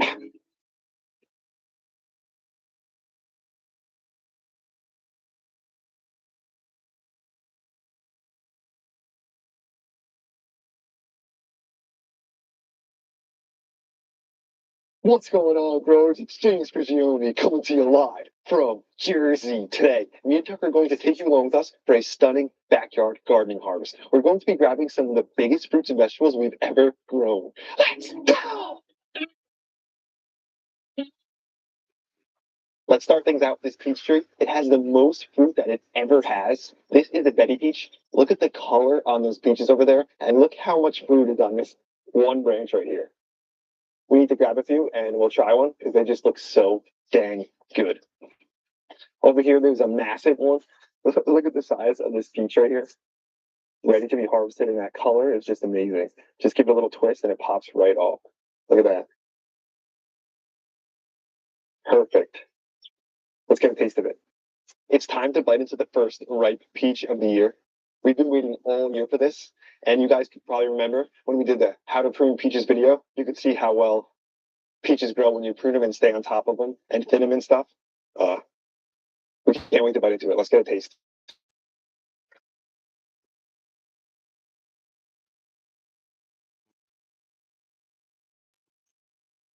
So sweet. Look at the color. So juicy. I mean, there's nothing better than fresh peaches in the summer. Absolutely. I gotta get one more bite.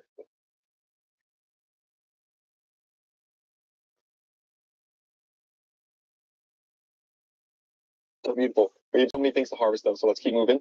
I want to show you these totes real quick. Look how much food we're growing in just a small little tote. You don't need a lot of space to grow a lot of food. Even this early Jersey Wakefield cabbage in the back is ready to harvest.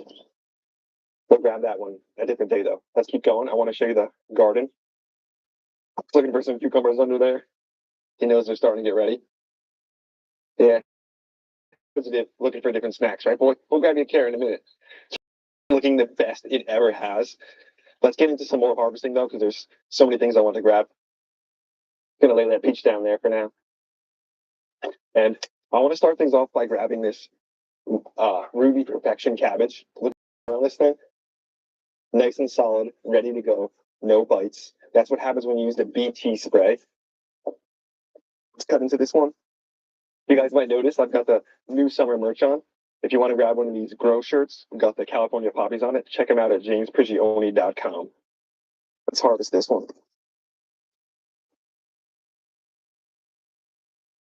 Oh yeah. So this is the Ruby Perfection. And separate it. You might have noticed I grabbed a cutting board because I got to show you what this thing looks like when you cut into it. It is absolutely stunning. Oh man, you're starting to see some of the color already. When I grab the cutting board, let's do it right here. Let's cut into this thing. It's so dense.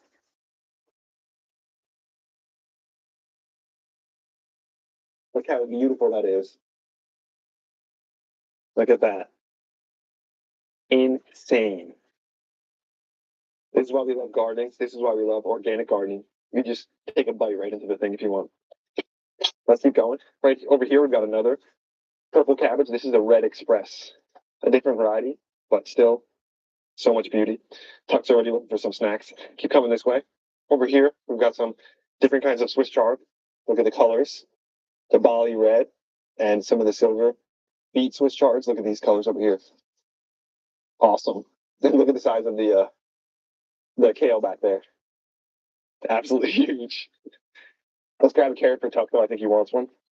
I think we've got some wad obtuses in here, the yellow carrots. We've got all different carrots in every color. Look at the yellows, though. Look how gorgeous that is, and look how well that carrot grew.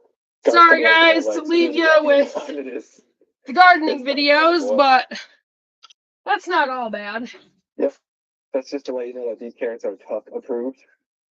We love these things, right, boys? It's a good video to leave you with. I'm gonna move this bag and move cinnamon because I want my chair. Here. And this year, I got the most massive cabbage that I've ever grown. This right here is the Brunswick cabbage. See, that's a good I size, love right? cabbage. I love homegrown cabbage. I've just had Check out some really hard time getting it to grow. We've got tomatoes growing in multiple different ways, growing up stakes, but a lot of my beet steaks, tomatoes, I like growing up a stake like this. And a lot of my, I think I might, and a lot of my even cherry tomatoes, I like growing in the trellis just like over here. Before I show you some of the tomatoes on the trellis, I want to grab a beautiful cauliflower over here that's about to start flowering. I had a good harvest of it once. Look, we've already planted our second round of lettuce and third round of lettuce and stuff down here. The bronze mignonette. I love that variety. Look at this, the purple Sicily cauliflower. Oh, wait, you can see it's starting to separate a bit, so it's definitely time to grab it. Let's just cut this one all the way down here because it's so thick up top.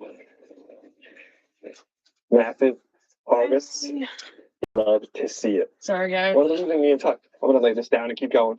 One of the reasons me and Tuck love making these videos is from one of our favorite quotes. And the quote goes, "The price is easy if the promise is clear." So one of the reasons we love doing this hard is because we're painting you the promise of what any of you can have if you're willing to pay the price, put in some effort, some investments. Anyone can have a garden just like this in their backyard, as long as you have the space. Check out the pink lemonade blueberries. I want to get some of those. You're dead wrong. This is a ripe blueberry.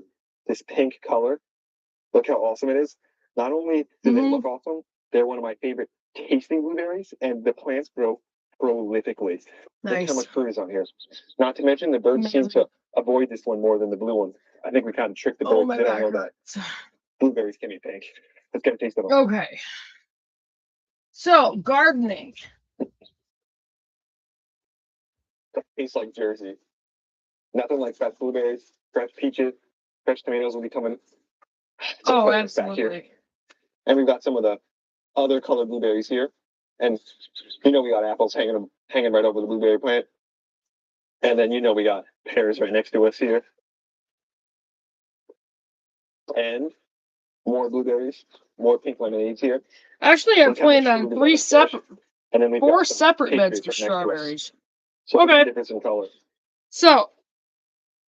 Oh yeah, maybe a little. Here we go on my diagram. This is for the Amish cabin, the greenhouse, the woodshed workshop, the outdoor kitchen. Look at the tomatoes of the trellis.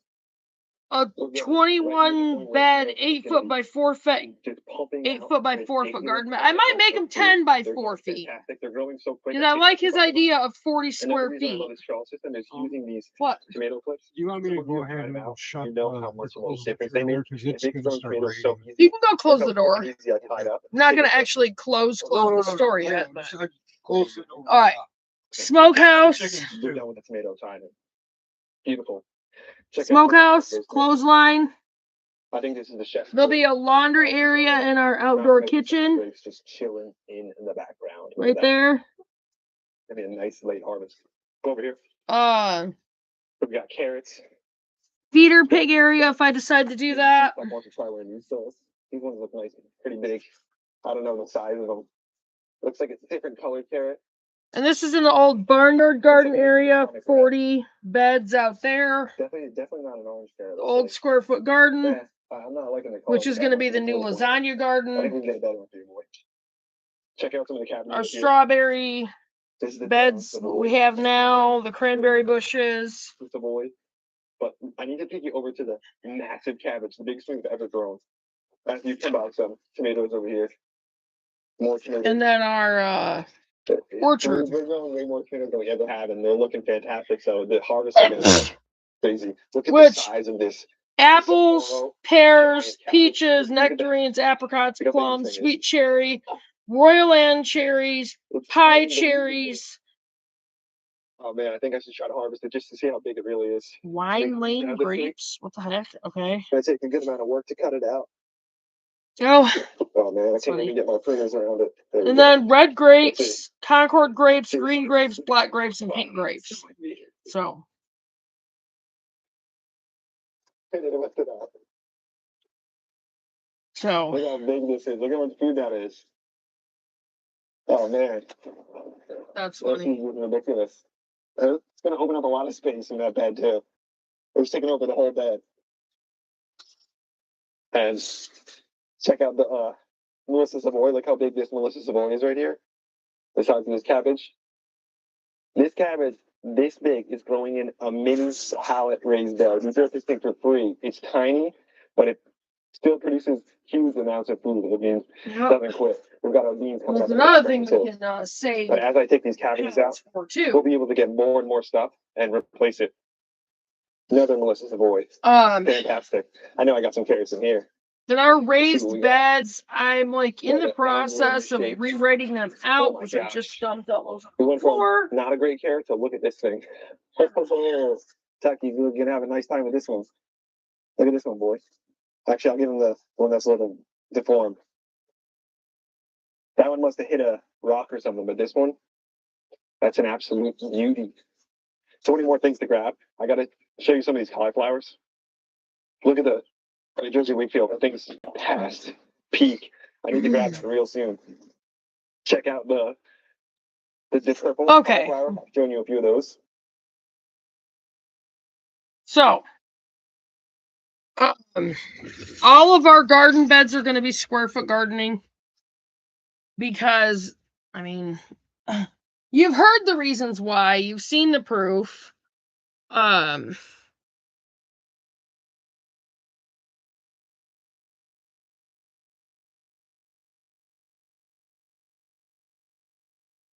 So,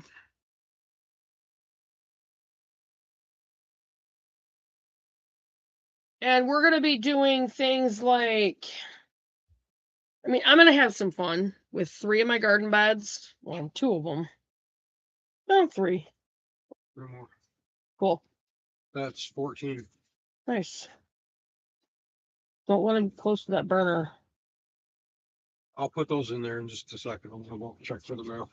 I'm gonna be doing like a red section, a green section, a yellow section, and an orange section, and purple, and actually brown because there are chocolate colored peppers, and then chocolate cherry tomatoes, and then there's the black tomatoes, the black brandywine, black Krim, black beauty tomatoes, and there's the black carrots. And we're going to be doing pink runner beans. pink brandywine tomatoes, more pink tomatoes. So yeah.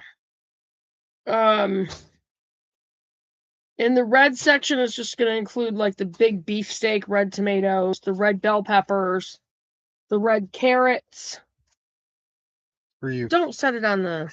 Okay.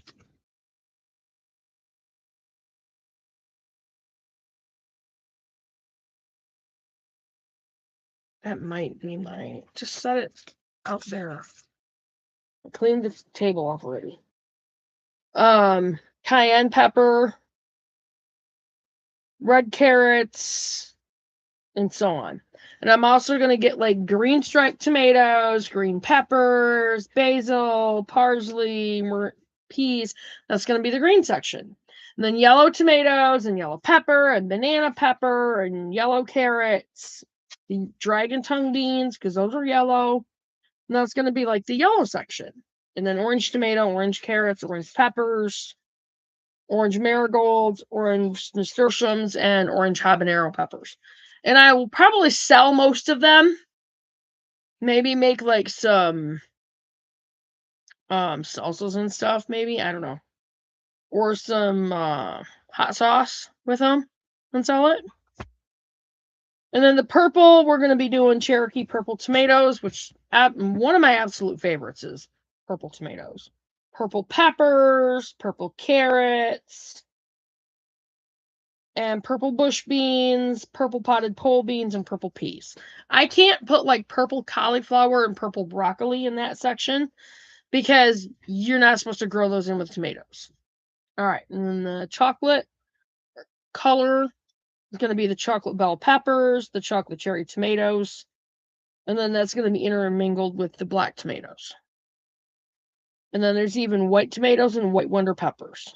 And we're going to be doing white onion, and garlic in that area too. So, and then there's going to be the next area is just goes into lots of herbs: parsley, basil, rosemary, lemon, basil, lemon, mint, marjoram, oregano, sage, thyme, tarragon, lemon balm, lemon thyme, purple basil, rosemary, lemon basil, lemon mint, marjoram, tarragon, thyme, purple basil, lemon balm, mint, and lemon basil.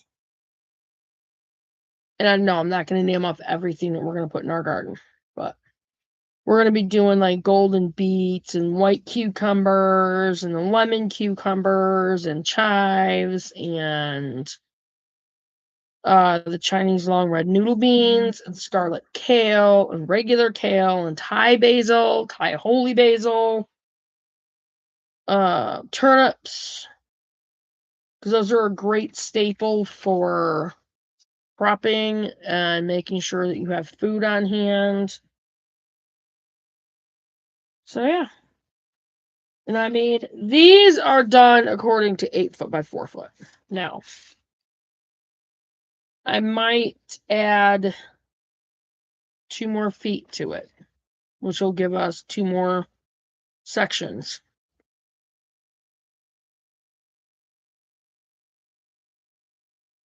Or 1 more section on each one.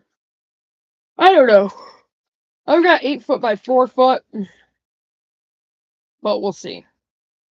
But again, all of ours are going to be square foot gardening. I brought some of my other stuff down for, like I have old garden stuff written in there. I'm not going to go through all of it.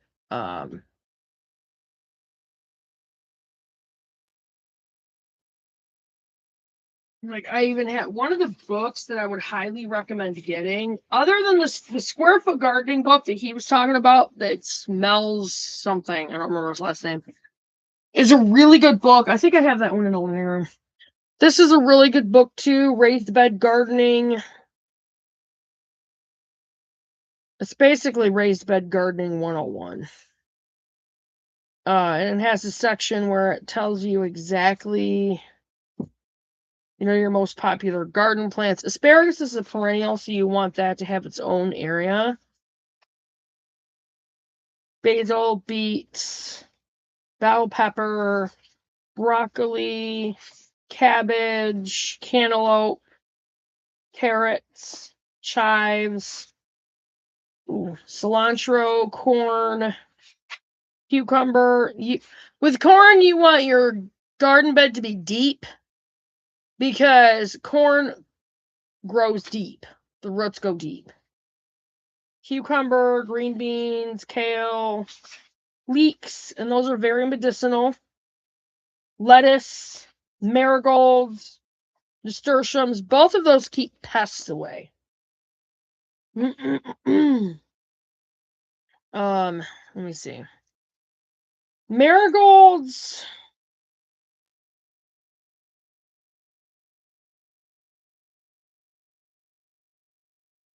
They are too.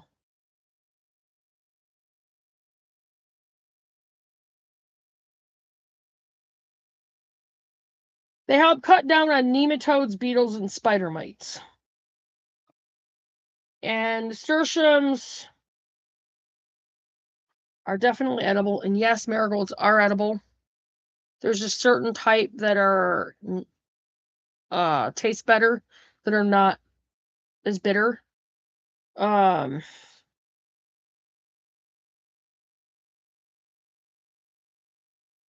low maintenance. They also like help ward off insects and stuff like that. Pests. Onion, parsnips. Now I've added those to soups and I don't mind them. Elaine doesn't like them.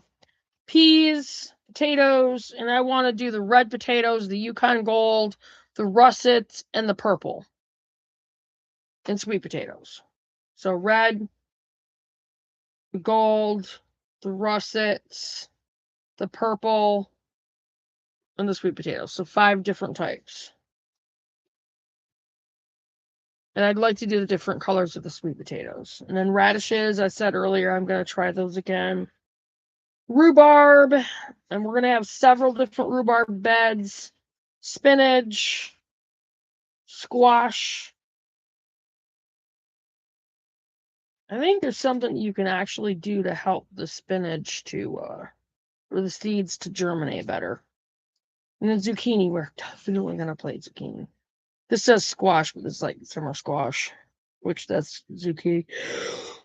And crookneck squash and summer squash, or straight squash, straight neck squash, well, sunflowers.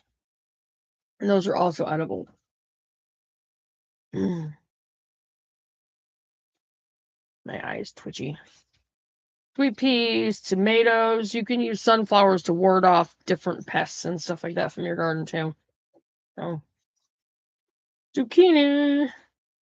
I love zucchini.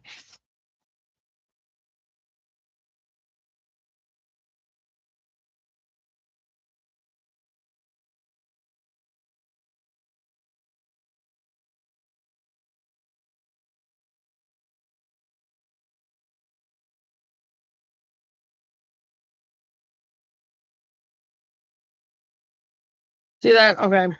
Lack of bees or pollinators can lead to a lack of zucchini. You may need to hand pollinate if you're not getting fruit. You must wait until male and female flowers are present to hand pollinate. The male flowers, which will be first to appear on your plants, have a stem that looks the same from the vine to the blossom. The female flowers have a small zucchini at their base below the flower. Cut a male flower at the stem and transfer the pollen from its interior to the interior of the female flowers, covering the female flower's centers in pollen. You can use 1 male plant to pollinate up to 3 male flowers. That's actually good to know. So,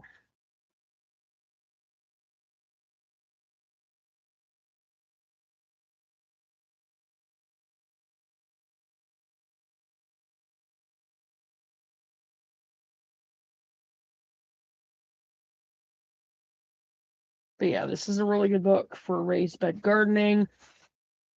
And we're definitely going to be trying to build a lot more raised beds. And I have my lasagna gardening book, which that's the garden we're doing out there. This is just kind of like bits and pieces of things.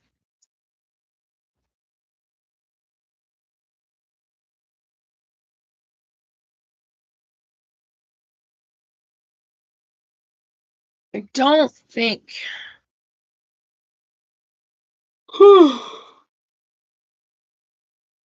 I can't get to the blocks out there right now for the herb beds, so I'll have to do that in a different video, which is fine. We'll do that. Now, how do you fight back the chemicals being sprayed? We're gonna cover our garden beds.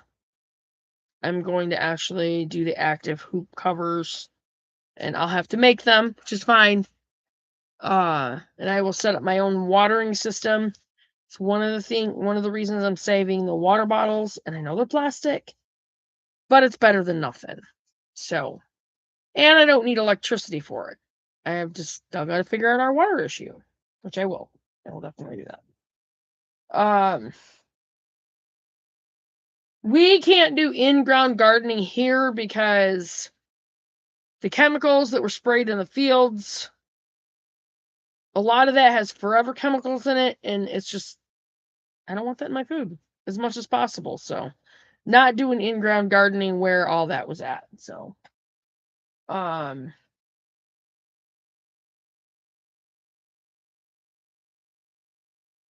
going to be trying to do bigger garden beds, several of them.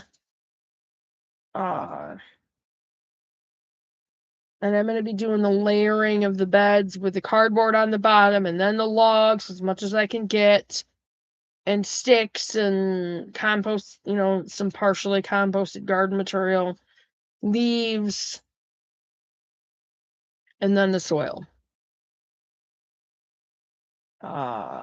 Definitely hardware cloth on the bottom because that keeps the groundhogs from going up through your beds. I already talked about our orchards, our fruit bushes.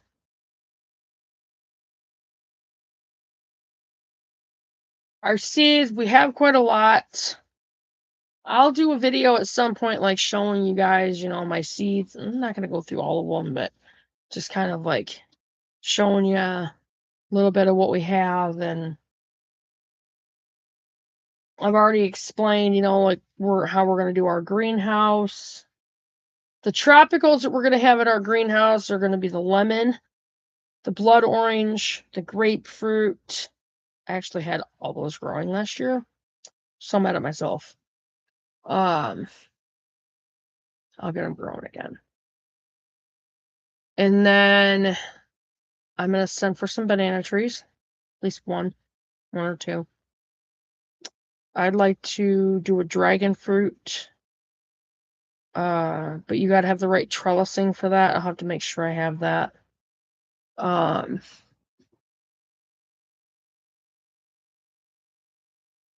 And then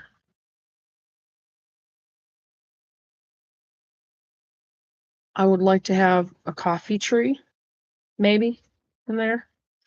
Cacao.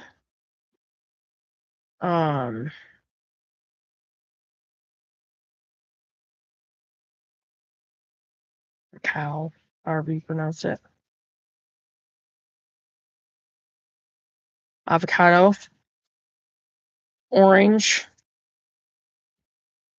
Probably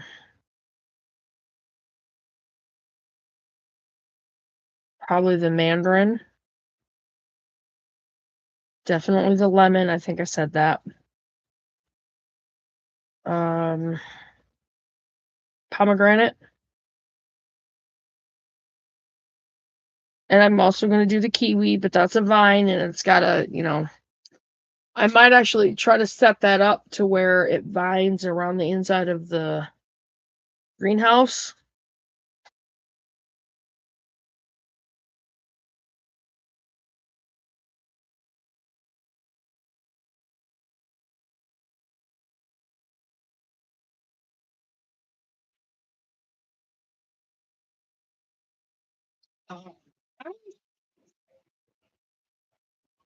Let me think. I mean, that's probably the most of what, we're going to have in the greenhouse, along with, our good seed starting area, that kind of thing.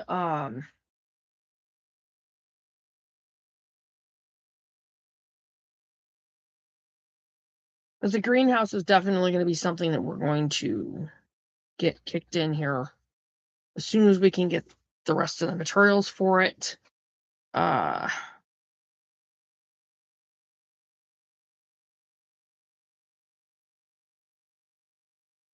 elderberry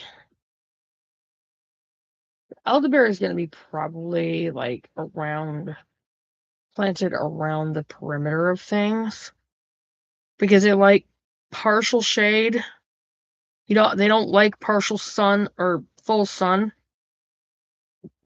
I'm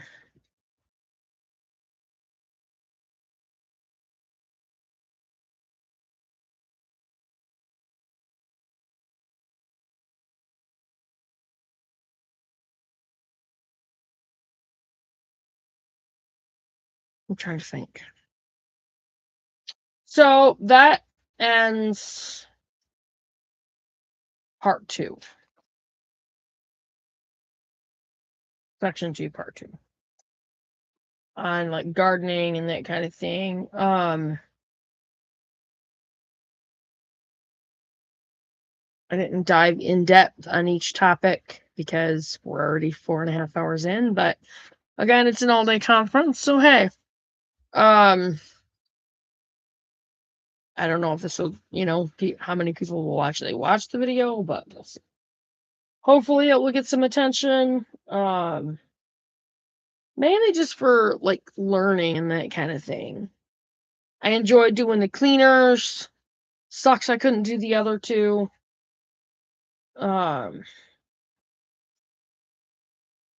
I would go out there and get those blocks to do the herb beds, but they are buried. And I'm not going to spend the time out there to go and unbury them. So, part 3 is getting your homestead ready for animals. And what types of animals and that kind of thing. So, us is going to be chickens, turkeys, ducks, guineas, rabbits, quail, dairy goats, and possibly feeder pigs. Possibly. I don't know if we're going to have room for that. Because of all the other stuff. Like, I don't know. I don't think I'm going to have the grazing room for them. So, we'll just ixnay on that. And I'll search around for local people to get ham from, and pork, that kind of thing. Oh gosh. I'm getting tired.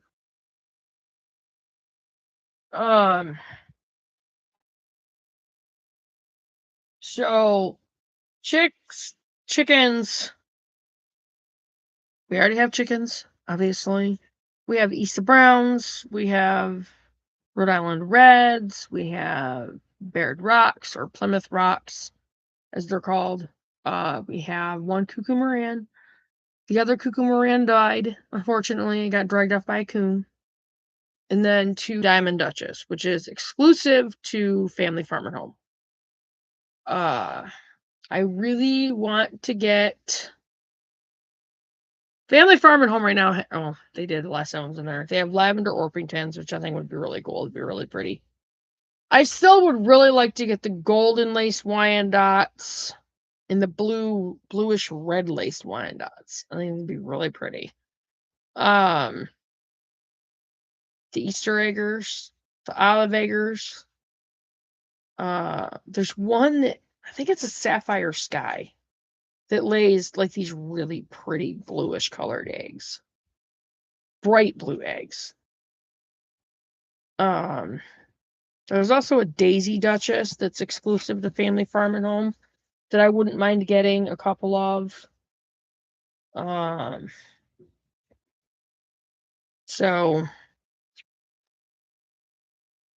I also wouldn't mind the Black Jersey Giants, a couple of them. The Sapphire Sky. The Lavender Orpingtons, the Golden Lace Wyandottes, the Silver Lace Wyandottes, the Blue Red Lace Wyandottes.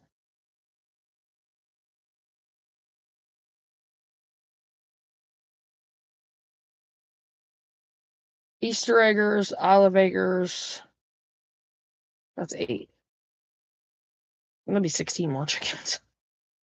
Definitely have to extend the coop, which I'm planning on doing. But that would give us 25 chickens. That's a lot of eggs. Oh, I have to make sure we can afford the feed and that kind of thing, so that's actually practical.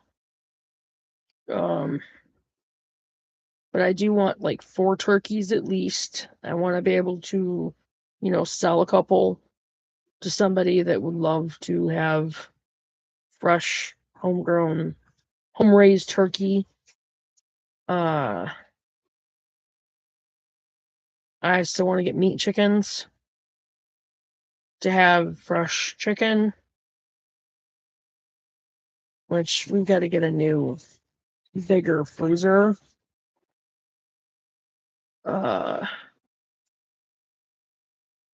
The ducks, I mean, we would probably process them at some point, but I also, again, I want the duck eggs. We could add them to the store.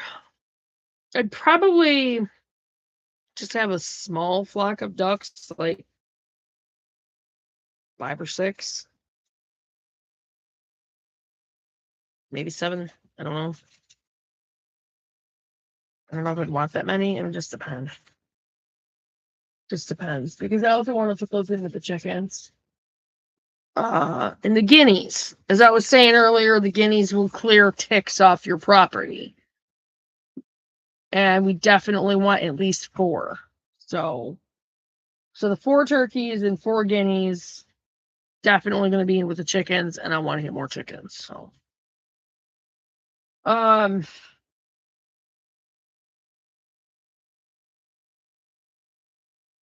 quail. Now I have this book on quail farming. Right here.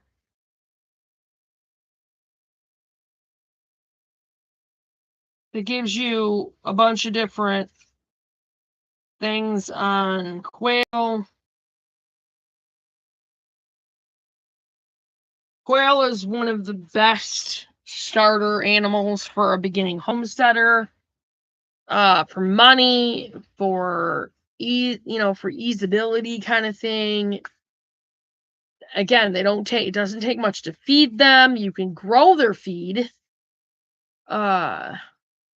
Same with rabbits, and they give a lot back. So,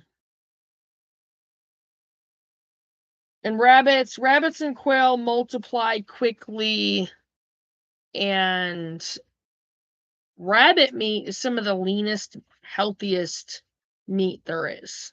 So, protein, some of the leanest protein there is. Now Doug and Stacy lean in towards lamb and sheep, which they have the hair sheep, so the meat doesn't get like stale like your regular mutton from your sheep do, from your regular wool sheep. But we just don't have a lot of property, so where my grandpa had a bunch of sheep out here, he had the land to graze them on. We don't. So 6 of one and half a dozen of the other. And with the quail, we can sell babies and we can sell eggs. And with the rabbits, we can sell babies and we can sell bucks. We can sell, the goats, the dairy goats. Now, with the dairy goats, obviously the milk. I got to learn how to do that. I've never done it. So that'll be fun. Obviously, you can sell kids, baby goats, and that should bring in quite a bit of money. We have room for goats. We don't have room for dairy cows. I mean, Crazy Farm Wife, I did comment on one of her videos and told her we had 5 acres and asked her if that would be enough to have a dairy cow. She said yes, but with us wanting to build out the back of it that we were planning on, we wouldn't be able to do that if we got a dairy cow. Plus, I don't know if I really want to try to handle a cow. I just don't know. I think I would rather handle a goat. You know, I've never done it, so a lot to learn. I'm probably gonna see if I can like go to local farms around the area that have goats and see if I can help out and learn how to do things from them. So feeder pigs, I don't think we're gonna do because we just don't have the grazing room. We just don't. Not with everything that we're gonna build. So now each of the animals, what they bring to your homestead with chickens, obviously there's meat chickens, and obviously that's meat for your homestead. You know where it comes from. You know what's in it. You know there's no chemicals in it. You know there's no hormones in it. You know what you're getting. You know what you're feeding your family. You know what you fed those chickens. You know what they were raised on. Boom. You know how they were processed. So, you're feeding your family healthy food. Same, with chickens, with the eggs. You know those eggs are healthy. You know they're good. You don't have to worry about it. Which I'm very, very grateful that we have chickens. We don't have to worry about buying store-bought eggs. Ducks, again, meat. And I think there are dual-purpose ducks. I have another book on like ducks. I think it's over here. Oh. But again, the duck eggs, again, it's basically the same thing. Like, where your food is coming from. Turkeys, I mean, you raise the turkey for Thanksgiving, you process it, you put that turkey on the table, you know where it came from. You know what's in it. You raised it, you know how it was raised, you know how it was butchered, you know how it was processed. You know there's nothing nasty in it. Again, guineas will keep down the ticks on your property, which is immensely important because ticks can be pretty bad.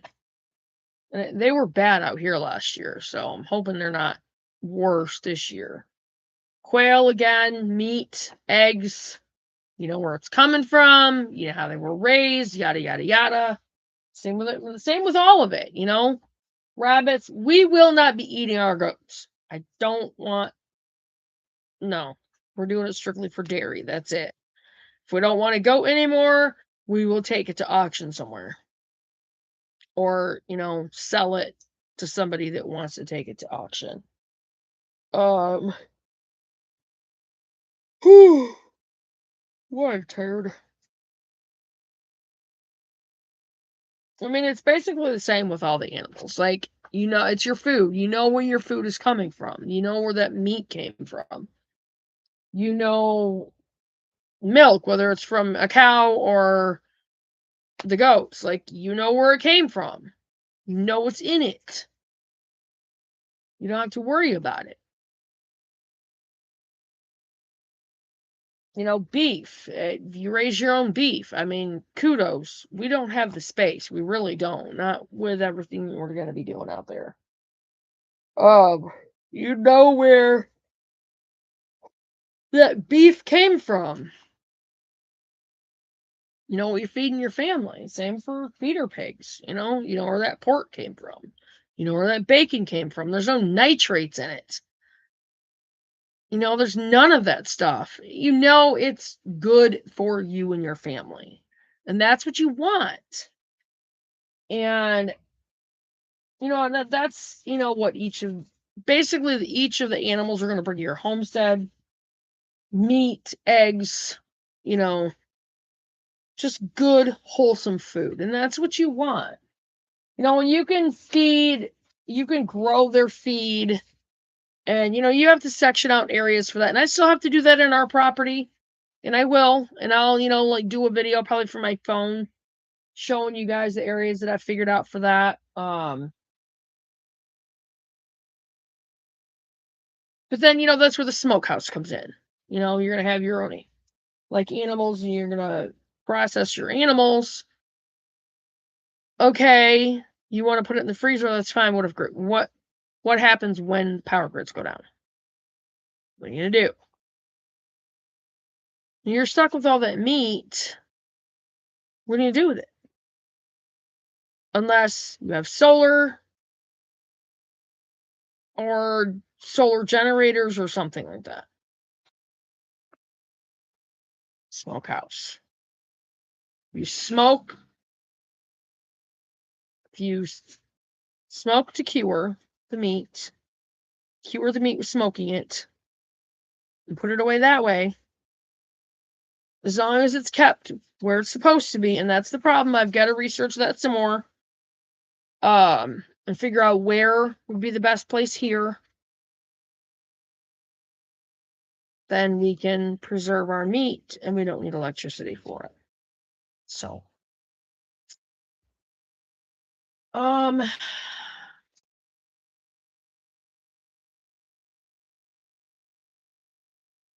right, so we're on part 4, which is rainwater catchment. I think I'm gonna go ahead. Speaking of rain, it is raining. We're on part 4, my dears. We're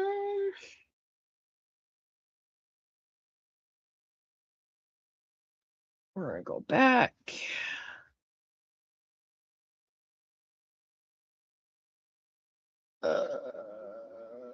We're gonna go back. We're gonna go to search again. And we're gonna look up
I'm gonna pull up Off Grid with Doug and Stacy on this because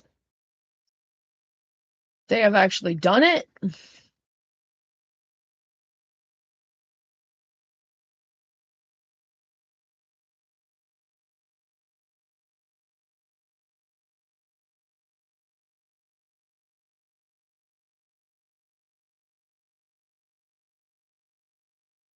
Whoops.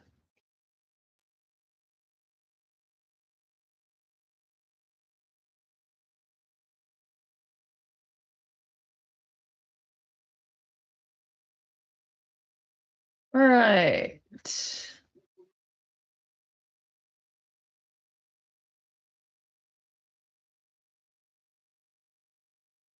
We're gonna go to their video from 10 years ago.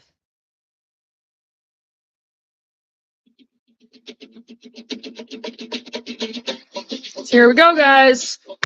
Off Grid with Doug and Stacy, rainwater catchment.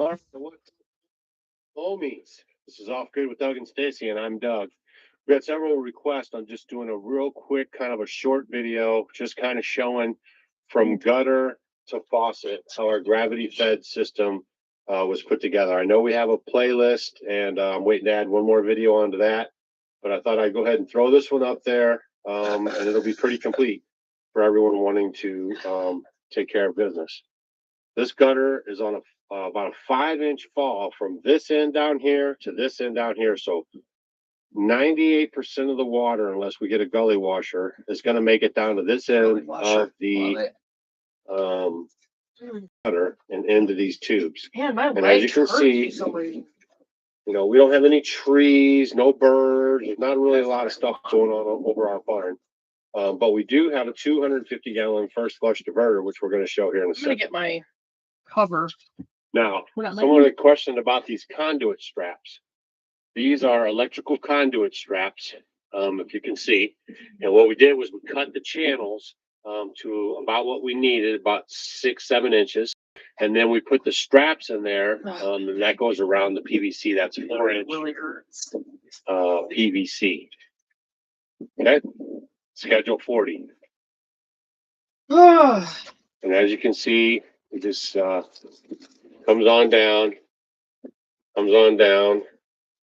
and then we put the rubber couplings in because if the system gets backed up a little bit, there's going to be some weight on there. So we just wanted to have a little give in there. Okay.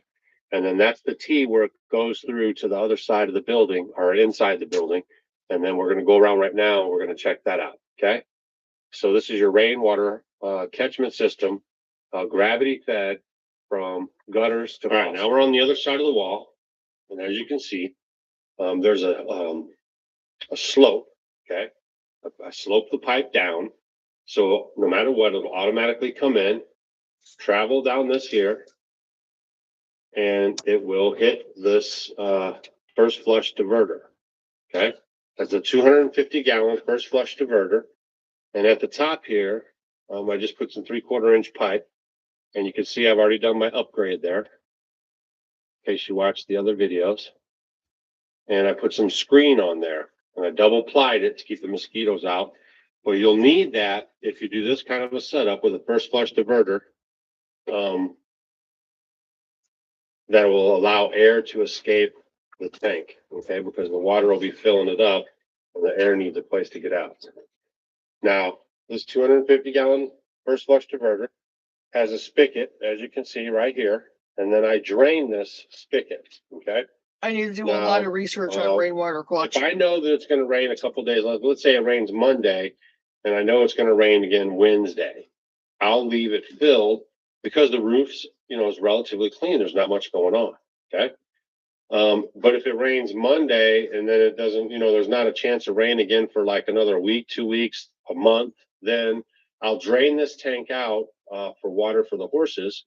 And that will allow the roof to get the cleaning that it needs and then allow the water to back up into the tank. So once this system fills, that was some confusion some people had.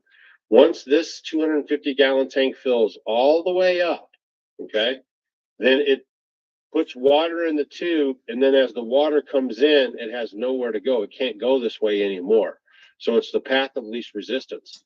The water backs up, and then it starts to travel down this tube and then into the tank. And again, on each one of these tanks, there's mosquito netting and filtering on the tops, and then at each connection, and then a filter on the way out of this tank, which is the tank that goes to the house. So just so you know. Now these tanks are connected right here. That allows them to fill simultaneously. So you have the same water level in both tanks. And then that's just a temporary little thing I did. Is where the water comes out. And that right there is, you gonna be able to see that? Okay, that right there is a filter as well, okay? And you just unscrew the bottom of that and the filter slides out and you clean it off and you put it back in. It's, you know, super simple. So this is the overflow system. And I'll take you outside and show you how we rig that up. The water fills up both tanks. When the tanks can't take anymore, the water will start coming out of here. There's a slight slope on that. Takes it right outside, and I'll show you how we're collecting the extra water. Because obviously we want to keep as much water as we can. But of course, there comes a point where we just can't keep any more. All right, so this is 3,000 gallons, and now you've seen from the gutter, the exterior piping into the building, and then Obviously. the 3,000 gallon tanks inside with a 250 gallon first flush diverter, slightly elevated, and all the pipes are connected with ball valves and PVC. And now I'm going to take you outside and show you what we did for our. So we just left inside. There's the pipe that comes out, slight angle. Then I put my little turn on it. It goes right into this tank. I've got it all secure. I have a screen at the top of this tank too to keep any kind of mosquitoes and debris from getting in the tank. And then I've begun to spray paint it black. I don't know if you watched one of our previous videos in the past. It's really a good idea if you have these food grade totes to spray paint them black. They have a paint that is adheres to plastic, which works out pretty good, I guess. We'll see after a long time how it works out, but that's just what I had left over from the paint that I had for painting my faucet in the cabin, in case you remember seeing that. Okay, so the water comes out here. That's 275 gallons. That fills up, and then we use that for the chickens and whatever else we use outside. Okay, so that's my overflow. In a 1-inch rain, we'll fill up that 3,000 gallons and it'll start to overflow. Okay, because that's a lot of roof. Everything is dependent on your roof size, on how much water you're going to collect. Length times width and whatever. You can find the calculations online how to figure out how much how much water your roof is capable of collecting. But you know, a 1-inch rain on our roof, this tin roof, will fill up 3,000 gallons. So we've had 8 inches of rain. You can see it's muddy kind of around here, but we've had 8 inches of rain in the last less than a week. Okay. So I have to come out and actually empty this. Just let it spooge out, because I don't want to keep any. This is especially crucial, in the wintertime, because I don't want any water in these pipes or in this pipe if it's below freezing. Okay. So if the overflow is filled up, I'll need to drain it so it can allow, as water comes into this tank, it will allow all the water that's trapped in here to go through the system and out this way. Okay.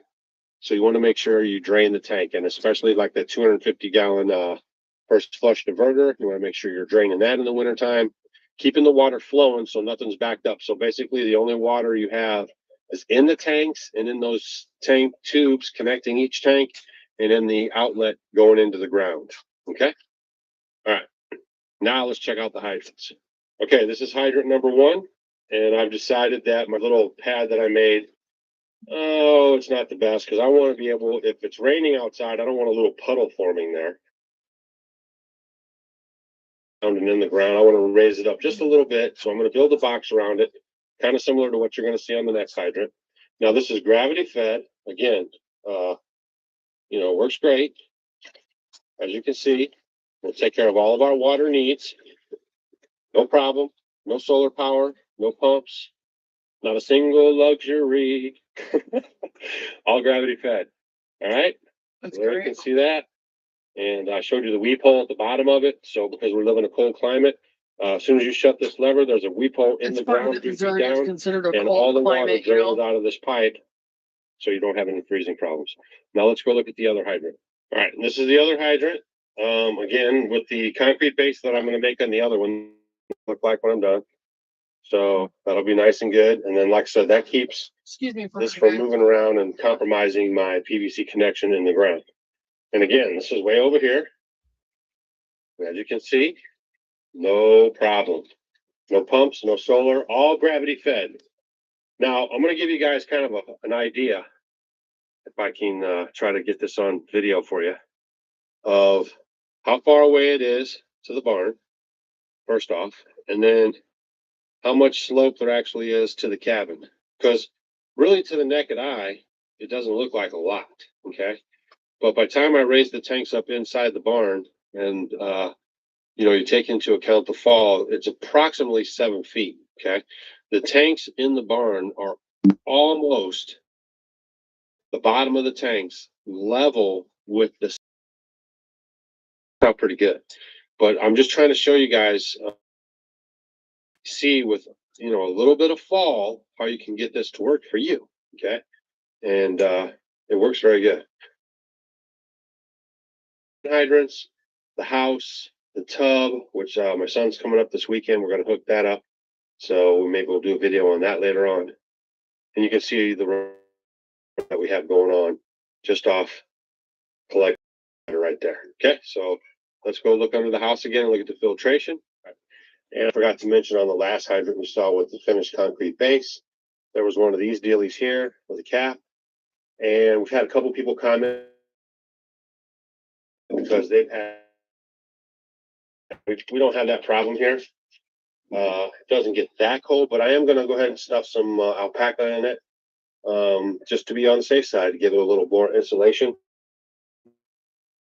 Cat's trying to get in my crawl space. So that's a drain valve.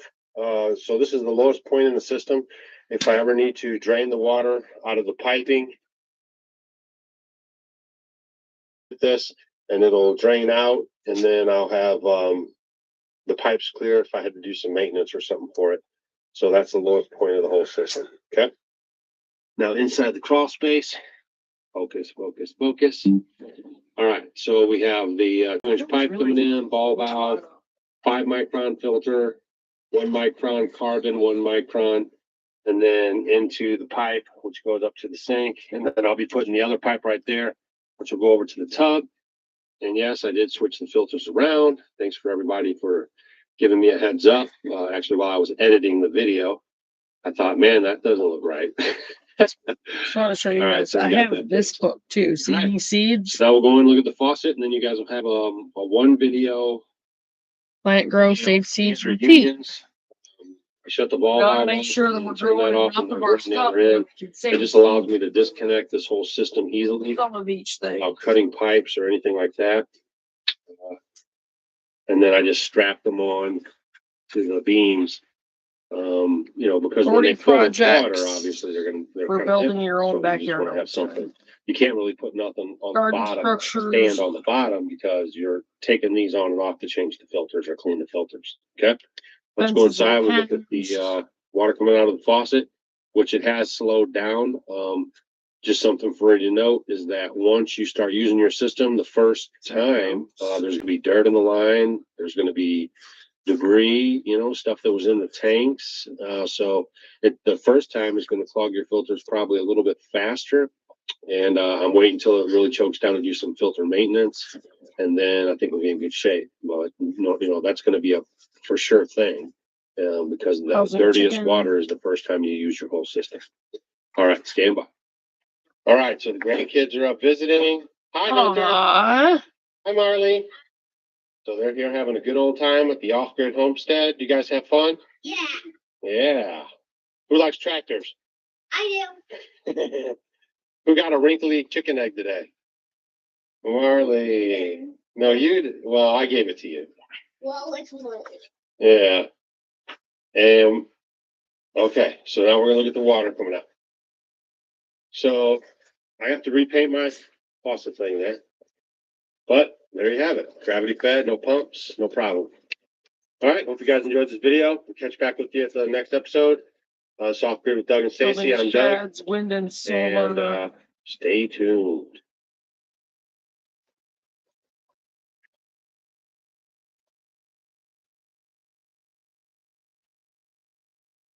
All right.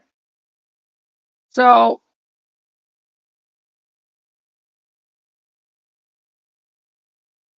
that's, you know, Doug and Stacy on rainwater catchment. I will be getting, broken beehives. I actually forgot that was in there. Sorry. It's actually cool. Plumbing and wiring for backyard homesteaders. That'll help out in the Amish cabin.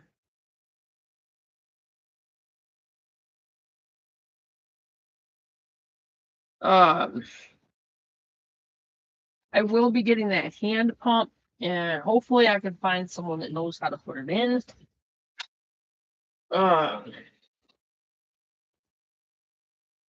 But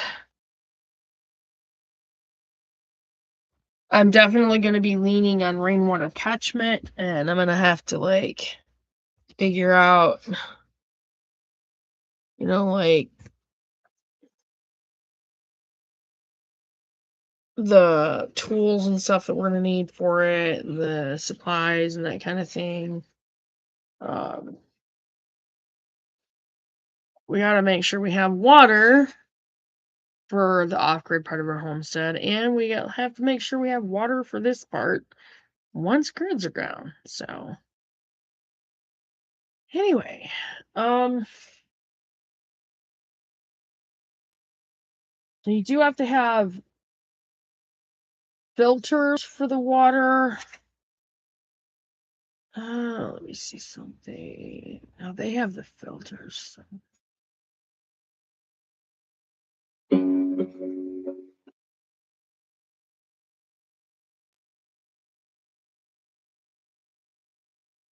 The money, we started thinking about alternative ways that we could supply our water needs here on the homestead. So I started doing a lot of investigations. Okay, this will actually be a really good thing. And it was pretty obvious, rainwater. Here we go. Hold on. Here we go. I'm going to turn this back. All right.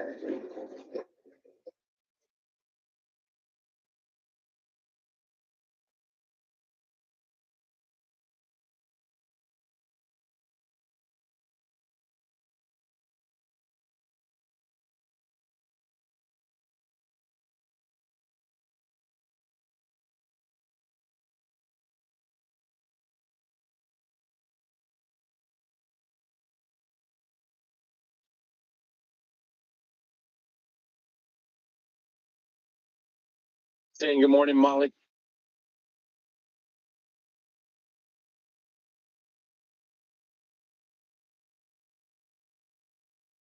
Good morning. So in the summertime, every day in the morning, we like to have a little tea in the morning, get our day going. Some people like coffee, and we like tea.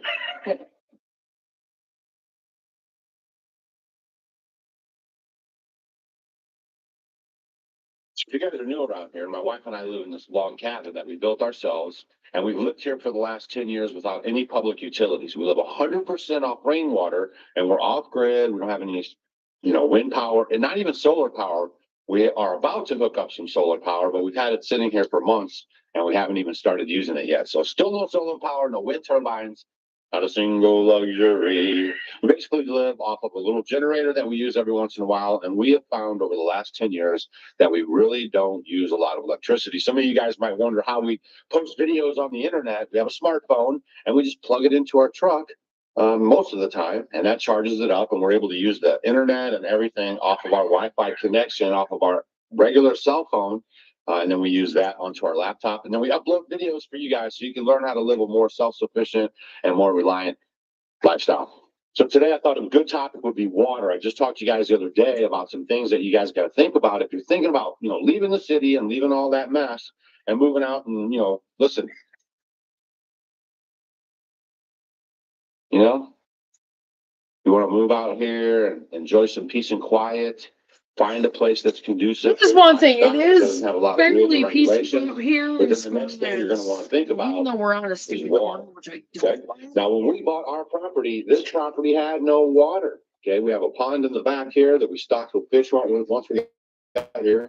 That was all in, and we utilized that. Our first phase, we were going to achieve getting water here.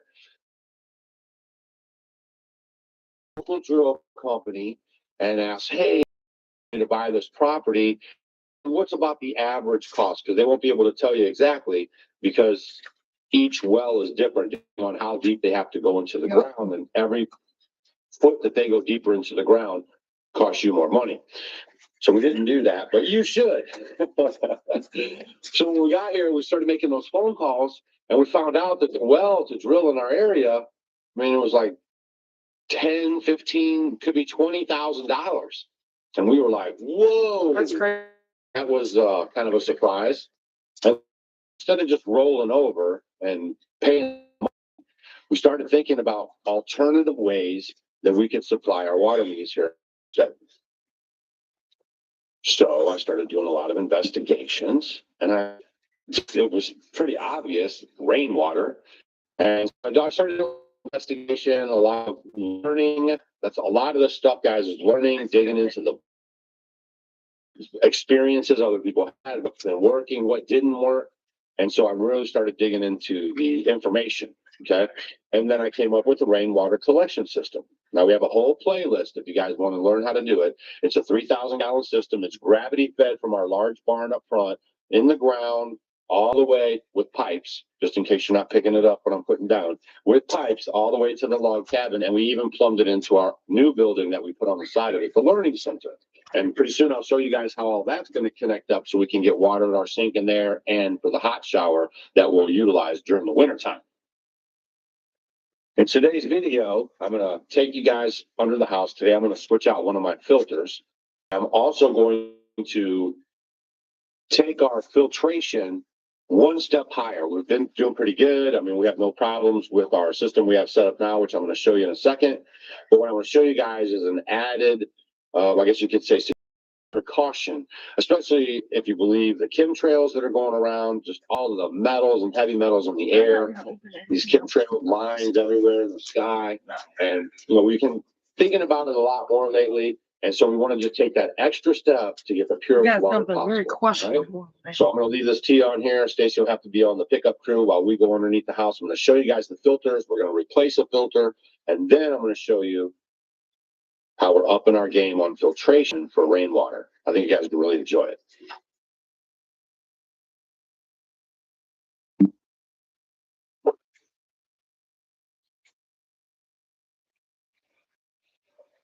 Now what we have here is a trap door that I built myself when I built the cabin. Because I wanted to have a crawl space underneath the cabin, because at first that's where we were storing our food that we preserved. We were into canning. And so, I put this little door on here so we can have access underneath the crawl space. I was off the ground up out here, so it was a lot lower to get in and out than it is now. So all that grading and everything we've been doing to build the learning center, the ground got raised up, which is good, and just makes it kind of a little different to get in and out. That's another thing. If you guys aren't staying agile and frisky, you're gonna have trouble getting in and out of something like this as you get older. Yeah. Okay? Make sure you guys are out there. You're not just hanging out on the couch all day. Get out there. You're stretching out, using your body. You're moving. That's one of the biggest problems as we age, because you guys sit on the couch a lot more and you don't get out there and you do these physical activities. Your body starts to shrink and your muscles start to get weak, and then you can't bend and you can't do the things that you used to do. So stay active. Overweight. There's my non-water tip. I'm working on that. Down here, but I'm going to show you guys what's going on. This is my inlet pipe. When I put the foundation in for the cabin, I actually plumbed in the pipe so I could run the pipes through it once we got everything finished, so I could bring the water into the house. So make sure you remember, if you're going to come in through your foundation anywhere, just like we did on I the will lose this weight. building next door, put some PVC pipe in there so you have that sleeve and you can run through there. Okay? We're really working on. So that's my inlet pipe. Comes up to a shut off. Okay, so I can shut it off. And it gets more reps. That's a quick disconnect. So if I never need to take off all these filters, quick disconnect. If you just put PVC pipe into it and then glue it all up and everything, that'd be a mess. First filter is carbon. It's a carbon filter. Second one is a threaded filter. And the next one is a threaded filter. And it goes The out. problem is, I don't think you can get those into a T. filters anymore. I have a little valve right there for if I need to get any water down here. We were going to run a shower upstairs. We decided not to do that. So that would have been a continuation up to the shower. And so that's just a spigot spot for right now. Then it goes this way. It's all gravity fed, no pumps, no power, no problem. And it goes right through there and then right up to the sink. Okay. And this right here, just a little piece of insulation, just helps keep the pipe from freezing. We haven't had any problems Yes, freezing it- underneath the house Bad. since we lived here. Too much. So you want to make sure that that water's off, okay? These are what the threaded filters look like. Okay. Basically, it's just what it says. It's like thread and it's on a spool. It's all wound up tightly. And they're different microns, okay? So what you have here is a 4.5 by 10 inch, 1 micron. Okay, that's a 1 micron filter. Same thing with this one here. 1 micron. 1 micron filter. Okay? And what I like to do with these filters is I get a bunch of them and I keep them in a, box. Okay. And they come individually wrapped and everything. And I like to keep a lot of them just in case, like what's going on now. I don't want to be ever stuck in a situation where I can't get these filters. Okay. So I keep quite a few of them on hand. And I'll tell you right now, 1 carbon filter, after we put the system in and it ran for a while, because obviously there's junk in your system when you first put it together. But now we're probably getting over about a year worth of water usage before we even have to change a carbon filter faster than you change the micron threaded filter. If you need to change your filter, is your water slows down, okay? Because it's all gravity fed, so the more sediment and stuff that gets caked on this filter, obviously the less water that can get through it, which means less water at the end of the delivery system. So when you notice that, you know it's time to change the filters. Okay? We got the water off. I keep this little paint tray down here just to keep the water up off the floor, right? All right there. Just kind of make sure there's no pressure in the line. And then it just comes right off there. So.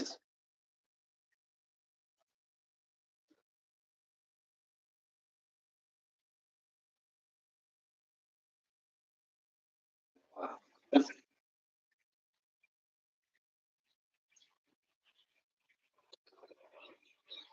Okay.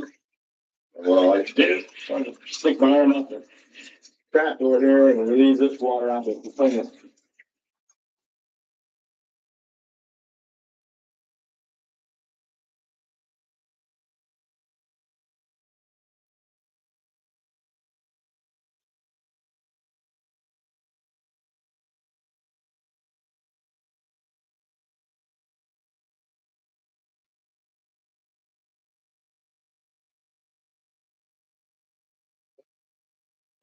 Dirty filter.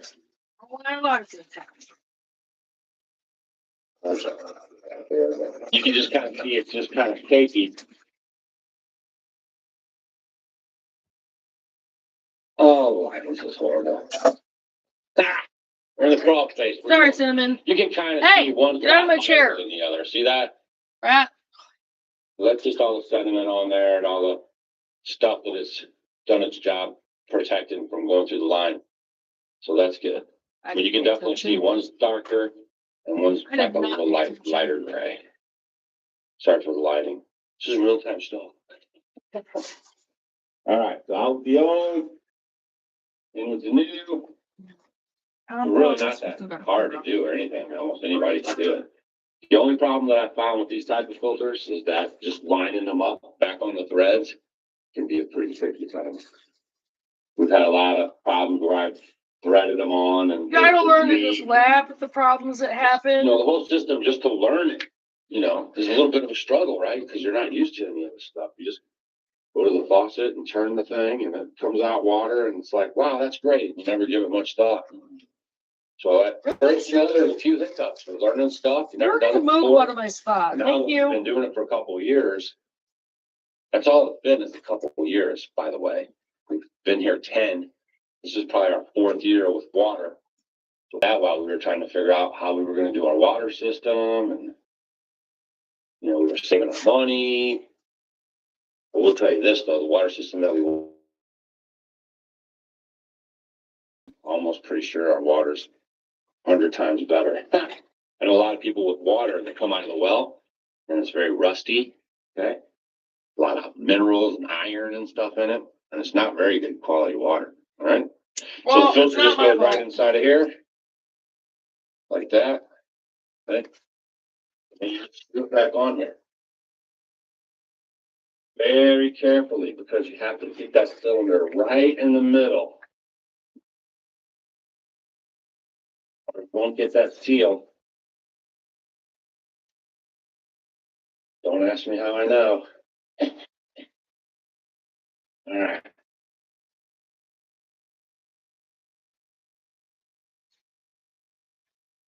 Let's see how she goes. I'm not kidding either. See those jugs right there?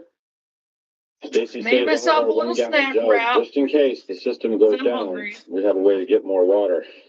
she got a little paranoid. We haven't had to use them lately, No, but unfortunately, one it's not time or very two after healthy we had the snack system wrap. together, we did. So now we'll just turn I'll the water probably back on regret right it. here, and you just want to watch your But I'm gonna cylinder go with here some ginger. and make sure later. there's no water that's going to drip off on it. Okay. Because if you don't have a good seal, you'll start to see the water kind of drip in a second. Right now, that cylinder's filling up with water and then going on down the line. And I'm going to yell for Stacy to turn on the water. Turn on the water, Stacy!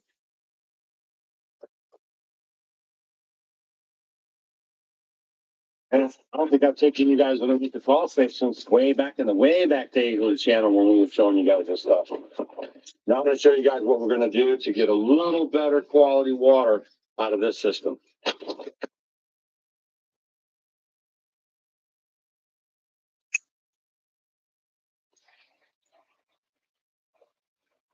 I'm having some toast with some of my homemade peach jam and a snack wrap.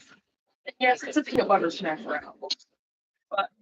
Now the water system that I just showed you guys, the carbon filter along with the threaded filters are good for taking out odor, sediment. Once again, It's not really made for bacteria, viruses, and stuff like that. We don't have any problems here. We've been drinking the water now, Amen. using it. This is like our 4th year. First, we started learning from the Amish, and they all use cisterns. A lot of them have wells. And then Noah, my friend, an Amish guy, he came over, and we were actually going to dig into the ground a cistern, like the old timers used to do. Because I'm real big on trying to do everything like the old timers used to do. So we started to build over where the building is now, the powerhouse or the learning center, and we had about a 10-foot hole, okay, circumference, and it was we got down about 10 feet, 11 feet, okay. For some reason, I didn't think about it, and I wasn't real keen to this lifestyle. We just came out of the city. It's probably like our 2nd year here. We started this project, and we dug it and shovels, the bucket, just like you guys see in the movies. Yeah. And then Noah got busy because obviously, we're coming out of There. winter, spring came. With spring Ugh. came, busyness. My back. We have to get our stuff in the ground. Then he had to cut hay, and so the project just kind of got put on hold after we got going for a little bit. Been super focused on. And lo and behold, the thing started filling up with water. I tried to cover it, pumped it out, pumped the water out. Oh gosh. Then I got it kind of dry, and I was like, okay, I think we got it. Then it flooded again because we got more rain. And by this time, I'm kind of seeing like pieces of the foundation, the footing foundation of the log cabin. So I went into spaz mode, rented a Bobcat, filled the hole back in. And then that's when we started looking at rainwater catchment a little differently, right? Started doing some homework, learned about gravity fed systems, learned about, the washing the first flush off the roof, just all the stuff that you have to learn. Did crash courses, did as much studying as I could. Once I had a grasp on it, that's when I started putting together our system. It's 3,000 gallons above ground, and we get 0 and below, and it never freezes. And we've had problems with it freezing just a couple times. I got those problems all situated. So everything out here, and your journey as well, is going to be trial and error. You're going to try stuff, something's going to come up. That doesn't mean you have to scrap the whole project. You just have to make those adjustments. So the next year when that stuff comes around, then you smooth sail through that. Maybe something else comes up. So then when you do that a couple times, your system becomes bulletproof. Back to the topic of this video. Water purification. Now, some of you guys have been with our channel for quite a while, and you've seen us use this, I can't see it over there. It's over there now. But it's basically a water cylinder that we have inside the house, and we fill it up, and then we dispense water out of it. So we started thinking about it. Now, 4 years, maybe 4 years ago, we were a speaker at this conference, and we had a lot of people show up to see us. It was the first time we'd ever done a speaking thing. And one of the Homestead homies showed up, and we were talking with them at the conference then, and we're talking about Berkeys and water filtration systems and all that stuff. And when we got home, they were so sweet. They actually sent us this Berkey. Okay. That was awesome. We were totally not expecting it. We were just having this conversation about it. They were really nice folks. So if you're still watching our channel, here it is. We're finally going to break it out. Our minute was that we were going to kind of hang on to it, you know, maybe for emergencies or something. And I don't know if it's just me or whatever, but I just noticed more activity in the sky. And I thought, well, let's pull this thing out and get it going. Supposedly, their claim to fame is it takes care of parasites, harmful chemicals, heavy metals, viruses, pathogens. I mean, all that stuff. Waterborne contaminants. 99.99% is what they guarantee and been tested on. They've been out here for a long time making these things. So I should actually look into that. you have to believe it's true. Otherwise, they'd be shut down, I would think, right? I know a lot of people with the Berkey water filter system, and they just swear by them. So Doug and Stacy finally getting to the Berkey setup. Now everything here is stainless steel. You guys, I've seen videos on YouTube. You can make these yourself. Okay.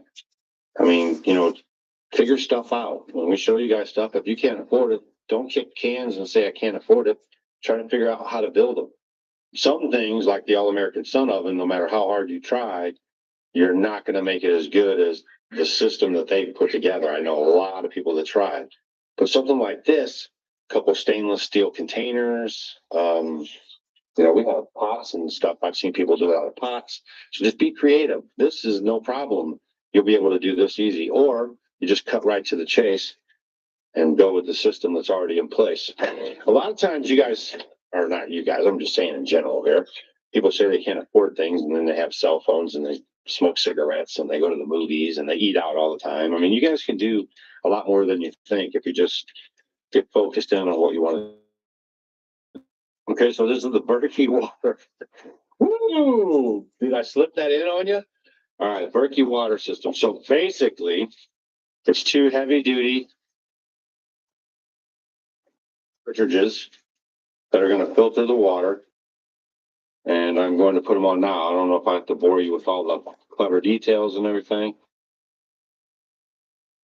But here we go. I also opted for glass container here so you can see how much water is in there for us, because we drink a lot of water. I mean, I'll go through a gallon, gallon and a half easy on a hot summer day, 2 gallons and some Haymaker's punch. And then in the wintertime, it's probably about a gallon, you know, or so. Okay, let me say this correctly. In the wintertime, just because it's not hot, you don't stop taking in water, okay? It's very deceiving in the wintertime because you don't feel the heat, but you really do dehydrate. Mm-hmm. In the summertime, you feel the heat, you're sweating, so you're a lot more conscious of your dehydration, so you drink more water. Okay, that's kind of what I was getting at. So I want to make sure I can see how much is in here because this is a kind of a slow process. You basically pour all the water in the top. These filters are super I think I'm going to go with small, dinner they do a really good salads job. and my And beets. then the water trickles in at the bottom here. Okay, so it's going to take a little bit of time, especially the first time, for us to get this filled up from transferring from here to here. It's all gravity fed. You just pour your water in here, it'll do the rest, but it's going to take some time. Then once you get this filled up, as you're watching this eyeglass here, then you maybe come over and just add a gallon or something of water to it, and then it's doing the process of draining down into the lower tank. Okay, so basically I'm just whipping this thing out and thought I'd talk today about water and how we're, you know, handling our drinking water here and how it's worked for us. And if you guys have questions, you can down below. All right. Pretty straightforward. There's a couple of things that you have to screw on. It's really no big deal. So give me a second and I'll get this put together. I'll screw these filters on and we'll. There's also something else. You guys can make your own vitamin water. With these filters, you actually have to prime them. Okay. They gave you this little stopper right here, and then you just put this up underneath your faucet at home. And this was the closest faucet with the same basic water. So you just put this little washer on there, and it directs the water inside the tube, and the water will go inside the tube and work its way out. Once it starts working its way out, then you have it ready to go. Then you're supposed to wash it off, and then you can go apply it inside the tank. So I thought maybe you guys might be interested in hearing those directions, I guess you'd say.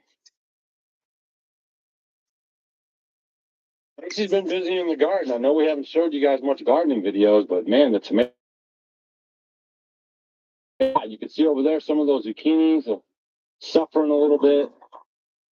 Excuse me. But a lot of heat stress going on in the garden in the middle of summer. This is your transition time. Now when you're thinking about your fall garden, you're getting your seeds ready. Thinking about next year's garden and getting your seeds ready. Don't wait until next year to get your seeds ready. There's my hot tip for you. All right. So on here.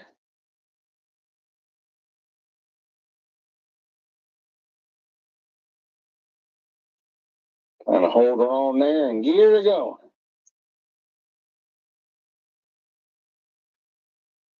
Really?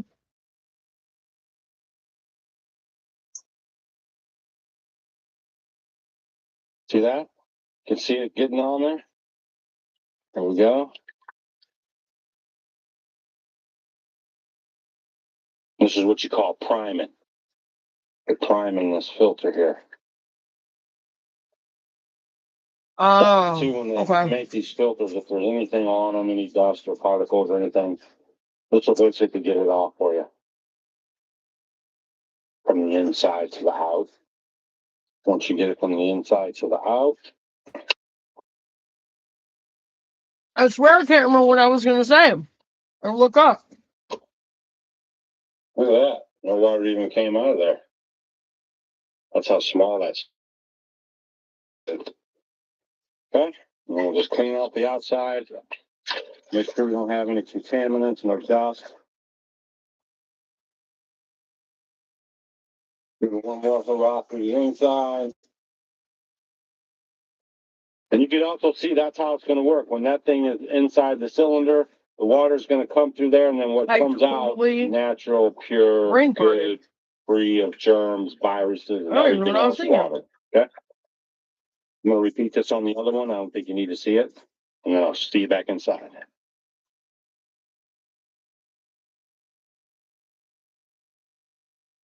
Oh, the very goodness. I said that's kind of the way it works out there, but actually it's not. It's the reverse. The water will be on the outside of the filter sucking in and then coming out of this little here and into your lower chamber. So it's pretty simple from here on out. You just there's no guesswork, and the system's already here.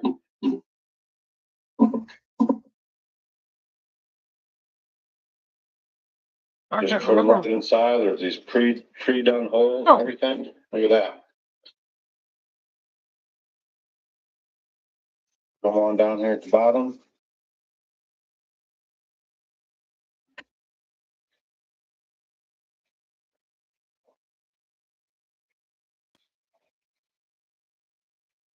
You can all make your own vitamin water. Notice here, there's a hole for 4 filters. Okay, we only got 2 filters. If you want to get 4 filters, you get 4 filters. If you want 3 filters, you can get 3 filters.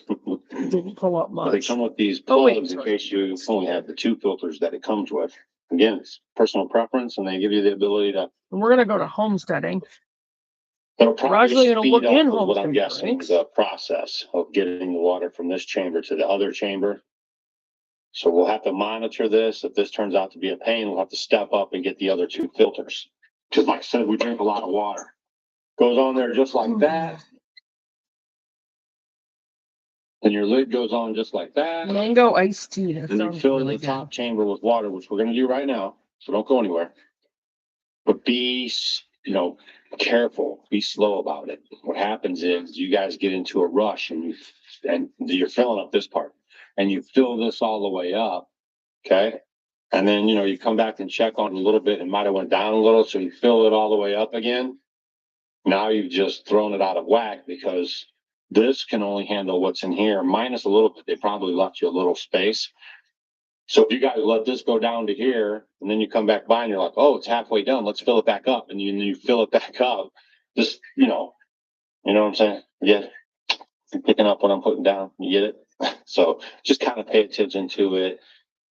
And especially until you get kind of used to it, a couple of fills, and then you'll know how fast it is, how slow it is. Homemade ginger ale. You get a gauge for it a little better. Let's take it inside. Homemade all natural sports drink with electrolytes. Homemade electrolyte drink. I've seen people just put these right on the counter and everything else. It has like a rubber from it, you know, like a rubber. Homemade cherry limeade. I don't know why that's in drinks. Rubber water here. You can put on your counter and stuff. We're going to recycle this old. This is what we used to have the last system on. So we're just going to recycle that. Leave it right here. Works pretty good. Ooh, pineapple mint lemonade. We'll start filling it up with water.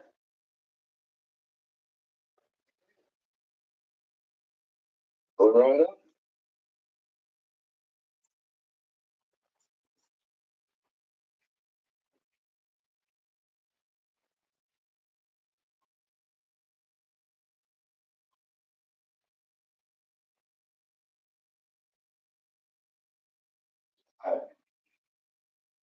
I'm letting this play because I don't have a lot of specific knowledge on water systems and rainwater catchment. Okay.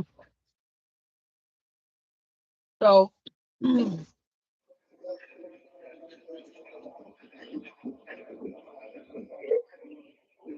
2. Four or 5 of these. I think this is a 1 gallon. So basically. And I think this is a 4 or 5 gallon water dealio. All right.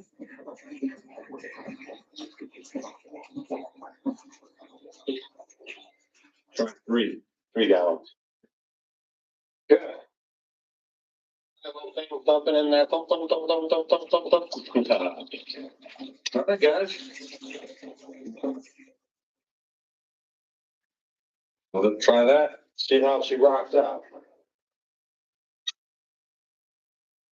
Here's one homemade vitamin water. You can go with.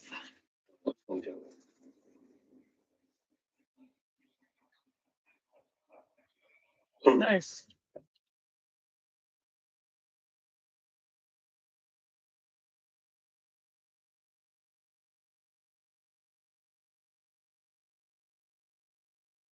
I love their kitchen.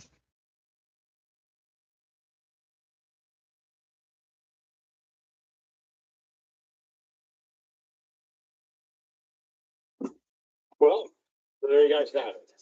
Now you know how we're killing viruses and pathogens and all that stuff in our water here at the Off-Grid Homestead.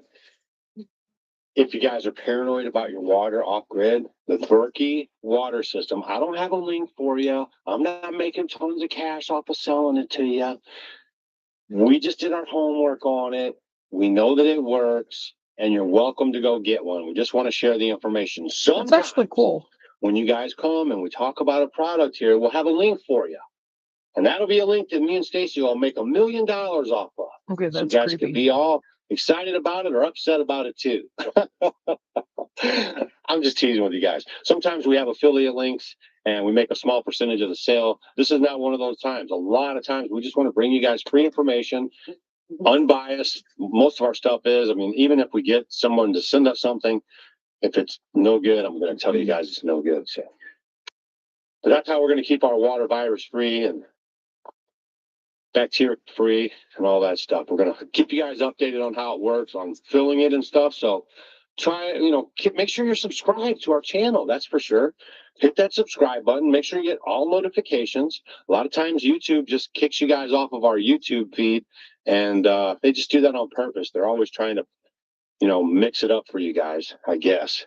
Or they don't want you to have this great information. So make sure you're always subscribed to our channel. Keep checking back. We'll give you an update on that in a week or so after we've been using it for a little while and follow up with it for you. So I got more stuff to do on the homestead. We got the whole day ahead of us.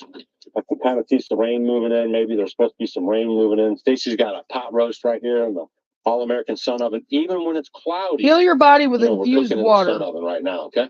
So we'll see you guys on the next video. Leave a comment down below if you ever heard of the Berkey water purification system before. All right. So, reason that like I said, I let that one play is because I don't have a lot of knowledge on water systems, and they built their own. So, when they do rainwater catchment, they live, as you said, they live 100% off from rainwater catchment. And that's where I'm going to be learning a lot of our stuff from. So, anyway, so that is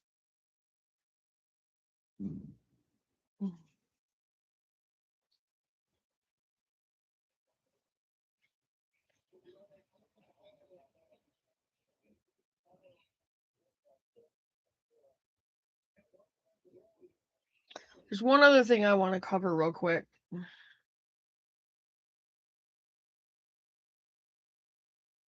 I'll be right back.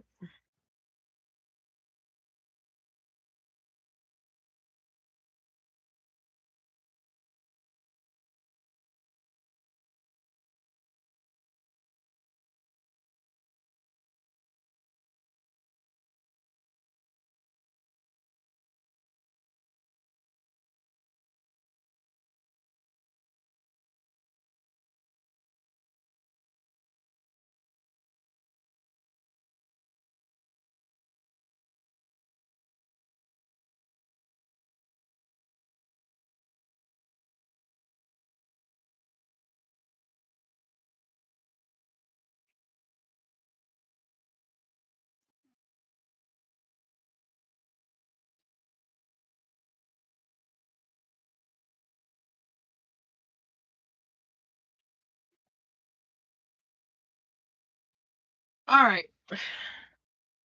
One other thing I wanted to pull up real quick. Oh, my back. Freaking hurts.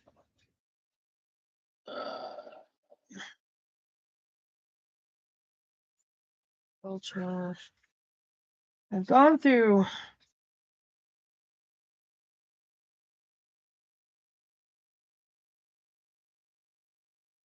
Now, this is something I am going to try, is how to make drinkable water out of air.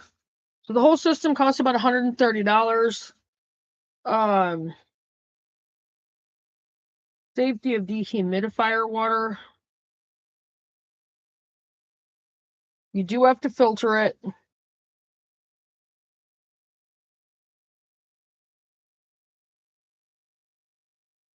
You just saw a cordless drill with bits and drivers, sharp knife, dehumidifier,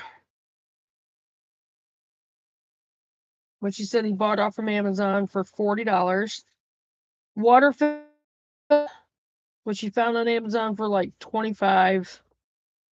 Water jerry, which was about $32. It holds 7 gallons of water.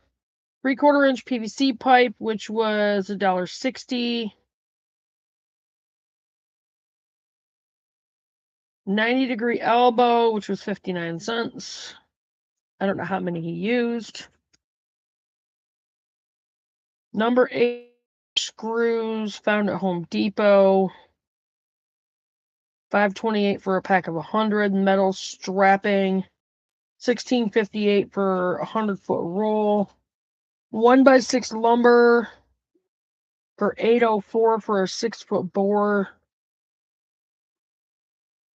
And then it actually shows you how to put it together. And I think I might actually try that. And definitely do a video on that. I'm not going to go through and read it or anything, but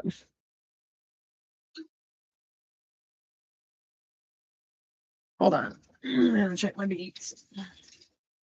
Oh no. Oh no. We can't have them.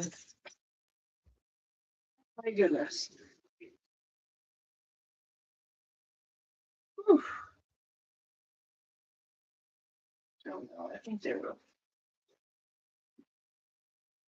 running.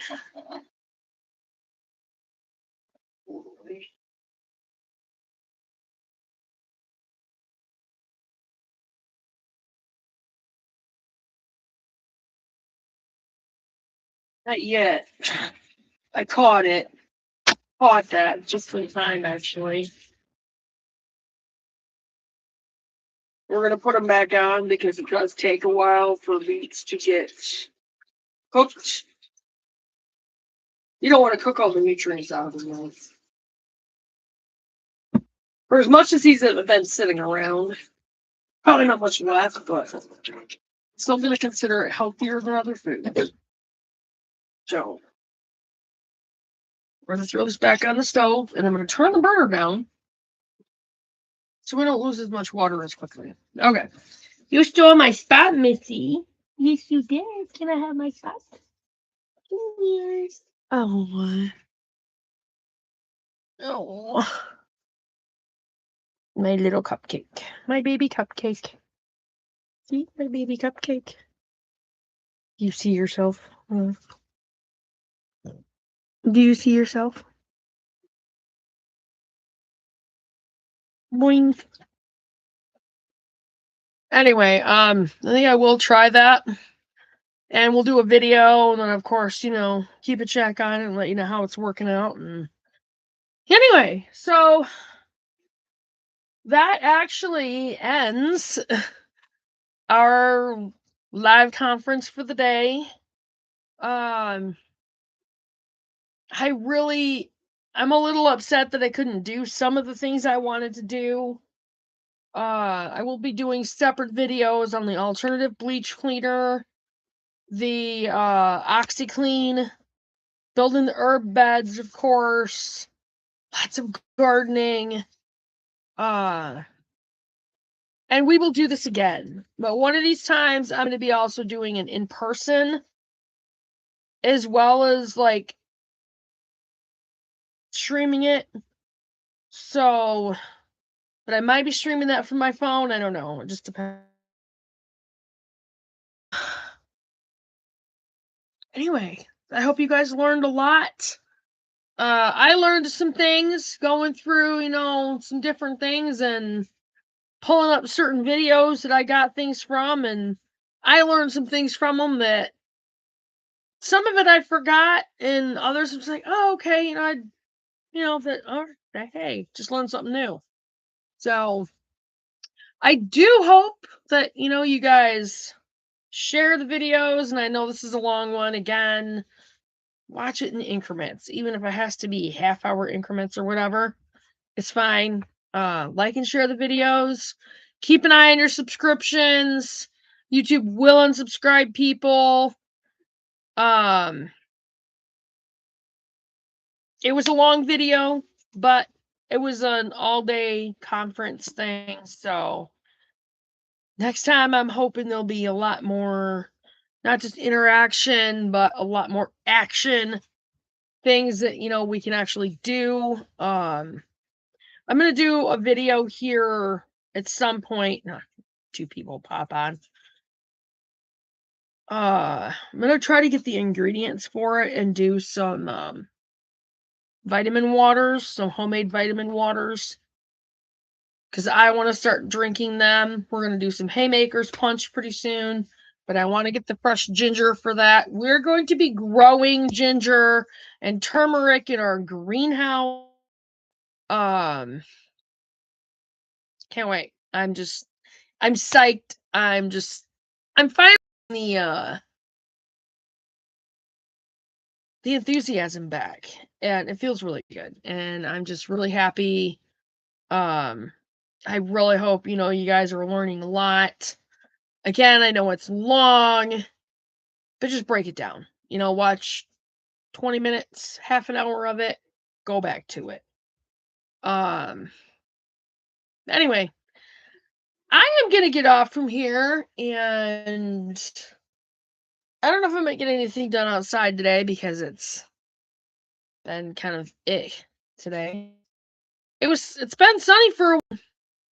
The wind picked up, and I'm not sad about it because I've had some fun today with this, and just, stay vigilant, you guys, and get your seeds going, get those gardens planned,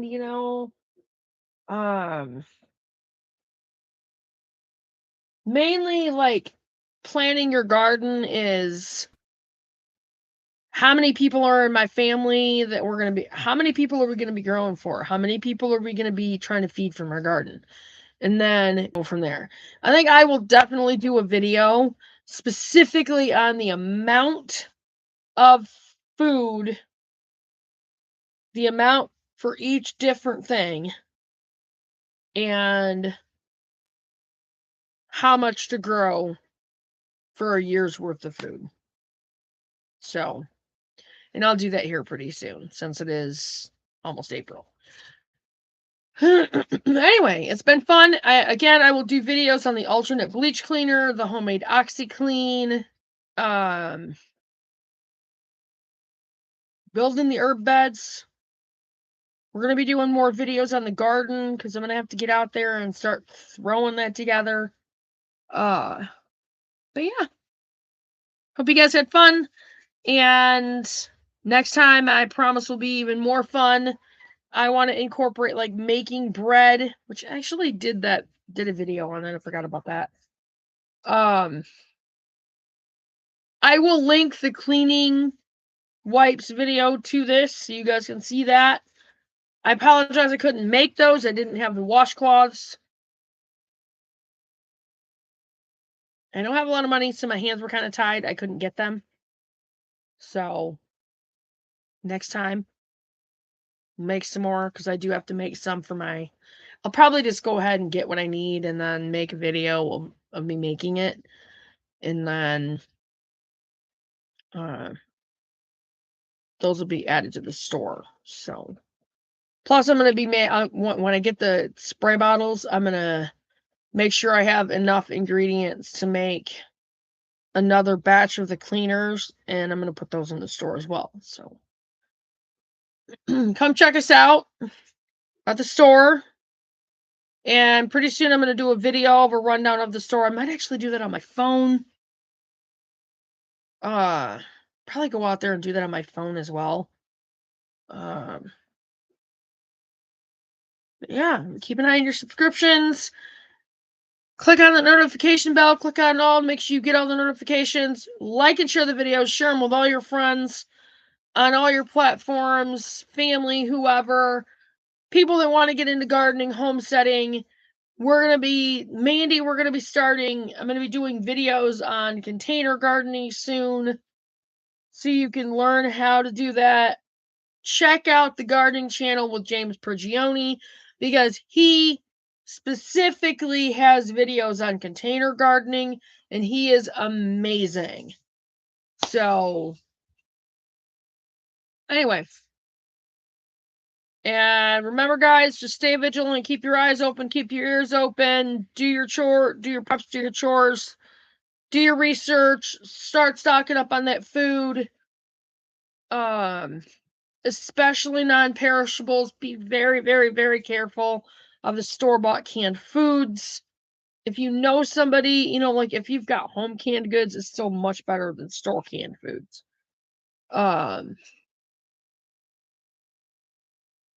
Gardens. Fruit. Start clicking with local people that are growing their own fruit. Seeing if you can work out a deal. Something. And I will see you guys in the next video. There will be, as time continues to go on, in the spring, I'm going to catch the lilacs. And I promise you I will catch the lilacs. I will get the lilacs, and we will have lilac jelly. I will make lilac soaps. So we will have lilac soaps and lilac jelly in the store as well.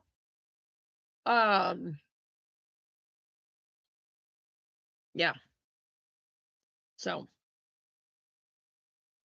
And the dandelions, I will make sure I get those. We will be doing, I'm going to work on seeing how I can do the dandelion tea, so I'll drink it. I'll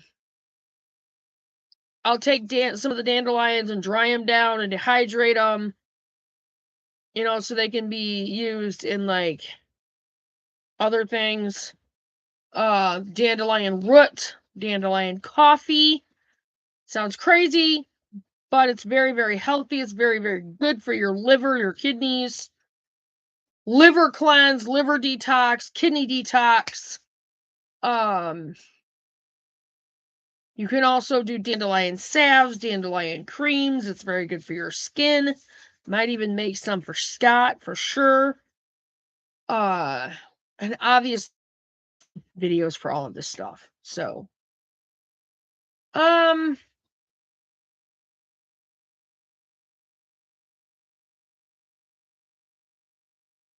and there'll be dandelion soaps. So I've got to stock up on my soap supplies.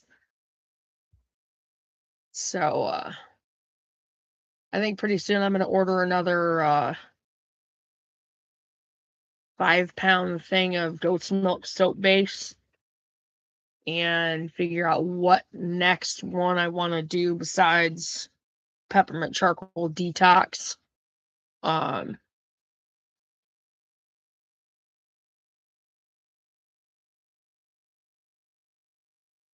I'll get my essential oils and I'll do like a rose scented bar, bath and body bar. And I'll get the colorants and like I'll do that one kind of pink like I did before. I'll even get the embossed molds. I drew a blank there for a second. And I'll add those to the store as well. Those will be like $7 though. Again, we'll do lilac soaps. We'll do, and I'll even do like, you know, dried flowers and that kind of thing. And incorporate that into my soaps as well. So, and I'm gonna get a double boiler for melting the soap. You know, get down, get down. I don't know what you're doing. No, get. What are you doing? Huh? So it's easier because I don't want to use the microwave anyway. Like, I don't like that. What are you doing? You're a stinker.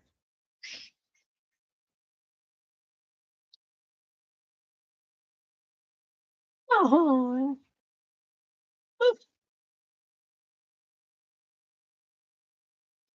But yeah, so, and there'll be videos on those and that kind of thing. So I'll be doing breads and a bunch of different things for the store, and I'm gonna start making a whole bunch more stuff for our home to try to help get it cleaner and I mean like toxin free kind of thing.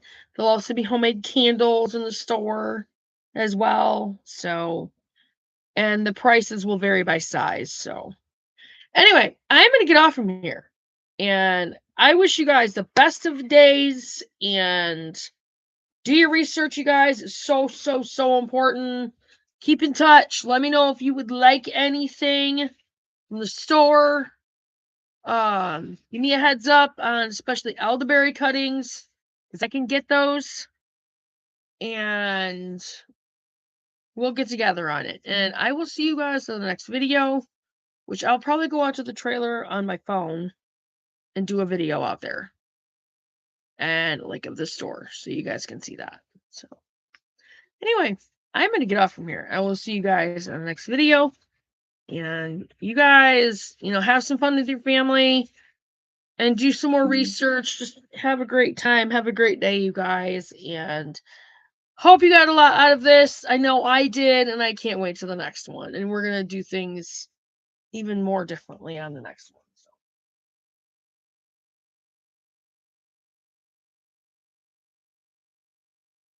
I will see you guys on the next video. Bye, guys. Have a great day. A great rest of your day.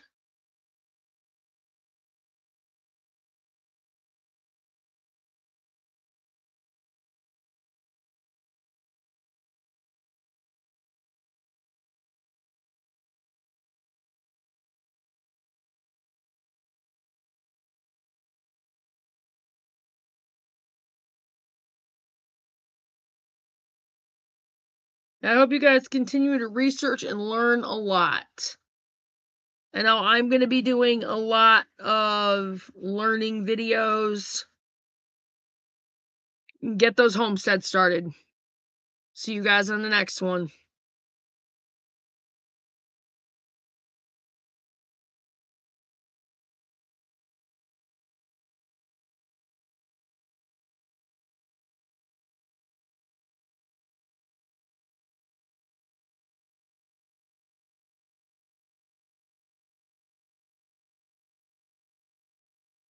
See you in the store. Hi, guys.